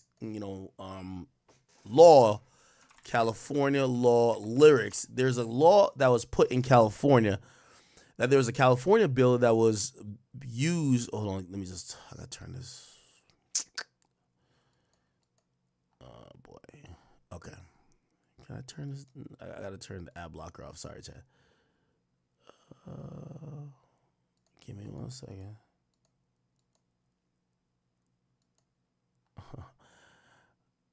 All right, every time this acts, I gotta let me just remove this thing. Yeah, I'll just remove this shit. Because I have premium now. All right, I just removed it. Fuck it. Okay, I removed it. Ad blocker uninstalled. All right. Okay, California bill banning use of rap lyrics as evidence signed into law, right? So Governor Gavin Newsom signed a bill requiring judges to press prosecutors on the purpose behind including lyrics as evidence. Now, we all know that this case is going to be adjudicated in a California district. Here's the only problem, though. This is a California law, which is a state law. The court that Dirk is going to be in is a federal court, even if it's within the District of California. So this law has no, sets no precedent or has no bearing on how the feds are going to use it. And we don't know how the feds necessarily look at lyrics, even though I continue to tell people that lyrics usually, you're not charged for what you say in a song. You're usually just charged for the crime, and the lyrics is there to make, give context, right? Okay, so it's a big win for creative expression. Governor Gavin Newsom signed the Decriminalizing Artistic Expression Act, which restricts the use of rap lyrics as evidence in courts in California. In August, California State and Assembly unanimously approved the bill AB 2799, speaking to the importance of the legislature at a virtual bill ceremony where rap artists like Killer Mike, Meek Mill, Too Short, Ty Dolla $ign, YG, E40, and Tyga, as well as the CEO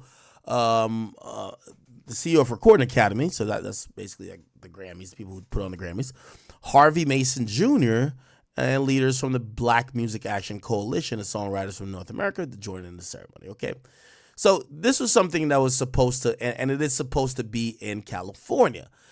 Now, California is like a very different place. We don't see much RICOs necessarily, especially when it comes to gang activity, because it's kind of like the home of gangland, and also the way how they police it there, the local authorities do a really good job. So the feds don't come in a lot. They do a really good job of, like, they have what's called gang enhancements and shit like that. So they be taking care of their own shit. The feds don't come in too much. But also, when it comes to like RICO and how they view certain stuff, is very different than other places, right? So, yes, even lyrics now, you would have to almost justify it in front of a judge why you're using lyrics. That's not the feds, though. The feds, you don't. So, again, he's not charged for lyrics, but it contextualizes the nature of the crime and the fact that there was a braggadocious type of attitude towards the crime, right? All right. So, yeah, that actually doesn't count at all, if you ask me. Now, if you continue to ask me, do I believe that song is what DJ Ban said? It was done way before that? I don't know. Like, I'll go with his word. At this point, you might as well just take his word as a benefit of the doubt for now. But even the go shit felt like you were trying to set up him saying no, which we all know happened with Quando. And I'm going to be honest with you. Like, I think the feds are looking at it this way. The feds are looking at it to say, yo, Dirk was desperate to let everybody know that he slid. Like, he was kind of he wanted people to know, right? Like, he went on an interview with me and he said, yo, you don't see people saying that no more, right? He rapped twice about no, right? Like, in a subsequent album that came from that, which there's another song, War About It, right? And chat, I'm not being federal here. Like, these are songs that are out. The feds are not stupid. They've spent way more time investigating Dirk than I have probably even spent looking into Dirk at all. And, they're probably going to be like, yo, this is Dirk. Try to let people know what it is, right? He said, no, I think he let a hoe got him. He say, no, I say, let's go to war about it. Where he go, you better know the more got him, okay? Wow, Jesus Christ. It's kind of cryptic, huh? If you ever been involved, you can't talk about shit. I seen a killer do an interview. He telling. Why you ain't never clear that rumor up? You know I'm valid. Who is he talking about with that?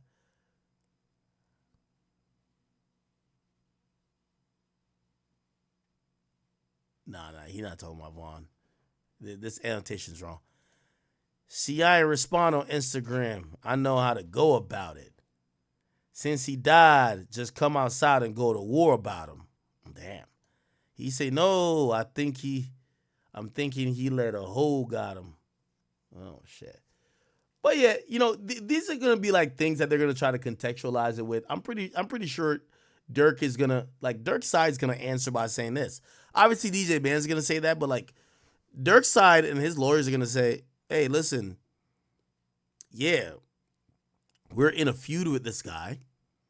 We saw something on the news that was viral, probably inspired some raps, or shit, it was random. You know what I mean? Obviously, the random thing, I think it's hard to believe it's random.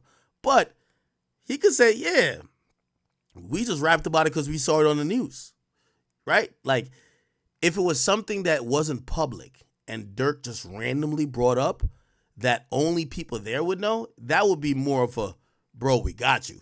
But that was a viral clip. Like, you know, I don't want to necessarily play the clip again, but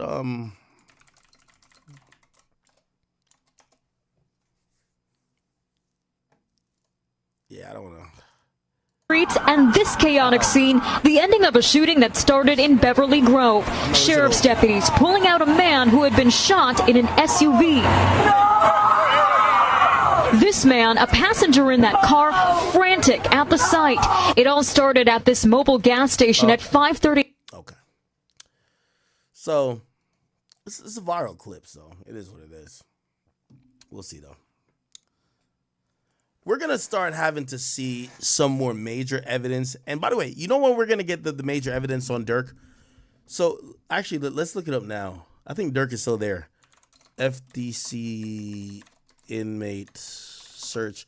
We're waiting on Dirk to, you know, I might have to hit somebody down there and figure out when do they transport people? Because Dirk kind of waived everything, right? He waived everything to Banks. Dirk. He's still there, I think. Let's see.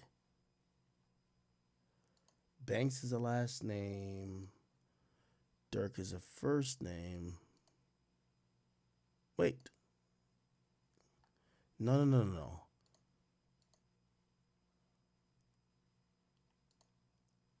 Okay. Banks. Oh, Dirk Banks. Yeah, he's still at FDC. Yeah, whenever he leaves here and he gets to, we're going to find out probably the most we need to find out here. Whenever he gets to California, they're going to have the arraignment hearing. I suggest, based on this indictment, they're going to try to almost push for bond on arraignment, okay? Now, the government might be prepared to, or actually, maybe actually, they're probably going to see a magistrate. The magistrate is going to say no. So the first bail hearing, we're going to hear no, guaranteed, because the magistrate is going to do the arraignment, and they're going to see murder for hire. They're going to say no, hell no. They're not going to give you a bail initially on a murder. Then it's going to get assigned to a district judge, which I think it probably already is, because he got superseded, indicted into the other case, right? So the case he's in now, let me show y'all. Yes, so this is a superseded indictment here. Is this it? Yeah. Yeah, superseded indictment. Yep. Did they give this to a judge yet? No, I don't think they gave it to a judge yet. I'll scroll down and see.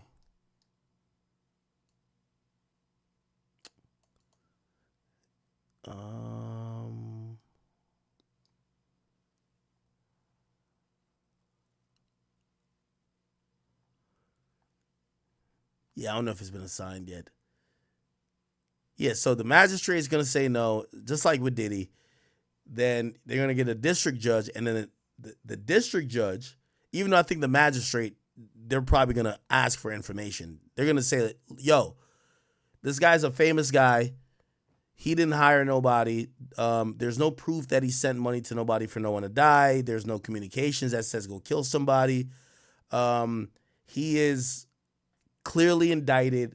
He's clearly indicted because people have followed music and internet narratives to believe he is some big-time killer that is diabolically placing murder hits. That is not him. He's just an artist. It's all make-believe, okay? What did he say? He says, This is just props or whatever he says, right? And then the government's going to come back with, actually, no, we have a wiretap, we have recorded conversations, or we have a witness. Once they say a witness is a snitch. So the witness is a snitch, no matter what.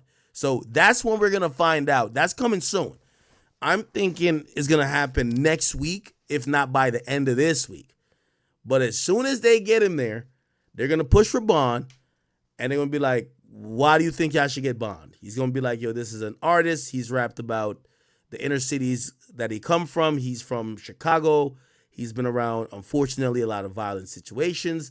And any type of his lyrics is only about, his lyrics is all about his own experiences. Also, he wasn't trying to leave the country. He was in conversations with I don't know, some people about booking some shows or whatever, or he was about to do something with his girlfriend for some anniversary. They're going to have some excuse, and then the government's going to come with mad information. Yo, we got a witness who recorded Dirk.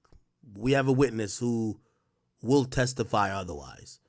We have this information. And I guess that's when his team is going to start preparing for what they're going to run into. A snitch, recorded conversations, proffers, a government witness.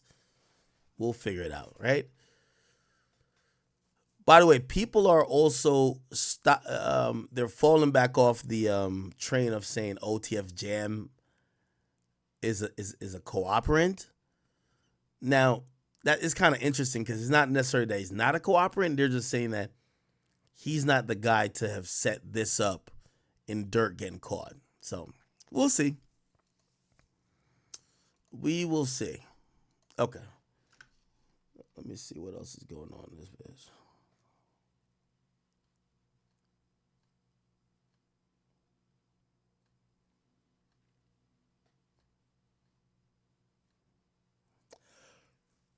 Oh, real quick, I wanted to also show y'all the difference. And remember I told y'all there's certain cases you just can't beat. That's why people like, the Young Thug fans are like, oh my God, no, he was going to beat the Rico. Man, y'all tell me who beat the Rico. Who beat a Rico when? When you seen not guilty for a Rico? I'm pretty sure someone has, but we haven't seen it like frequently. Anyway, Diddy and R. Kelly. I did some insight and some digging into R. Kelly's case. And what I realized, there is some similarities here. And I want to, I'm not going to pull up documents, even though I do have all of them. I want to give y'all the similarities between Diddy and R. Kelly case, right? So R. Kelly back in 2008 caught a case about him having sex with a minor on video. He claimed it wasn't him. He said the mole on his back or the mole on the nigga's back. Something wasn't there. And I think the woman wasn't as cooperative or whatever, and the case fell apart, and R. Kelly essentially beat the case. Now, what happened is that after the documentary, and this is why, these documentaries really set the feds in motion, and even if you think about Diddy, the feds are consumers of the media a lot. Oh, the biggest thing is that Cassie sued Diddy? Oh, okay, let's go investigate. Like, Diddy's lawyers have came back now and said that the investigation into Diddy started days after the lawsuit became public. So it shows they're watching the media, right? Cool. So the Surviving R. Kelly thing happens. They go do, all these extensive investigation, this and third, talk to all these witnesses and other people come forward. And let me give you some similarities. I'm going to just summarize it. I'm not going to pull up no documents. So R. Kelly got charged twice federally. One was in Chicago. All those charges, which I believe was 13 counts, had to do with him filming himself having sex with minors. Okay? Children. Well, primarily children. Like the most of them were children. Or people that weren't consenting. Right? New York, Eastern District, also indicted him. So in Chicago, Illinois, they charged him for videotapes that they got. And by the way, like I read through this shit today, it was actually a little fascinating. It said the jury watched essentially was child pornography. They watched him have sex with a 14-year-old. They watched him get fellatio by these other women that were clearly underage. They watched it a lot. They said the jury watched all the videos. And like even in deliberation, they watched it again, which is like, why I need to watch these videos so many times? Anyway, so that was that. But in New York, they charged him. The videos kind of were a part of it, but you can't charge the guys same thing two places, right? Still we're gonna have double jeopardy things. They charged him with RICO for sex trafficking and also for transportation by state in prostitution. Now, what you're gonna realize is that Kelly's New York case looks very similar to Diddy's New York case. Now, granted, one was in the Eastern District, Diddy's in the Southern District. Let me tell you how everything went. And I'm going to give you a little bit more details too. Kelly's case in Illinois, he actually beat half of the counts. It was 13 counts. He beat 7 of them. So 7 of the counts of him supposedly having sex or, unwanted sex with these people, the jury voted not guilty for 7 counts. But for 6 counts, he was voted guilty on. Okay? Okay. Now, I'm going to tell you why I'm telling you that. When you accuse someone of just sexual assault or just, filming like, say, child pornography, right? I keep telling you that it's so like a RICO is like an unbeatable case. So he beat 7 out of 13 in Chicago, but in New York, they hit that boy with the RICO, okay? And it was 9 counts. They found him guilty on every count. And I think that's the important part.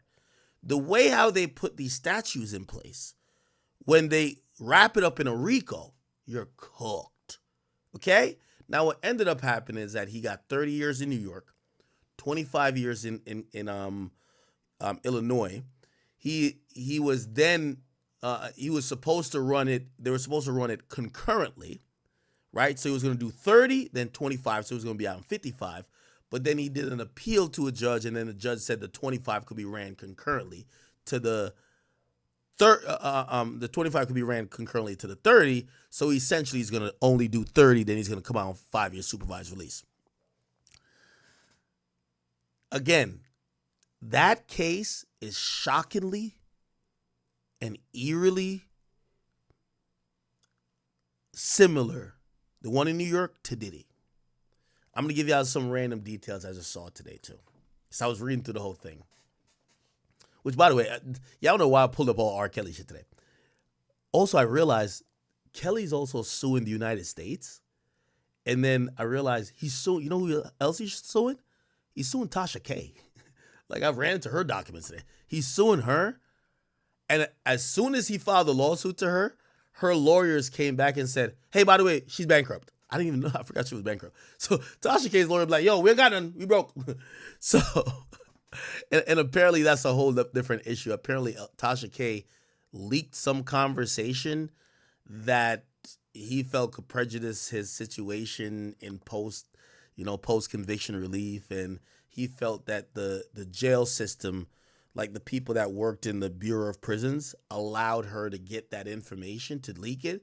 So he sued the United States government, Tasha K, and a bunch of other people. Anyway, it's probably not going to go nowhere. Okay, here's some details. This is crazy. So in the Chicago case, yo, Kelly was paying out the ass. Yo, so this guy was like, he loved taping himself. He loved taping himself, and allegedly he loved he loved taping himself, and he loved also having sex in front of people, which you're gonna start realizing is like a trend among some of these guys who get these charges, right? They love other people watching them having sex, which eventually those people then become witnesses, right? Like, yeah. Like, for example, one of them actually testified that some chick named Stephanie, who she said she was as well sexually assaulted by Kelly. She said she watched, I think it was a 15-year-old Aaliyah give Kelly head.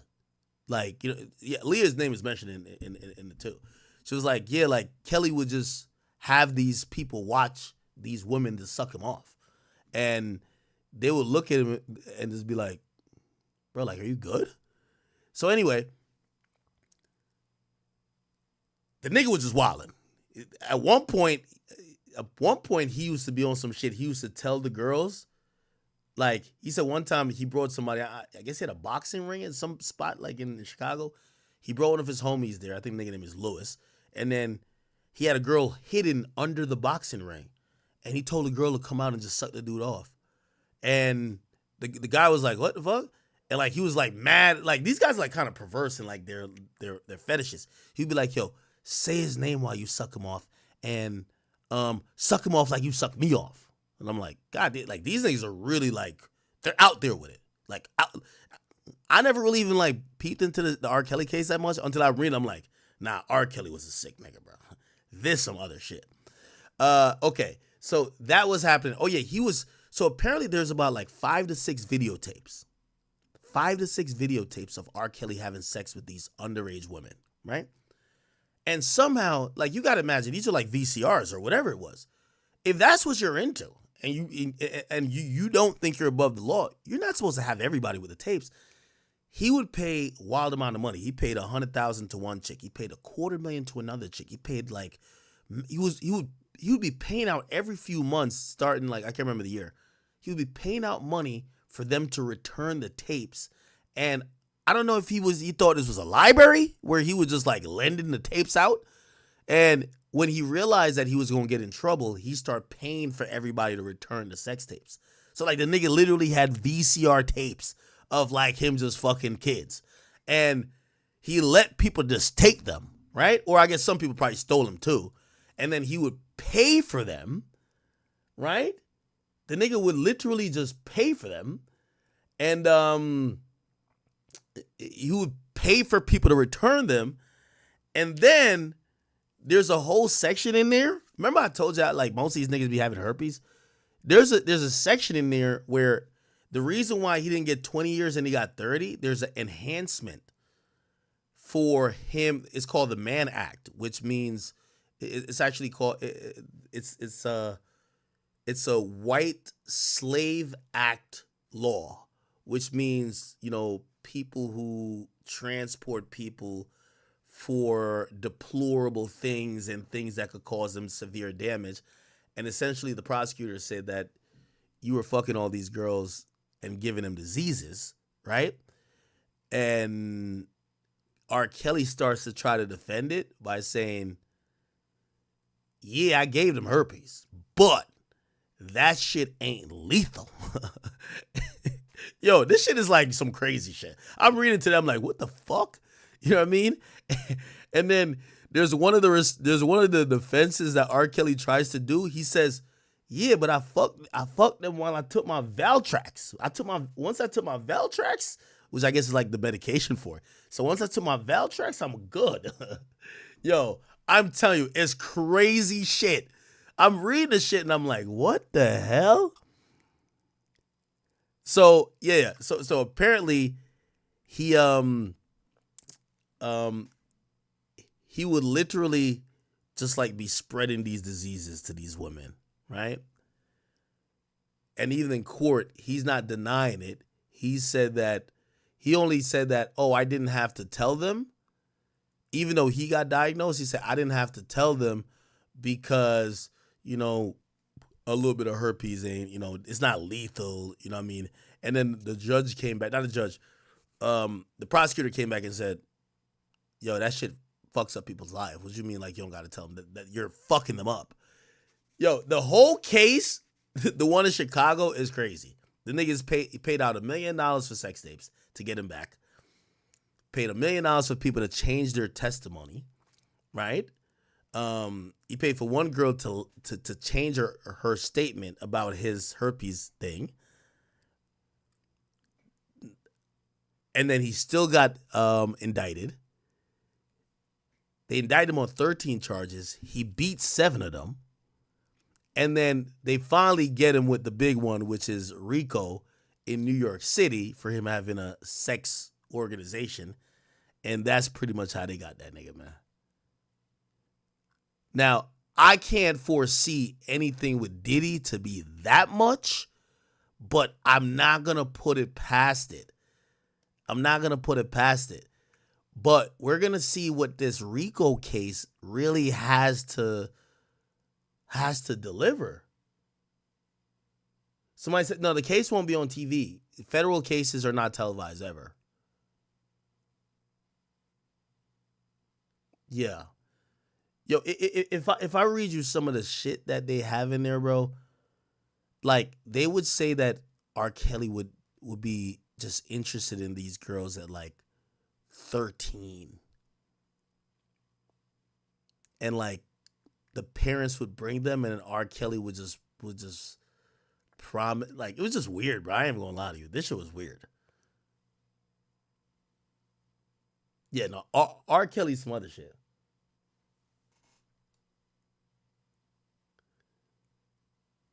So it's kind of interesting, man.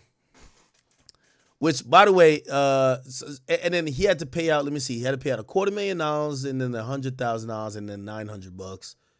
And he's gonna do 30 years in jail. I think he's been locked up since like 2019.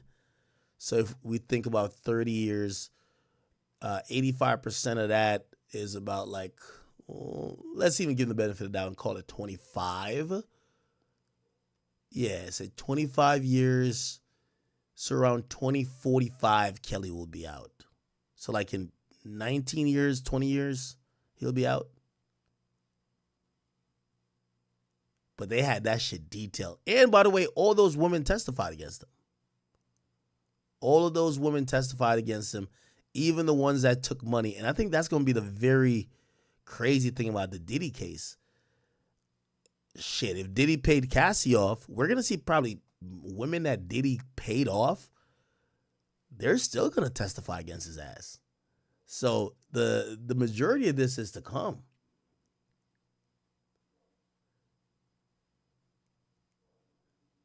Now, matter of fact, hold on. I'm going to pull one up real quick.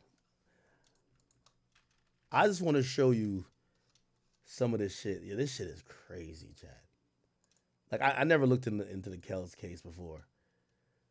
Because all I could think about is Step in the Name of Love, nigga. That nigga was a different type of nigga. Here we go.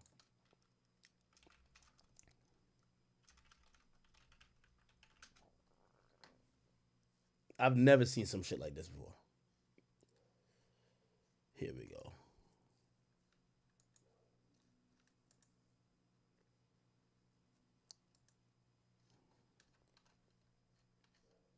Wait.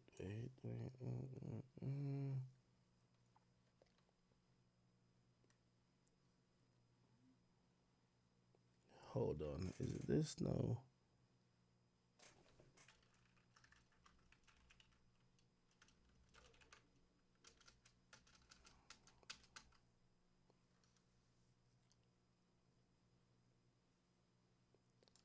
Okay. I think this is it.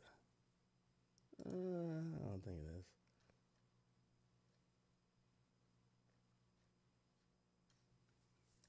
Wait, just give me 1 second. I just want to pull this up and show y'all some of the crazy shit that was in here. Do y'all remember when the R. Kelly shit was happening? I don't think I was that tapped in, bro. Like, I didn't know it was this crazy. This shit is...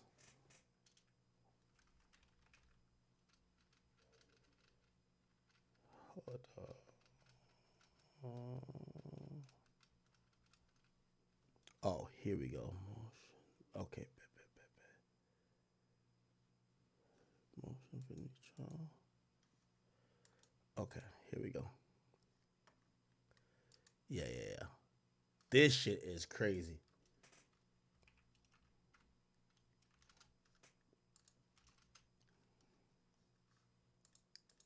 Just give me 1 second.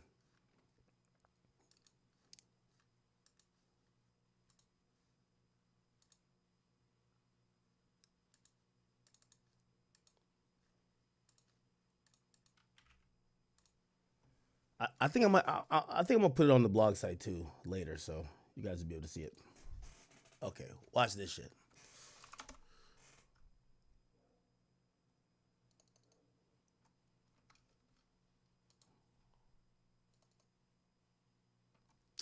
Come on.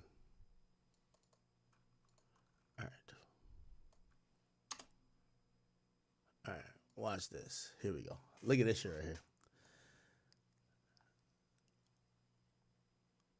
Yo, they had 45 witnesses, hundreds of exhibits, right? Written, videotaped audio evidence, right? Okay, the indictment, blah, blah, blah. Here we go. Trial. Look. All right, here we go. I'm going to show you some interesting shit in this. Look. It said the nigga got diagnosed back here. And they say, they advise the nigga, bro, you should use a condom. Nigga name is the Pied Piper, man. If you think a nigga named the Pied Piper is using anything like that, nigga? Oh, man. So, look at the amount of chicks this nigga was violating. Angela, look, 14 to 15 in 91. Oh, my God. That nigga's tweaking. Okay. And then there's Tiffany. Met through blah blah through her friend Tiffany. Tiffany was also in high school. Tiffany told Angela blah blah blah, brought her to his apartments along with the two other girls in high school. God damn. Oh man. They went into the room one by one. This is some crazy shit. So from 15 to 17. And then look, in 1992, he met the defendant, which is Kelly, met Aaliyah. Oh boy. On Aaliyah's 12th birthday. What? 12th? Yo, this nigga's tweaking. The defendant introduced her as next in coming. I didn't even know that she was in a girl group. Look. Yo, look, Angela saw Aaliyah regularly in Chicago while Aaliyah worked on her first album. Age ain't nothing but a number. Oh my God. No, this is bad. This is like fucking bad, bro. Look, during a tour stop in Washington, D.C., Angela saw the defendant performing oral sex on Aaliyah in the tour bus. Oh my God. In the middle of the 1994, told Smith, Aaliyah's in trouble. We need to get home. Oh, man. Look, the defendant and other men talked about so they realized they was about to go to jail because apparently he said that they thought Aaliyah got pregnant. And they said, oh, you got to marry Aaliyah. That's the only way you don't go to jail. And they said, well, she too young to get married. And they said, it said the defendant, Kelly said, man, whose side you on, bro? And it said the defendant, which is Kelly, they met Aaliyah in a hotel room and they talked about marriage and said that they got to get false identification for her. She was 15. Bumbleclot. This is crazy. So they talk about how they got her fake identification and went to like marry her and shit like that. And they said, Stephanie, these is a whole bunch of people, bro. Like, just look how many people. This is 103 pages. Kate, Sandra, Alexis. Look at this. Lewis. I think this is a guy though. He met when he was 17. And asked the defendant if he could hook it up for the whatever. Watch this. Lewis, whatever, to the studio. The defendant also instructed Lewis to have sex with women. Remember, it's a 17-year-old boy, which the defendant recorded. He was on some Diddy shit. Yo, I don't know what is up with the industry with having other people have sex, watching them and recording them. That's like fucking weird to me. On one occasion, the defendant took Lewis to the garage when the defendant snapped his finger 3 times. This is crazy. Look, think about this. So Kelly brought this nigga to his garage, snapped his finger 3 times. It's like some shit out of Wizard of Oz. A naked, very petite woman crawled from underneath a boxing ring. What the fuck is this? Bro, what the fuck was going on in the 90s, bro? Kelly walks into his garage, there's a boxing ring in there. He go like this. A naked girl just crawls from under the boxing ring. Look, when the defendant ordered her to come here, he says, come here. She crawled over to him and performed oral sex on him. Oh, I guess she sucked off Kelly first. The defendant told Lewis to pull his pants down and directed the woman to do Lewis the same way she did him. She complied and the defendant told her, say Lewis' name and tell him you liked him. What the fuck? Now, this is some crazy shit, bro. Geronda. Yeah, there's mad people in this. I ain't gonna lie to you. Yo, if you read all this shit, you'd be like, yo, Kelly lucky he only got like 30 years. This nigga was tweaking. Anna. Bumbleclot. This is a lot, man. All right. A bunch of people like, the feds really collected a bunch of people, dog. Yeah, this is like a whole lot of shit. If you like R. Kelly, don't like R. Kelly, if you want to like kind of like figure out what the fuck happened during this case, remember, none of these cases are federal or are televised. So like, unless you're reading through all of the updates in court every day, which it's usually going to get whitewashed by the verdict, you're going to forget what the fuck happened.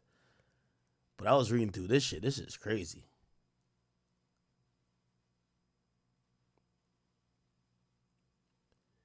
The jury heard additional testimony and saw evidence that corroborated the victim. In addition, the government introduced evidence from a defendant's storage facility, including an altered birth certificate from Geronda that changed her birth date from this to that, false confessions, and audio recording, which, this is some crazy shit. All right.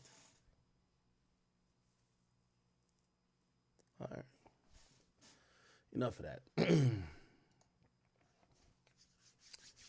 Yeah. So anyway, I kind of say all that to say, if they, and by the way, that was the Chicago case. The Chicago case, they had all the videotapes. So like, they're going to actually show, let me see.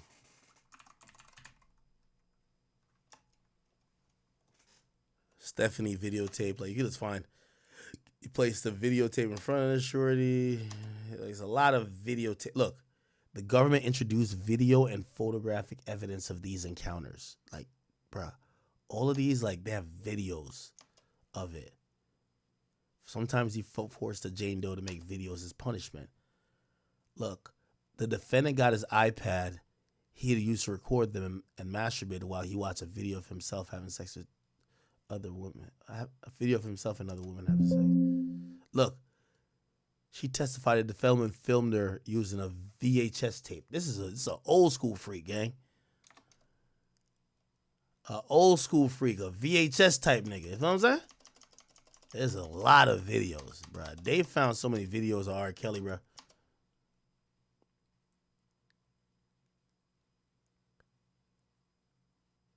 Yeah. So yeah, when R. Kelly was trying to go for appeal, but also a motion for a new trial before, they pointed out that the videotapes of him having sex with these women were all played. And he was like, nah, that biased the jury. And the prosecutor was like, no, we gotta let them see what the fuck happened. What the hell? Yeah, it's kind of sad. Really sad. Okay. All right, people.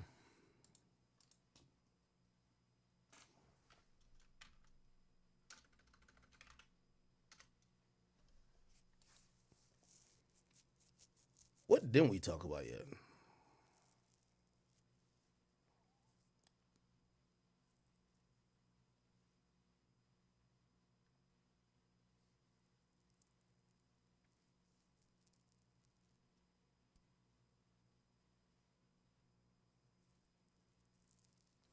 Oh, we could talk about my interview with Quando Rondo. Now I'm gonna be honest with you, Quando Rondo. I mean, he wasn't trying to, he was trying to avoid certain topics as best he Call could. it then, would you? Wrongs, I feel like wrongs, and above them is the morals. Them can't go above them. So right, but to you, you might have all three of them in your face, and you trying to just one message for here for a reason. If I got any young nigga out there looking up to me, it is cool to go to school. It is cool to do the right thing. If I could start over right now, boy, I promise you, boy, I go through 6, 7, 8, 9, 10, 11, 12, all that just to walk across the stage and get a diploma, even though I know that shit. Nah, I ain't cross him back, hurt him, make him sad, steal from him, forgive him, but don't forget. What's the best one to go with on there? Forgive him, but don't forget him. Forgive him, but don't forget. Look, you see how you could be in the same, forgive him, but don't forget is in the same atmosphere as the rest of them shits, and you ain't had to go with none of them. You could go at the right thing, God. Boy, please, God, when I go in, He talked about his federal sentence. He basically, to give y'all a little bit of a too long to read version, he basically said that when he was talking about forgiveness, he never said that he was forgiving Dirk. Right? Obviously he wasn't specifically trying to speak about that. He still has to go in for federal sentencing. He don't want anything he could say in this interview or anything else on social media to be used against him. And also, I think what I kind of realized about him from this is that he felt very free of the restraints and the pressures that I think a lot of people put on people in this position. Like, we're not going to blame no one for allegedly what could have been Dirk's actions, but I do think Dirk was in a very interesting spot where people were looking at him to say, well, fans are saying slide for Vaughn. The homies want you to be the guy you've been rapping about, so they want you to tell them, go get that nigga. They don't want you to be saying, oh nah, let's not do this, right? They want you to literally say, yo, we about to go get this done, right? I ain't gonna lie. I really don't know how to play with a prayer without really doing like a real prayer. Are you scared? Scared of? Nah, I ain't scared, but No, it's like not necessarily that, but like just what a judge could give you. Like they can say anything. You gotta listen. When I pray, I ask God, all right, oh Father, I'm in this situation. I'm a tough soldier, and they say you get the toughest battle to your strongest soldiers. So at the end of the day, it's still a blessing to me, even though it's a messed up situation, because it show me that I'm a strong individual because you giving me a tough battle. Boy, oh Father, when I walk in this courtroom, I ain't asking you to free me and just give me probation, because I know it'll seem like you just giving me what I want because I'm your child. And it seemed like I wouldn't learn. And with me making this prayer and me knowing you the God that you is, and you send blessings, once people send prayers up, you send blessings down, and you let me wag, it's like I ain't learned. So at this point, I want to learn, Father. By the way, his sentencing is on December 12th. Okay? It's in December 12th. And,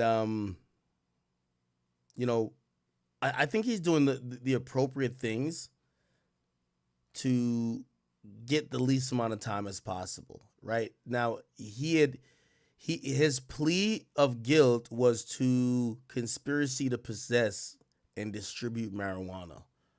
right? That's kind of odd, though. I have a theory. Y'all want to hear my theory? I'll give you my theory. My theory. Y'all want to hear my theory, do y'all? Give me 1 second. I'm just confirming something. And I'm going to give you my theory.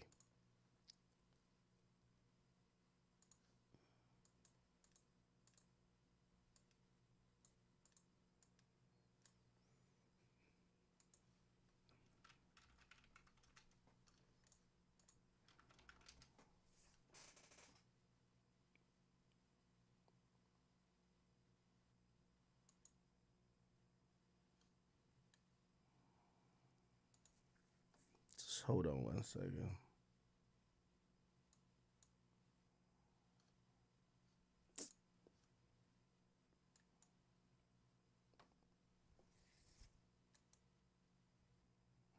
Yeah. Give me 1 second.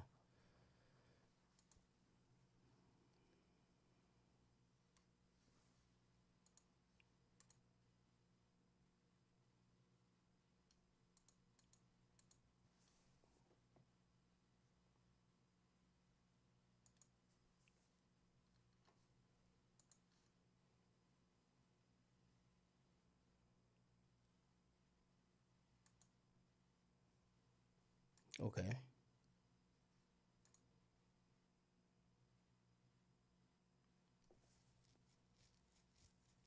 Okay, I got it.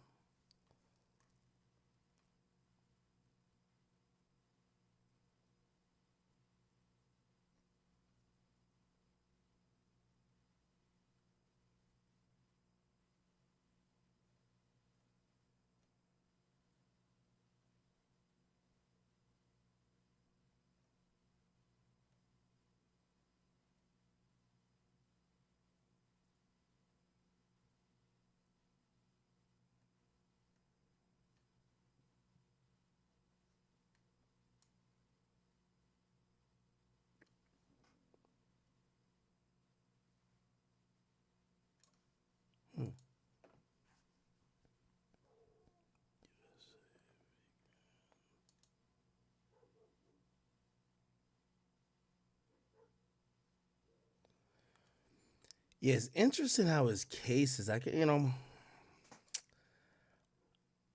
personally think if you ask me personally, and I guess this is my theory right here. If you ask me, I believe that they were investigating. I believe everything started from King Von. Like, let me lay this theory out. Let me just send this to myself first. Yeah, just give me 1 second. And I'm going to lay this out for y'all. Because I personally believe that this entire thing is literally because of King Von. 100%. And I know it sounds like I'm... No. Did I just... No.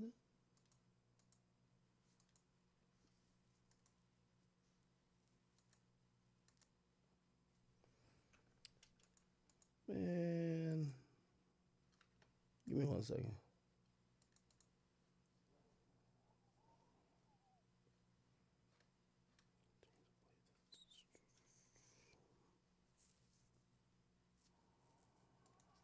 Okay, sorry.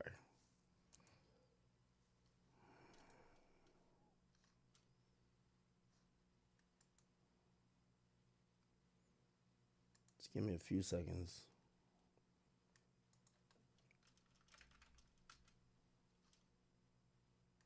Huh?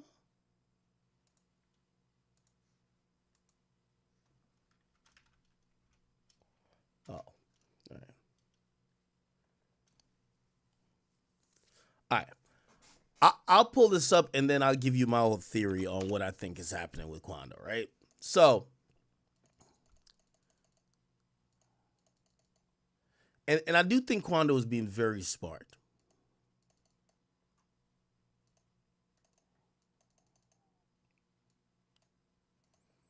Okay, got it. All right. So let me lay out my theory. My theory is that the death of King Von has dropped so many dominoes. Like the domino effect is gonna be is so profound and unheard of. Let me give you my theory of what happened. I believe that King Von, okay, the death of FBG Duck, where it was done, gave significant interest in getting Von off the street. You have to realize, niggas die every day, B, all of that stuff. Niggas get shot, this and third. But when the brazen criminal hoodlum activity of Chicago happens in the Gold Coast in front of high-end luxury stores in a tourist district, the feds say these Negroes are getting too far out of hand, okay? What I believe happened is that they started to investigate that early, and they wanted to get King Von, maybe Dirk, but definitely the people who killed FBG Duck. While they're investigating that, Von dies.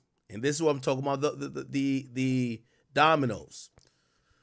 While that happens, Von dies. Okay? Quando Rondo comes into the picture at that point, right?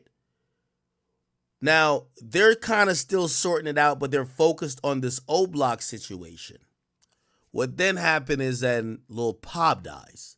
And when Lil Pop dies, that's when they're kind of almost like, all right, well, we could put that together with that together. And that's why I think that Quando got charged. I think Quando Rondo getting charged is a byproduct and a domino effect of them wanting King Von for FBG Duck. King Von dies, and then there's a retaliation killing, and then they charge Quando. I'm going to tell you why they charge Quando. And again, this is all theory. They charge Quando to squeeze Quando. Pause. Right? Let me tell you why this is my theory. If you look at what they charged him with and what he ends up like pleading to, he's pleading to marijuana. Like, he's pleading to like possession of marijuana. But they do hit him with a bunch of things that are, you know, it's not a RICO, but they hit him with a bunch of charges to make sure him and a few of the dudes he was with, you know, are in some shit, right? And this is the indictment that they hit him with. And what you will realize, he basically, hold on, yeah. Is it this? I think this is the one, or this is one he pled guilty to. They dismissed everything else. They dismissed the conspiracy for robbery. They dismissed the possession of a firearm. They dismissed drug trafficking, crime. They dismissed everything else, but almost like the weakest charge. It's almost like they wanted to leverage that to either keep him out the way or either get some type of compliance that they could do what they needed to do to Dirk, if you ask me. Now, I want to be very clear. I'm not in no way, shape, or form saying that this means snitching or nothing like that, because I know people are very sensitive to that. But I do believe that the feds played their hand to get the indictment they have now, because I think they have a shit ton of related indictments. I think Dirk's indictment now is related to another one they have in Illinois, and I think there's one maybe originating from Atlanta. So I believe, again, and this is what I keep saying, the death of King Von triggered hella things. Death of King Von triggers Lil Pop dying. Well, first of all, the death of King Von stops the feds from putting King Von in the indictment they wanted to put him in, which is FBG Duck. But then he dies, and then some other shit happened. Then they start looking into that. So then they put a squeeze on one guy over here while they investigate this whole thing since 2022. Because you gotta remember, they indict Quando after Quando called this indictment after Lil Pop dies. Right? The feds already knew that Lil Pop passed away based on whatever. So they either wanted to try to put a squeeze on Quando, which I'm thinking he wasn't going, but they at least wanted him to get him out the way while they did what they had to do with Dirk, and then they got Dirk, and now, first of all, I think the feds wanted to make sure nothing happened to Dirk too. In the case of, I think they have 2 or 3 cases. I think we're going to see more superseding indictment. We only see the first one. They wanted to make sure nothing happened to Dirk before they got Dirk because they spent a lot of manpower and time to try to indict Dirk. Just like they spent a lot of manpower and time to indict King Von, except King Von died. So that's kind of where I think it is, and this is why I kind of think everything is a byproduct of King Von passing away.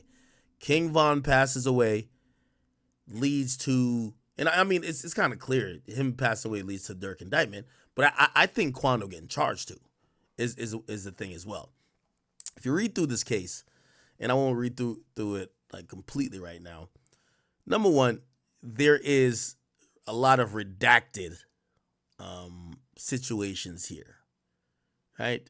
There's a lot of redacted situations here. Now, I'm going to look through the case a little bit more when I get off stream, but part of it being redacted could be like people that were charged later, could be cooperants, or it could even be somebody who passed away who, you can't charge a dead man, right?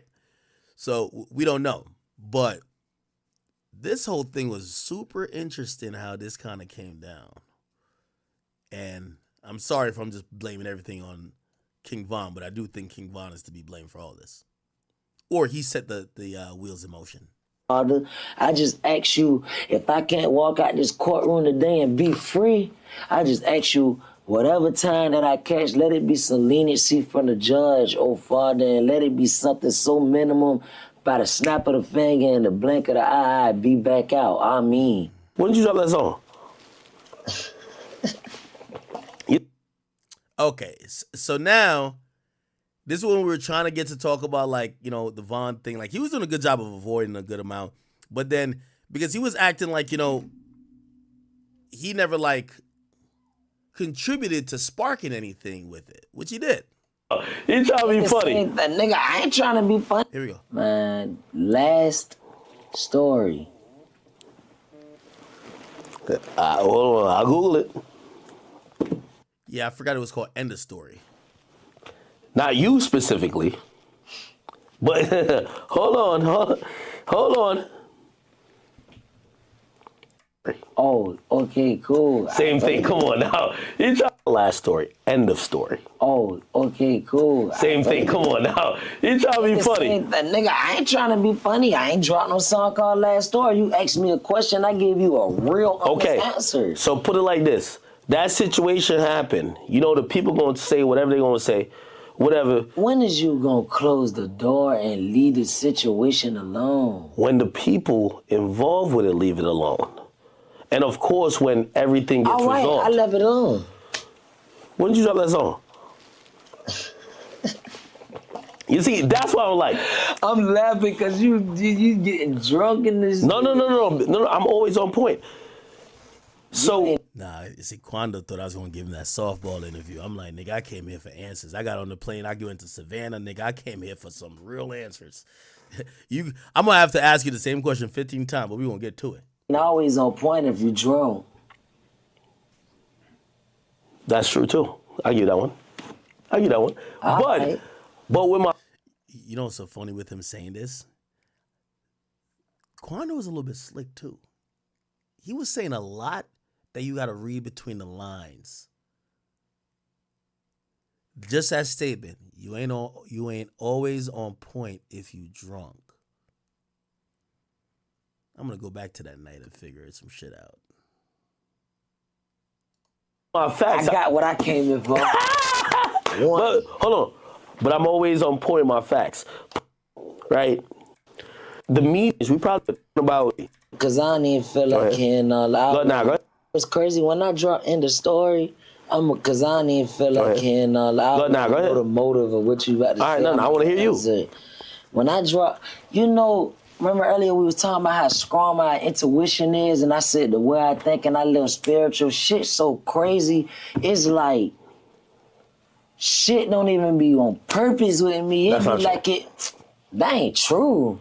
Man, Rondo, I ain't come on, bro. talking about that shit no more. No, hold on. It's over with. On God, it's over with, bro. No, I get you. What I'm saying is Just that. talk. Yo, when you talking to Quando, it's like, big bruh, big bruh. What I'm saying is that when you drop that song, you like, if I say something, all right, I'm gonna just make something up. Yeah, chat. Y'all go watch the whole thing, man. It's available on YouTube. Damn, it's doing numbers. Even though it's doing numbers. Like 262K in 9 hours. Yeah, y'all go check that out, man. So my main YouTube, just DJ Academics. Just look up Quando Rondo interview reveals all blah blah blah. Y'all could definitely watch it. All right. Very interesting. I really have this theory, man, that everything. I'm not saying it's Vaughn's fault, but Vaughn put a lot of things in motion. I think the police was looking at him, was trying to figure out a way how to get him. I think number one, Chicago police was mad that Dirk allegedly got away with a bunch of murders. He was still wilding. I think the feds were abreast and knew what was going on with him. I think they wanted to go get him for something. I think they thought they had him for FBG Duck. And when he died, they like, fuck. The guy we wanted to get just passed away. And then they ran into other situation and ran into a bigger fish, Dirk. So that's my theory, and I'm going to stick to it.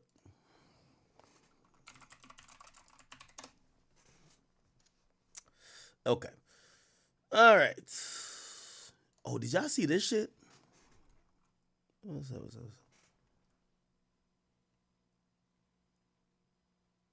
Hey.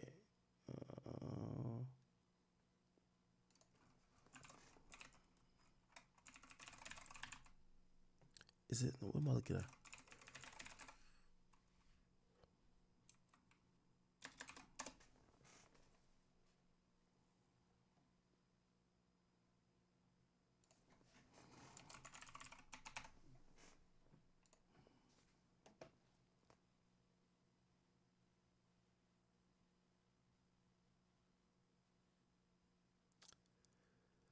Okay.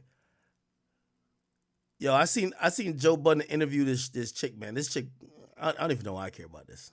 Y'all probably don't even. Nah, why do I even play this? Y'all don't care about this.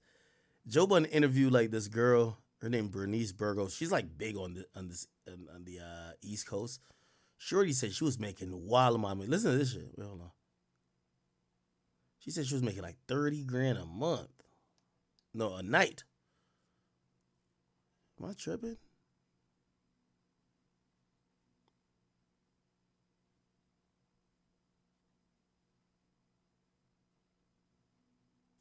Fuck it. Who gives a fuck what these chicks are making? All right.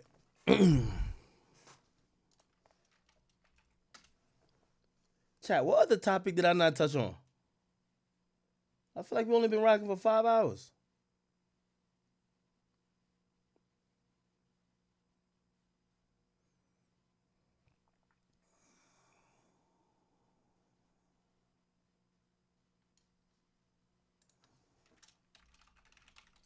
Tyson that had Glorilla on and shit. I don't give a fuck about that.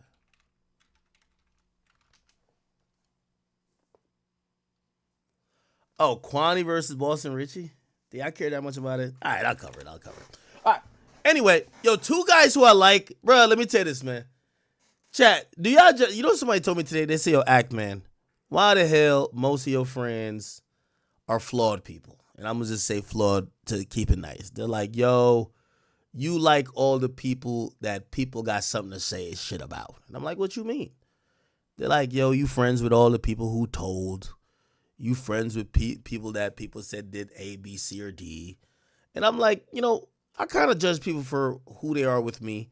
And also some of the things that people care about, like, I don't really care that much about, right? Like cooperation and shit like that. Anyway, two guys who I really like. So OT7 Kwani, he's the hottest young artist in Philly. One of the leaders of the new, that new school for the youth. He got into it with somebody else who's from Florida, who I'm also really cool with. And also I brought him to Jersey recently. He performed at my event. Boston Richie. They got into it, which, you know when you hate when two people you like go at it, but it is what it is. Let me see if I can find it. Okay, cool. So, OT7 Quando puts up on his Instagram, he says, "You is a snitch. We ain't listen to your music no more. Boston Richie, nobody respects you, dog. You even told in real life, okay?" And Boston Richie said, "Yo, you the same nigga who tried to pay me for a feature and I turned your bitch ass down. You've been hurt ever since. You can't name a nigga I told on, and I got shit on smash my way. Hoe ass jit. Real killers respect me." Then he continued by saying, "You want to be street so bad, little dude. You deleted that weak ass diss, nigga. You don't even stand on business. I gave your weak ass the clout. You niggas, yo ass a shrimp."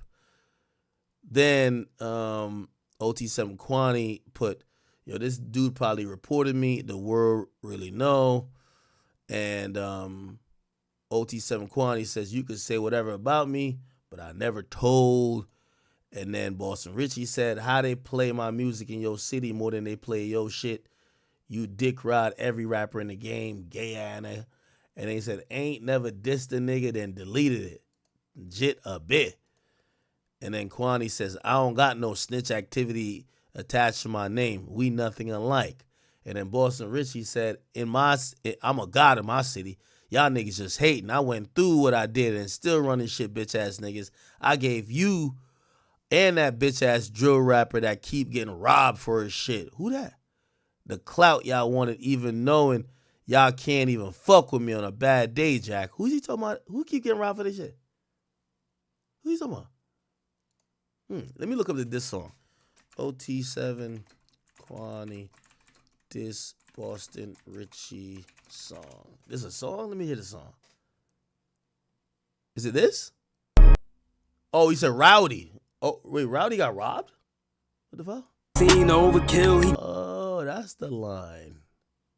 Free thug, these niggas Boston snitchy. This the fully Drake. Then it appears that Boston Richie returned fire with his own song. And his song was, where can I find this song at? I think I posted it. Is it this? Yeah. Here you go. Big blood. I like both songs. Yo, I ain't gonna lie to you, yo. Boston Richie just got like, he got like this energy, bro. He got like this energy to like his music that this shit just be rotting, bro. Pause. Like, it should be going crazy. All right, which song y'all fucking with more, though? You said Quando killed him? Somebody said Boston shit go harder? Yo. Yo, you know what's so crazy? If Boston Richie, Boston Richie gotta want to kill 1090 Jake. He gotta want to kill him, right? I never asked him that person, but like he gotta want. Yo, without 1090 Jake, Boston Richie would be the hottest thing in the game. Yo, Boston Richie be making some lit music, my nigga. Like the only thing that's the knock is people be like, "Yo, you told." Who y'all got? You said one more time? All right. Let me run the Quando joint one more time.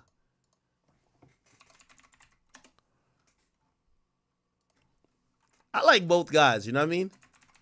Hey, a little competitive diss song back and forth. As long as nobody get hurt. This, let me see. OT7 Quando diss. Who he diss? Yeah, boss. Oh, he named the song Boston City?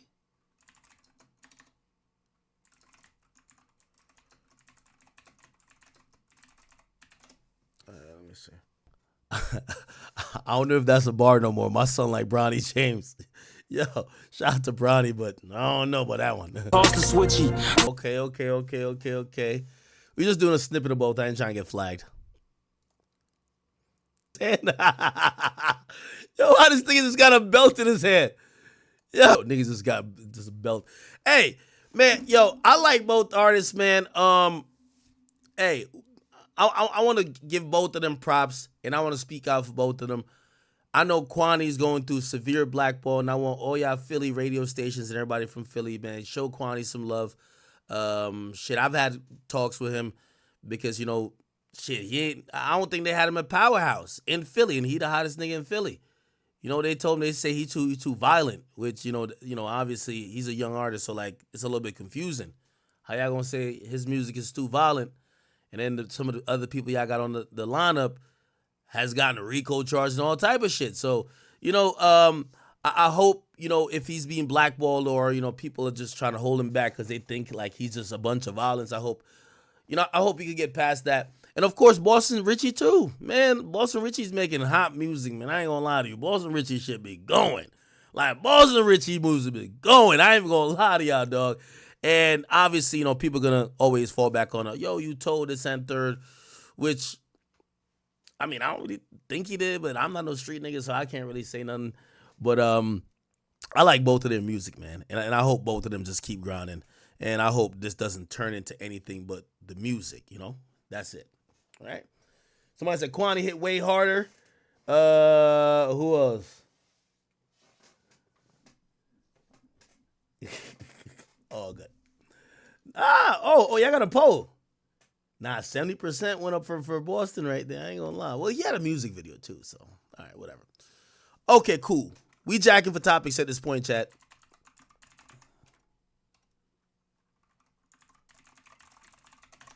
We jacking for topics. Let's get it going. All right, bet. Let's see what else is popping on the streets out here. Now we got Tyrese accusing Trump supporters of spreading rumors about him being in a Diddy tape. Say there's no such thing as a Diddy tape, literally. I want to tell y'all that I've been to some of the legendary parties. I got no regrets, okay? If you're from LA and you've been to these parties, you would know that Diddy always been the most legendary parties, and they were always star-studded. I got plenty of photos, proudly, like every other celebrity and star that went to his party. Anybody who's not on the internet talking about a Diddy party, you should be more concerned about them allegedly, about what they did or what they did on tape doing. There's no such thing. What the fuck? Said there's no such. Yo, his punctuation is crazy. Let me see if I can find a direct quote. Tyrese Diddy party.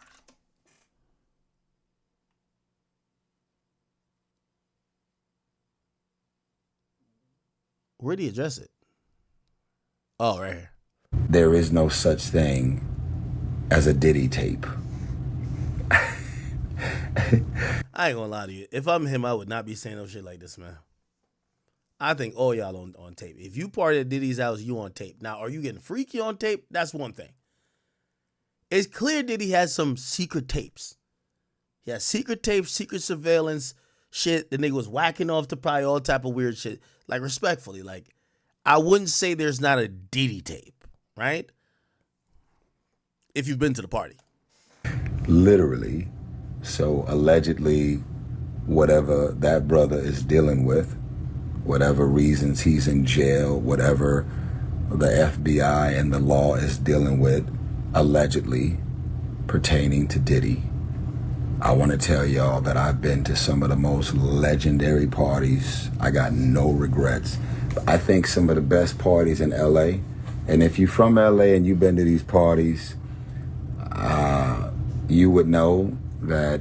This is what I don't like about when Tyrese is talking about. These niggas be talking about these LA parties and codes. Man, stop playing, man. Yo, listen, I love Jamie Foxx, but we heard the same shit about Jamie Foxx party. You know they say Jamie's next, right? You know they said that Jamie Foxx had a bunch of freaknik shit going on at his parties, right? Now, again, we kind of knew and heard about some of these things before, but we assumed everything was consensual, right?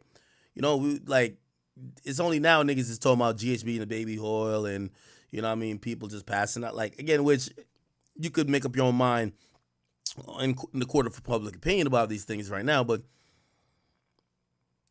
man, these LA parties that these niggas are talking about were always like alcohol, drug, and sex fueled. We're not going to act like Diddy was throwing no like PG-13 parties. Like pajama jammy jams. Hell no. Diddy always had the most legendary parties that were always star-studded. The biggest and biggest and most legendary stars, white, black, Latino, Asian, billionaires, fashion, you name it. Diddy, hands down, from the Hamptons all the way to LA, all the way to his legendary New Year's parties that he would do in Miami. I got plenty of photos, proudly, like every other celebrity and star that went to his party. Anybody who's not on the internet talking about a Diddy party, you should be more concerned about them, allegedly, about what they Oh, that's what he's saying, that if someone is not talking about the Diddy party, they probably have something to hide. Oh, okay. did or what they on tape doing. There is no such thing, allegedly, as a Tyrese Diddy tape. That is a bunch of Donald Trump niggas in my comments trying to discourage me from speaking up and speaking out. That could be true too. That could be true. Yeah, I did see an angle that Trump supporters were like attacking people by claiming that they went to Diddy parties. That could be true. You know, politics got kind of nasty, so I can't even knock it, right? Or not knock it, but I can't put nothing by it. I can't put nothing past it. Did y'all see this though? My boy Trick Daddy, man, he opens up. He said, "Bruh, stop calling him Afro." What he said? He said, don't say he African, all right? He ain't never been to Africa or Africa. Let me see. Look at this shit right here. Wait, can we? Okay, here we go. Afro get in front of my. I'm trying to figure out how Afro get in front of my motherfucking race. I ain't never been to Africa. I never been to Africa. Afro or Africa. Never been there. I'm not from Africa. I'm born and raised in Goose, Florida. I'm born in Goose, raised in Liberty City in the Poker Bean Project. I ain't never went to Africa. I ain't thinking about going there. And I heard it's a beautiful place. Yeah. And I know it's the motherland, yes. But not my mother, not her mother, and not her mother's mother. That ain't their land. America, real true land is right here in the U.S. soils. I'm trying to figure out how Afro get in front. Okay. He said that. People started cooking him a little bit, and then he kind of got back on here, and he was saying some other shit. And this is what he kind of updated his stance with saying. Think y'all people got to own slaves?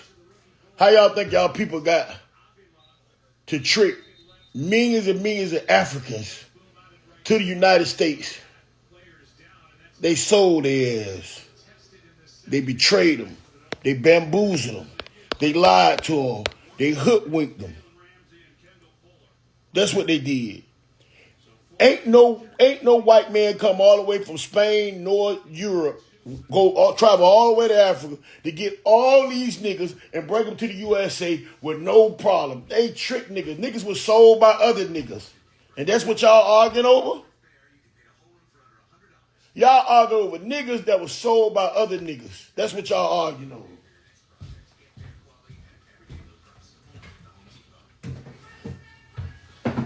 When crackers start selling you niggas,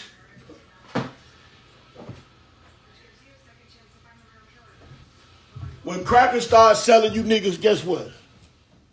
You niggas were refurbished. Y'all had already been sold. Niggas sold y'all the crackers. Niggas sold y'all the crackers, and crackers sold y'all the other crackers. That's what happened. Okay, then it continued. Can't tell me not one story about Africa. My grandma ain't never tell me one story about no motherfucking Africa. I don't know nothing about Africa. All I know is all the African people I know and run into, they think they better than us over here. So what you pussies worry about me saying that I'm not African? I'm just American. The fuck is wrong with you niggas? You niggas got a problem? And fuck your motherfucking podcast. Fuck your show, nigga. Don't bring my motherfucking name up. I don't know you pussies. So I'm not bringing you niggas' name. I'm still not saying you niggas' name.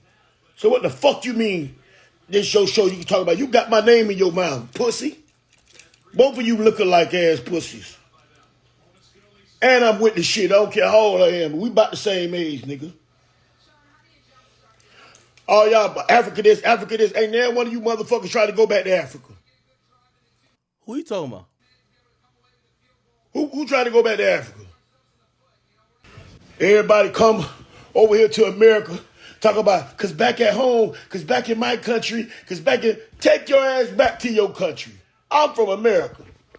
They can't deport me. They can't come get me. Okay. Lot to kind of like, react to here. I'll say, man, shout out to Trick Daddy. One thing we can't celebrate is ignorance, right? He's trying to make some points, but there's a lot of ignorance in there. Number one, you gotta know where the hell, I'm from Jamaica, but to not acknowledge the transatlantic slave trade that kind of resulted in the diaspora of Africans being spread across the world, despite if you were, in Florida, or you were in Jamaica, or you were in Haiti, or you were in Belize, or you may have ended up in Panama. You have to acknowledge the history of kind of where we came from. What I did hear what he's saying, and I could empathize with a bit, is that I do believe there is a group of, I won't say all, but there's a certain amount of African Americans, and I'm still going to use that term, that they do feel detracted or fragmented from some of the culture that other Africans feel, right? But when you live in a country that is, by and large, try to erase your history, and the only history they teach you is about slavery, they don't teach you about maybe your tribal history of where you came from in Africa, and maybe some of the rich culture and tradition that you're actually from. I could see why you kind of resent it a bit, and you're saying, fuck Africa. I never seen Africa. I never been there. I only know about Florida, right? And I get it, because I do believe that, history is very important to people. So without that education and without that research, you're going to probably just say F it. I just think it's important. I'm not going to say what Trick Daddy is saying isn't, by the way, it's his opinion, but I do feel like the reason why he feels like fuck these other places is because his lineage and his history of his lineage has been erased. So if you can't reflect back on your history of your lineage, you're just going to go on with what you got going on now. But, I don't even know if there's a remedy for that specifically, but I do think people who are born in the United States of America, it's important that they kind of look into their roots and figure out where their family and their history really lies. Because, I don't know, man, for me, it's just important. It's important to know where you're coming from. And that doesn't mean 100%. I'm with him with, this ain't no let's go back to Africa type of thing. But when you look at so many different races and so many different groups in America, they cherish their history. If you even question the history of Jewish people and some of their plights, you're done. They don't fuck with that. Their history is sacred. It's only us as African Americans, or let's just say black people. Us as black people, we allow people just to erase our history, rewrite our history, just only tell us our history is slavery. And we're like, okay, cool. But other people, they really go hard for their history. They'll get you out the fucking paint playing around with even mischaracterizing or changing the narrative about their history. And I think we kind of got to start playing like that and playing accordingly. If you ask me, we definitely gotta, you can't tell no Jewish people anything about, and I don't even want to. I'll just leave it there. You know how they get down. What you said? What about our past? Yeah. So we should have that type of pride too, and that goes into learning a little bit about where you're from, or what region, or what cultures, or what traditions. Shit, it could help you explain a lot more than just culture, tradition, and your lineage. Shit, it could explain you, particularly shit, like I'm pretty sure I haven't done no 23andMe necessarily, and that's, those are like one of them little tests that could tell just genetically. But wherever the people in my family kind of came to, I think at some point we mixed with some other races. I think there's some Chinese mixed in, some Asian mixed in, or whatever the case is. It's important to know your history. Like, why wouldn't you want to know it, right? Like, why do we allow our history to be just like fucking erased? But I could see Trick Daddy's super passionate about this, and it is what it is. But I do think it's important, right? I see Uncle Luke over here reacting to. They said Hispanic. You know what's so funny? They were like, "Oh, hey, let me tell you this. This is like such an interesting dynamic. I'm not trying. Again, we're trying to stay away from politics. Politics is done. We're not really done, but that's not our topic we're going to talk about. It's so funny how people say that Hispanics, like, they do the scare tactics. Yo, he's going to close the border. He's going to deport all the Hispanic people. He don't like Spanish people, or shit. He had the comedian that roasted Puerto Rico. And then when the votes came in, a lot of people who are Hispanic voted for him, right? Uncle Luke is speaking about that, and he's saying that there's no more black and brown coalition because the Hispanic community support for Trump is whatever. And by the way, let me just say this before we even get to that. Yo, have any of y'all ever met like a woman who's Cuban? A lot of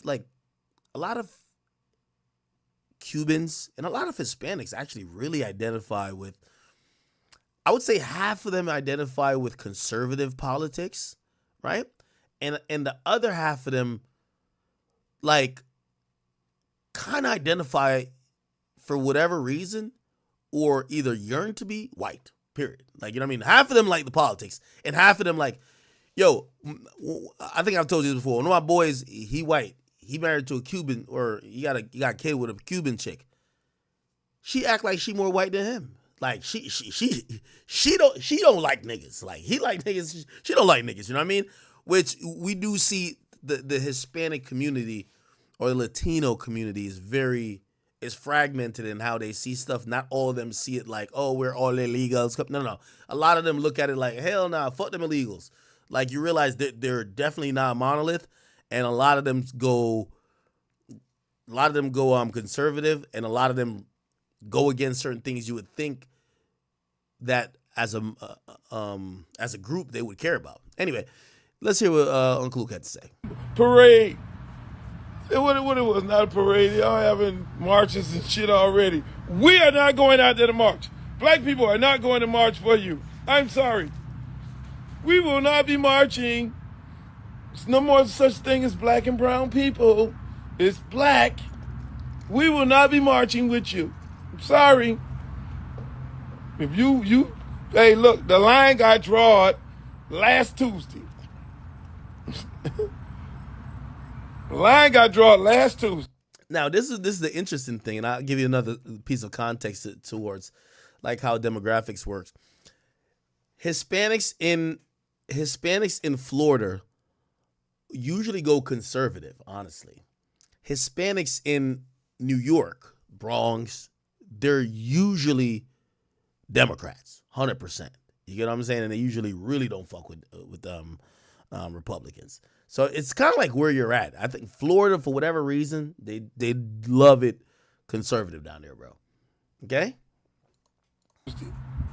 We already know where we stand with all y'all. Black people know where they stand with white women. Black people know where they stand with Hispanics. We thought y'all were our friends. We thought Nesta and Julio Raimundo and Nestor Torres and all y'all, we thought y'all was our friends. Y'all go through some things. We be out there fighting and marching and shit, man. Leave Nestor Torres alone. Leave Julio Raimundo alone. Leave them alone. Those are our people. And then you do this? Huh? Oh, my God. Julio Raimundo. Now we going to be sitting there. Now you got to worry about the little old black ladies who sitting there looking out the window, calling the people on you. Hey, Ice. They're going to be singing the song. Ice. Yo, this is another, like, ignorant, I think, opinion about people who First of all, not all Hispanic immigrants are illegal.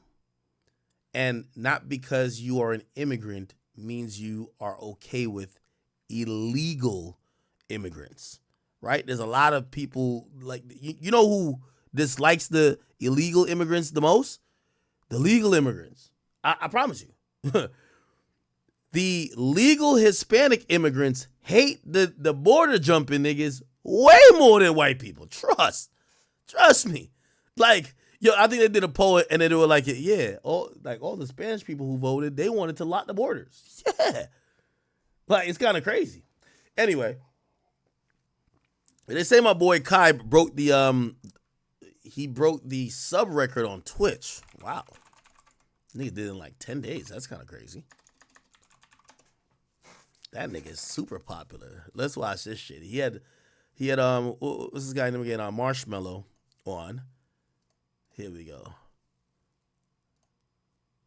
Crazy how you could go from blow to everybody on your dick, no homo. I brought my whole family. Hairstyle!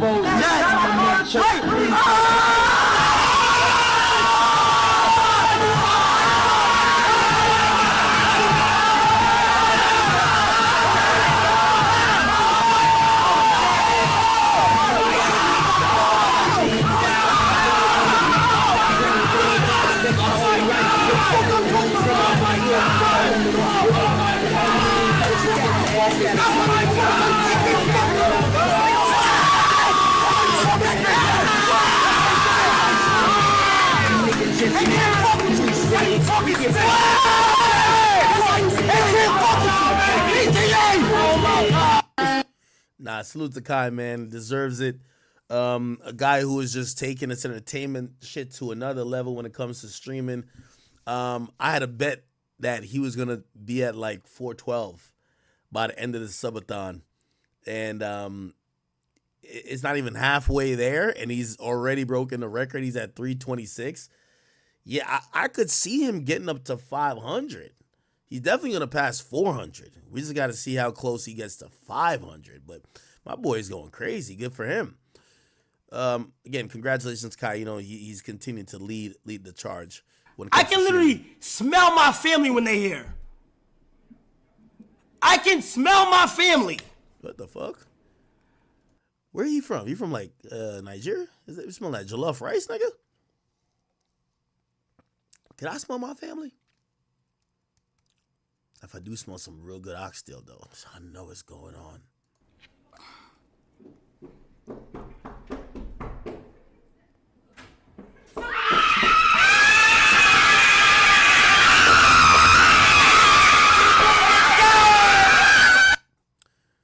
I ain't gonna lie, my boy, y'all ain't gonna lie. Kai has like the ultimate money printing operation ever, bro. Yo, I estimate he's making, you know me, I'm a pocket watcher to the max. Kai Cenat is making about $200,000 to $250,000 a day. That's a money printer. Like at least 200 racks a day. Printing money. You get what I'm saying? The day before the first Mafia-thon, Kit called me on the phone, like, this is all live, going on live. And it was like, yo, we'll give you 60, I think it was like 60 million. Yeah, I would have went. The day before the first Mafia-thon, Kit called me on the phone, like, this is all live, going on live. And it was like, yo,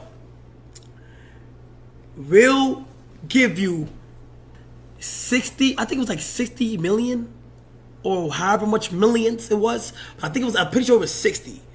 And they were like, if you stream half of the subathon on Kick, and then at the end of the subathon, you reveal that you have to join Kick, right? Yeah. So that's the deal that I think everyone was hearing about. Yeah, that he had turned down 60 million from Kick. So this is a deal I had heard, right? So it was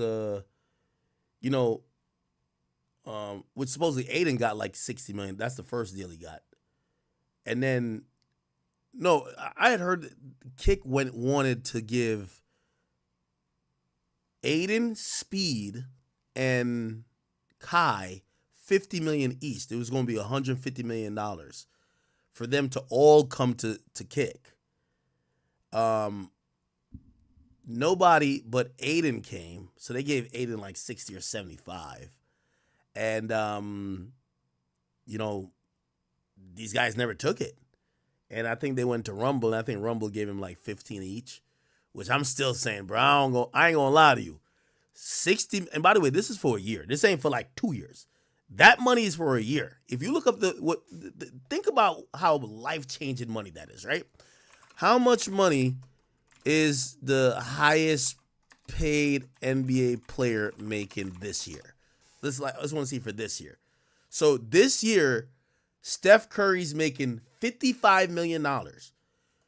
You would have made more than Steph Curry. Bruv, I'm going to be honest with you. It's hard to fucking turn that down. It's goddamn hard to turn that down. Right?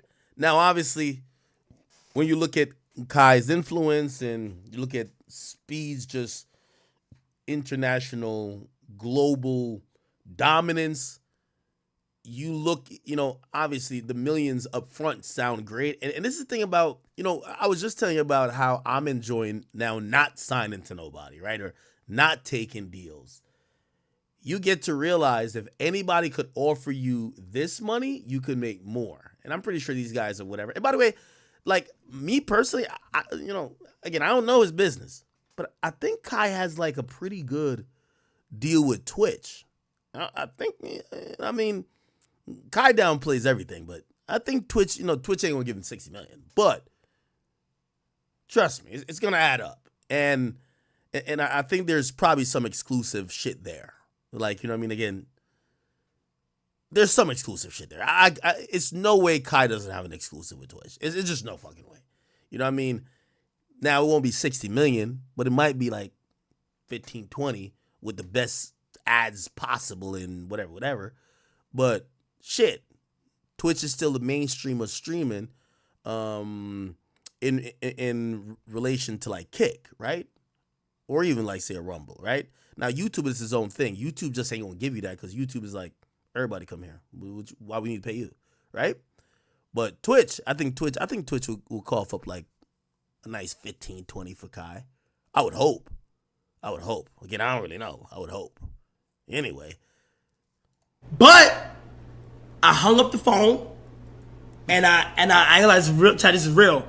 I literally got down on my knees and I prayed and I asked God to, like, if this is the right decision that I would have followed my heart, let me just make the right decision here and please let me regret it. Amen. And chat, I still feel like if I went, I wouldn't be here right now. Oh, wow.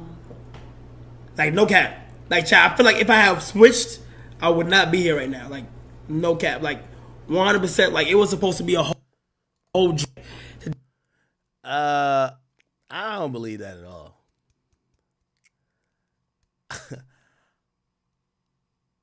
I don't think Kai, it's hard to like argue with the guy who's in the position, but man, I don't see what the fuck Twitch brings to him. Like, with all due respect, and Twitch, don't try to suspend me over this. Love y'all, but come on. Yo, I go on Twitch and I'll even go to the main shit, bro. Yo, Twitch don't be having the decency to even put the nigga on the front page, bro. Like, I'd be like, yo, what the fuck? Nigga, I just broke the sub record. Like, they don't even put a nigga on the front page. Like, I'm like, what the fuck is this? Like, nigga, I should be the whole page. What the fuck? Twitch.tv should just be my page. They don't get, like, not that he needs a promotion. I mean, this guy is super lit, but damn, like, at least act like you're bringing something to the table. Act like you're bringing some extra promotion, right? Because all of this is that's just Kai's legwork. Like, he's doing a great job of bringing attention and eyes to him. I'm like, yo, they couldn't even put up a fucking billboard in Times Square. Like, put up a billboard to act like, yo, this is your biggest streamer. This is your biggest streamer. Just put up a fucking billboard. Just, hey, all month November, if you want to watch Cenat, he's live all day, 24/7. Come watch him on our site. can't do that. Like, act like you partnered with the nigga. Like I don't know, bro. I don't know. So that's why I look at it. I'm like, I get it, but I'm like, bro, Kai, you're him. You're the dude. You're the dude right now. You know what I mean? Anyway. Congratulations, Kai.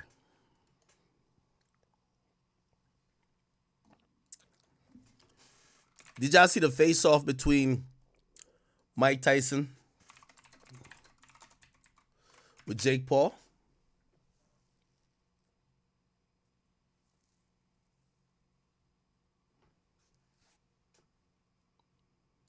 Why does Mike Tyson win this fight? Because I'm Mike Tyson. It would be the biggest moment in all of boxing history. Jake, why'd you agree to take the fight with Mike? Man, he's a legend, you know? This is the guy. This is one of the two most famous boxers to ever live, him and Muhammad Ali. This is a dream come true for me.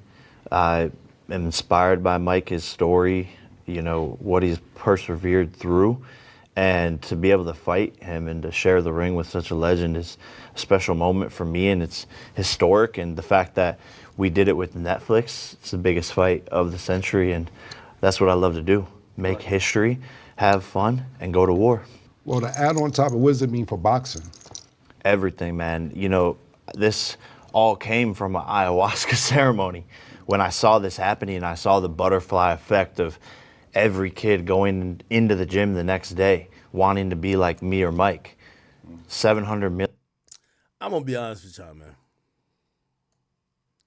Yo, Jake, I'm going to say it if nobody ain't going to say it. If you hurt Mike Tyson up in that ring, nigga, fuck this fight, nigga. If I hope you know you play boxing up in that joint, right? Like, if you fuck up Mike, we gonna really have to hate you for life, my nigga.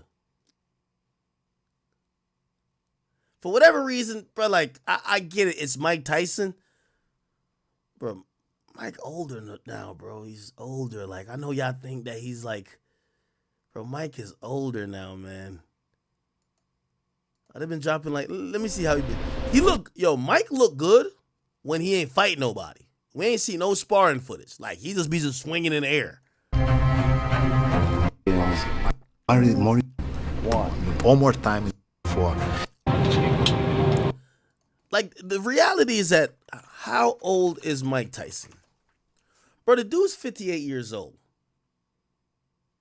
Bro, the human body, like, unless you're LeBron James, he's the only exception. The human body, once you get to like about 40, it starts to, like, you just can't compete with a 20-something-year-old.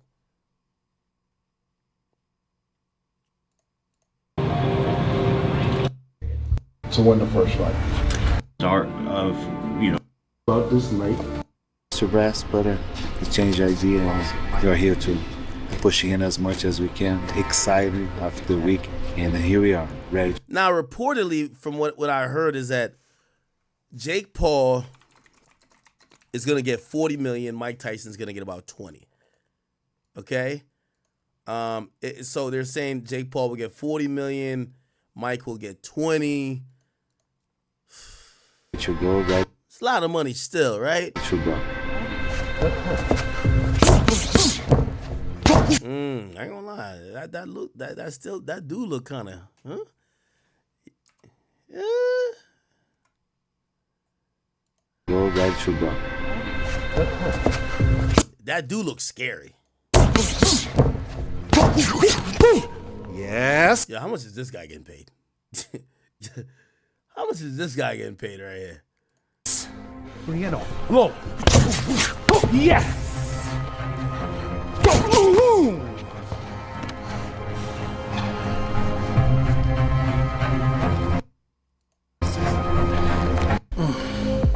Yeah, nah, I ain't gonna lie. He looks great like that. I gotta see some sparring though, bro. Good shit.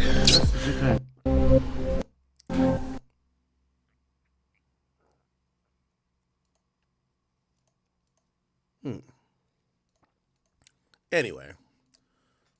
Million people watching on Netflix. And the impact this will have on the sport is unfathomable, and it's untangible, quite frankly. Okay, Mike, so what does it mean to be fighting Jake Paul? And Yo, we really got Cameron being like the middle person to this. Yo, has ESPN just completely fallen to shit? Like, I'm gonna be honest with you. I feel like these days, when it comes to sports, and I'm gonna be honest with you, I think the fall of Skip Bayless was the pivot of sports media to podcasts. Like, I listen to Gilbert Arenas, and I listen to usually former players just sitting around, nothing that looks like a sports desk. They're just chilling, but they're talking about not necessarily play-by-play. They're talking about sports like in a barbershop sense, but it's way more engaging, right? I listen to Cameron and Mace talk about sports and tell their own personal stories and, you know what I mean, kind of related to the regular man. And this is why I think that, you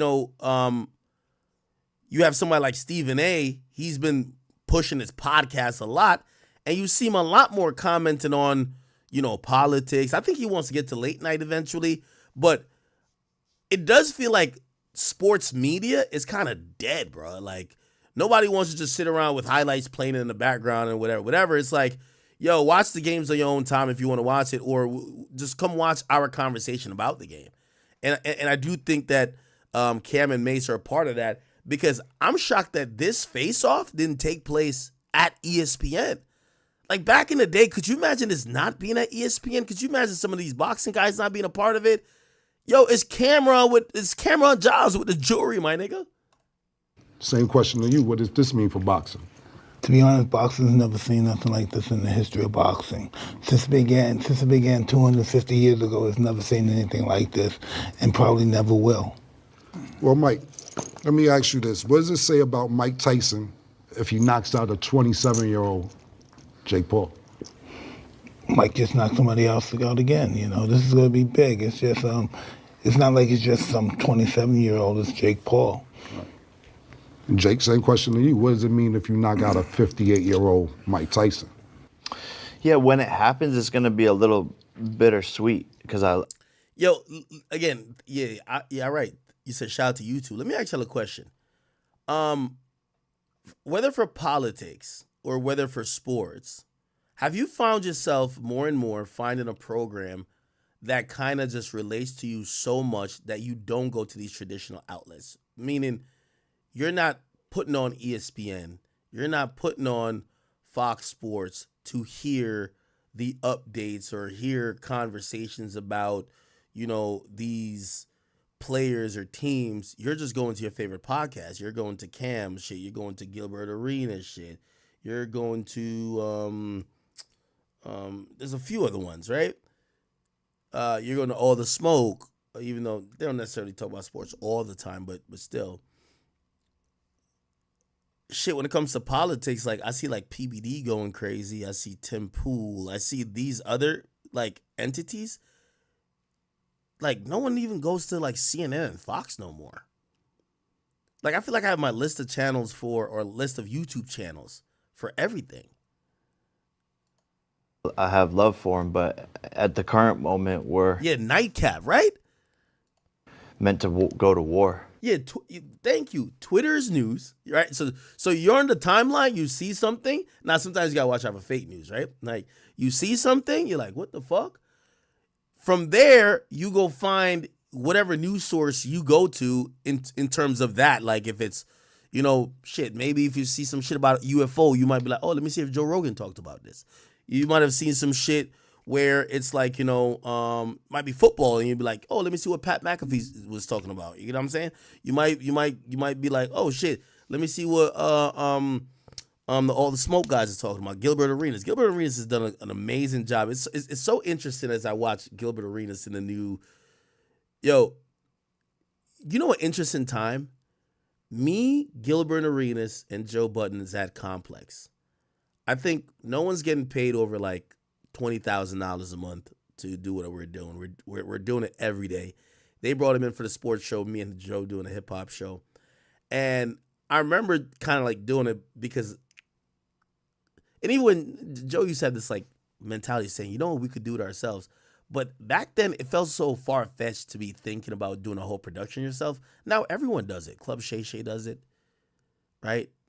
Cam and Mesa, even though there might be a bigger company that's involved with it, but it's not those main companies anymore. Everybody's just doing their shit themselves. And everyone's just like built up their platforms, which is like, I love it. He's trying to take the food off my plate. I'm trying to take the food off of his plate. And that's what warriors do. Right. But for me, I've dreamt this, manifested it, and... Yo, is Jake Paul on steroids? This nigga look big as a motherfucker. Why does Jake Paul look so hefty?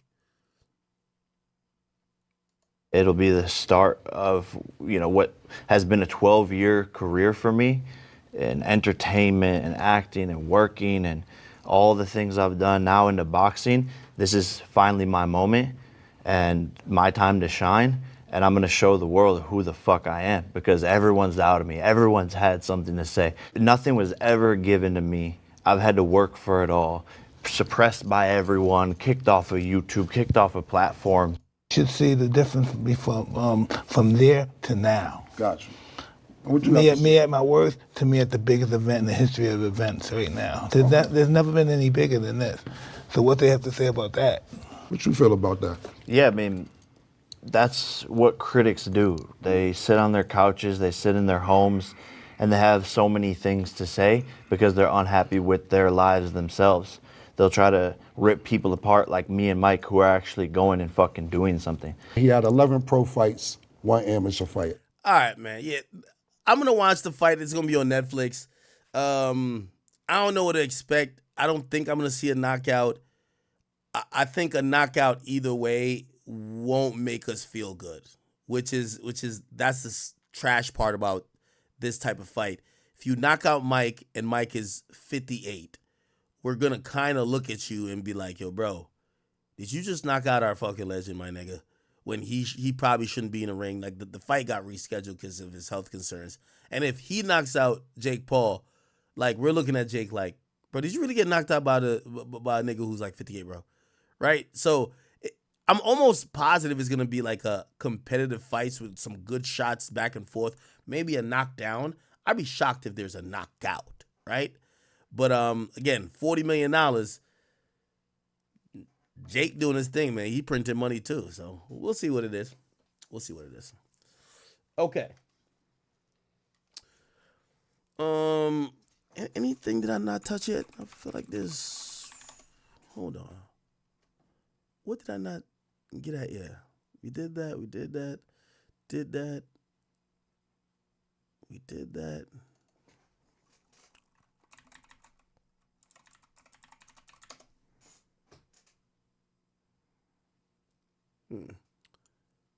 Might call it people chat. Hey, I'm trying to stream every day for the rest of the month. All right. I realize that we have slacked so far and we're so behind in our goal to keep up with the last 2 months. I have to stream almost every month and every day, not necessarily every day because I know Thanksgiving's coming up, but I got to do every day. So I'm going to try to do at least 4 hours a day. Right. I understand that sometimes you might be thin in topics, so I don't have to push everything to 7 hours, but I'm at least hop on here and try to get in 4 to 6 hours of streaming every day. And I'm going to need y'all to, number one, encourage me, but number two, I'm going to need y'all to keep sending me topics because when you guys send me topics, I have stuff to talk about and I could build off of that and kind of like, go left, right, and center with it. Yeah, I'm not going to talk about this Cardi B. Oh, this is Cardi B sad about the elections? And that means he needs 23 more. Pennsylvania has 19 electoral. Okay, I'm electioned out, bro. I'm electioned out. Like, bring back some music. Oh, I'll end this with talking about Uzi. All right, hey, yo, Lil Uzi Vert, man, I'm gonna have to pull up on you again and have a talk with you, gang. I don't know what you got going on, but I just want to tell you this, all right? And let me just play this snippet real quick.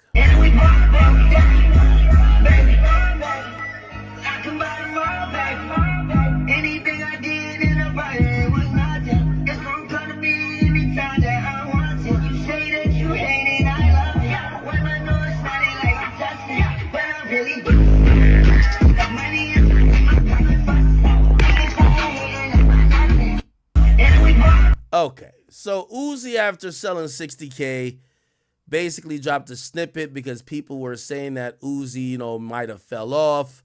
And not only because of the sales, some people said they weren't feeling his new album. All right.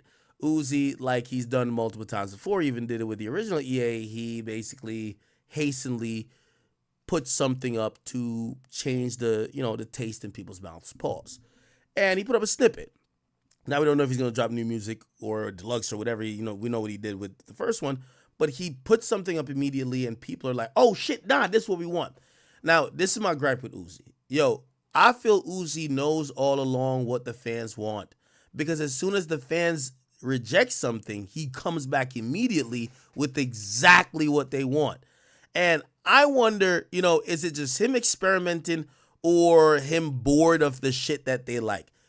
Yo, Uzi, they're going to keep saying they want 2016 to 2018 Uzi. That's what they want. I know you want to try to give them 2092 Uzi, but they keep telling you they want 2016 to 20, or it really is 2015 to 2018. They want that Uzi, bro. They want that guy. They want that music. They love it. They could hear it from a mile away. And I'm wondering sometimes, why doesn't he just give the fans what they want if he's not going to stand on the music he puts out? Now, I hate to compare him to Cardi with this, but when Cardi fans say they want A and Cardi gave him B, Cardi don't be like, oh, y'all don't like B? Here's a little bit of A. He says, all right, see y'all niggas on tour. And by the time tour happens, they love whatever he gave them. Like, he don't give them a choice. Cardi don't give his fans a choice. This is what you're going to like. So here's my thing. Uzi seems to, he definitely cares about, or he knows the reaction to it. Why not just give the people what they want? Because you seem like you could make it. Seem like you have records that are it.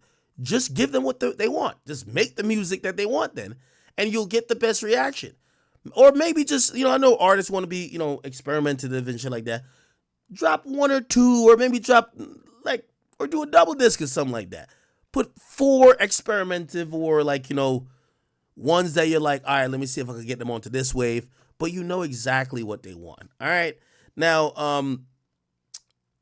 one thing with Uzi fans, they know that when they give him their opinion, Uzi's going to react to it, and he's going to react favorable to it.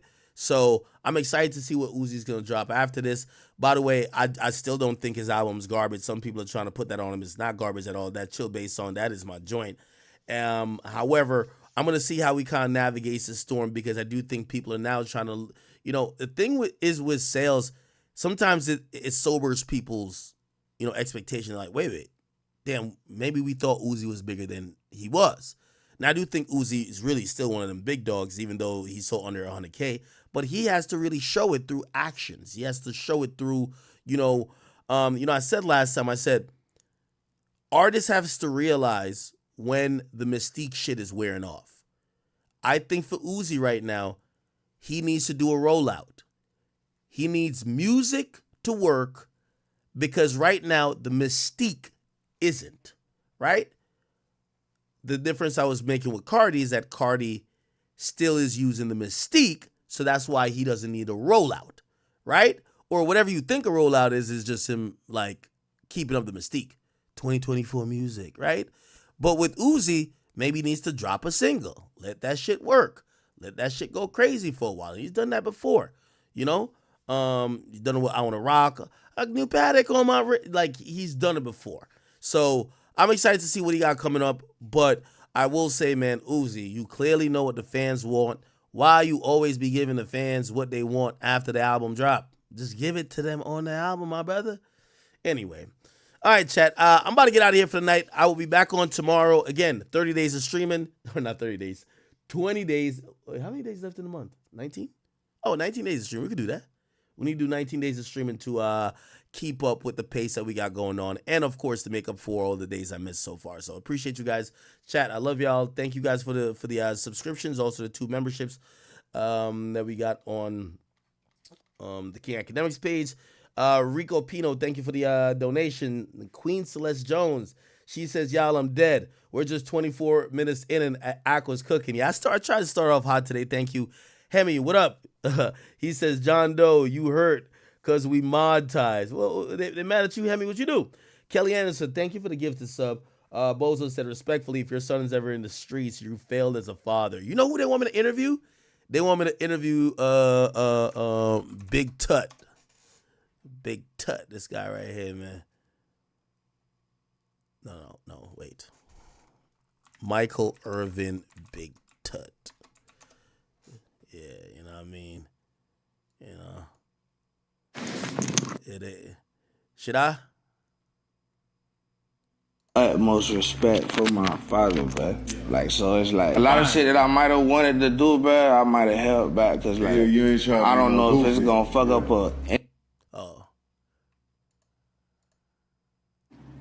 I got the utmost NFL Network deal. I don't know if it's gonna fuck up, but you know what I'm saying? This nigga still working. He not retired. Right. You know what I'm saying? I'm not finna be like. I ain't gonna lie.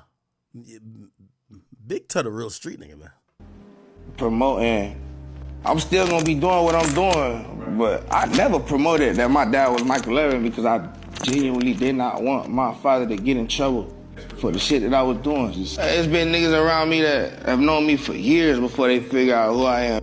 That shit ain't never just like made me, bro. I be forgetting sometimes. Niggas not walking around telling motherfuckers who their daddy is. Like, people don't do that. Real street nigga. Like, that don't make me. Yeah, Tut Tarantino, man. I might have to holler at him, man. See what he on, bro. And his music hard, too. It's just that if you believe it. And from what I hear, I heard niggas don't play with Big Tut Tarantino. Okay, Evie, thank you for the donation. You from Canada, huh? What up? Ashton, thank you for also the donation. The Ashton Chronicles podcast. Kendrick intern, what up with you? Said Drake can't blame nobody but Drake. You lied on somebody's child. You can't get mad how I respond. Drake should have ducked his shit. Drake lied on somebody's child. Oh, he said that. What's his name? He said that Day Free was that. Okay, Stevie Montage, he says, yo, if Drake would have won, these conversations wouldn't be happening. And that's why, Stevie, okay, I get what you're saying. And that's why, like, I don't want to make rap, like, completely pussyfied. Like, yo, why y'all doing this to Drake? No, we're not going to put on some pads and fucking, you know, like, headgear because, you know, Drake is getting, you know, disrespected. Like, hey, it is what it is. This is Wild Wild West. KP of Dallas, thank you for the 50, says Dot and Drizzy now have the power to stop anyone losing their life over music again. PPV boxing match between them, right? Highest grossing ever. Now I think Drake will whoop on Kendrick. I ain't gonna hold you. Prince Hakeem, thank you for the 2. It says, we can carry in Philly, just can't open carry. You can carry in Philly? I gotta look up the laws. Have they changed? Because I have a carry permit in Pennsylvania. It says not in Philly though. It says when you go to Philly, leave your gun outside. Philly has a problem with people having too many switches. Why would they allow people to carry? Well, maybe for Philly residents. Philly residents, maybe. But I don't live in Philly, clearly, so I have an out-of-state permit for that. Mr. No Matter What said, OJ the Juice Man been out on bail for months. Okay, thank you for that. Boogie says, yo, she can't be pregnant knowing her child would only be $130 a month. Yeah, you're talking about the Celine thing. The Skinny Days says, speak on that Young Thug fan page saying the picture in the studio is old and the song you played is AI. Oh, the song I played at the beginning of the stream, it just says AI song on YouTube, of course. I've been listening to them AI Young Thug songs. I didn't say this shit was new. Now, the picture that I posted, from the source I got it from, they took the picture in the studio. So we'll see. We will see. Van Gogh official says, don't ever compare yourself to Jesus. Okay. Speaker, he says, Kamala couldn't keep from overspending the campaign that was only a few months long and wanted to run the country. Yeah, I think she was just trying to get the nomination. I understand it. Anything but the norm. What's up with you, girl? Life in AI TV says the bail judge gonna say no. Yo, stop it. Queen Celeste says pull up the documents. I love the deep dives. Yeah. Yo, the R. Kelly stuff is kind of like really interesting.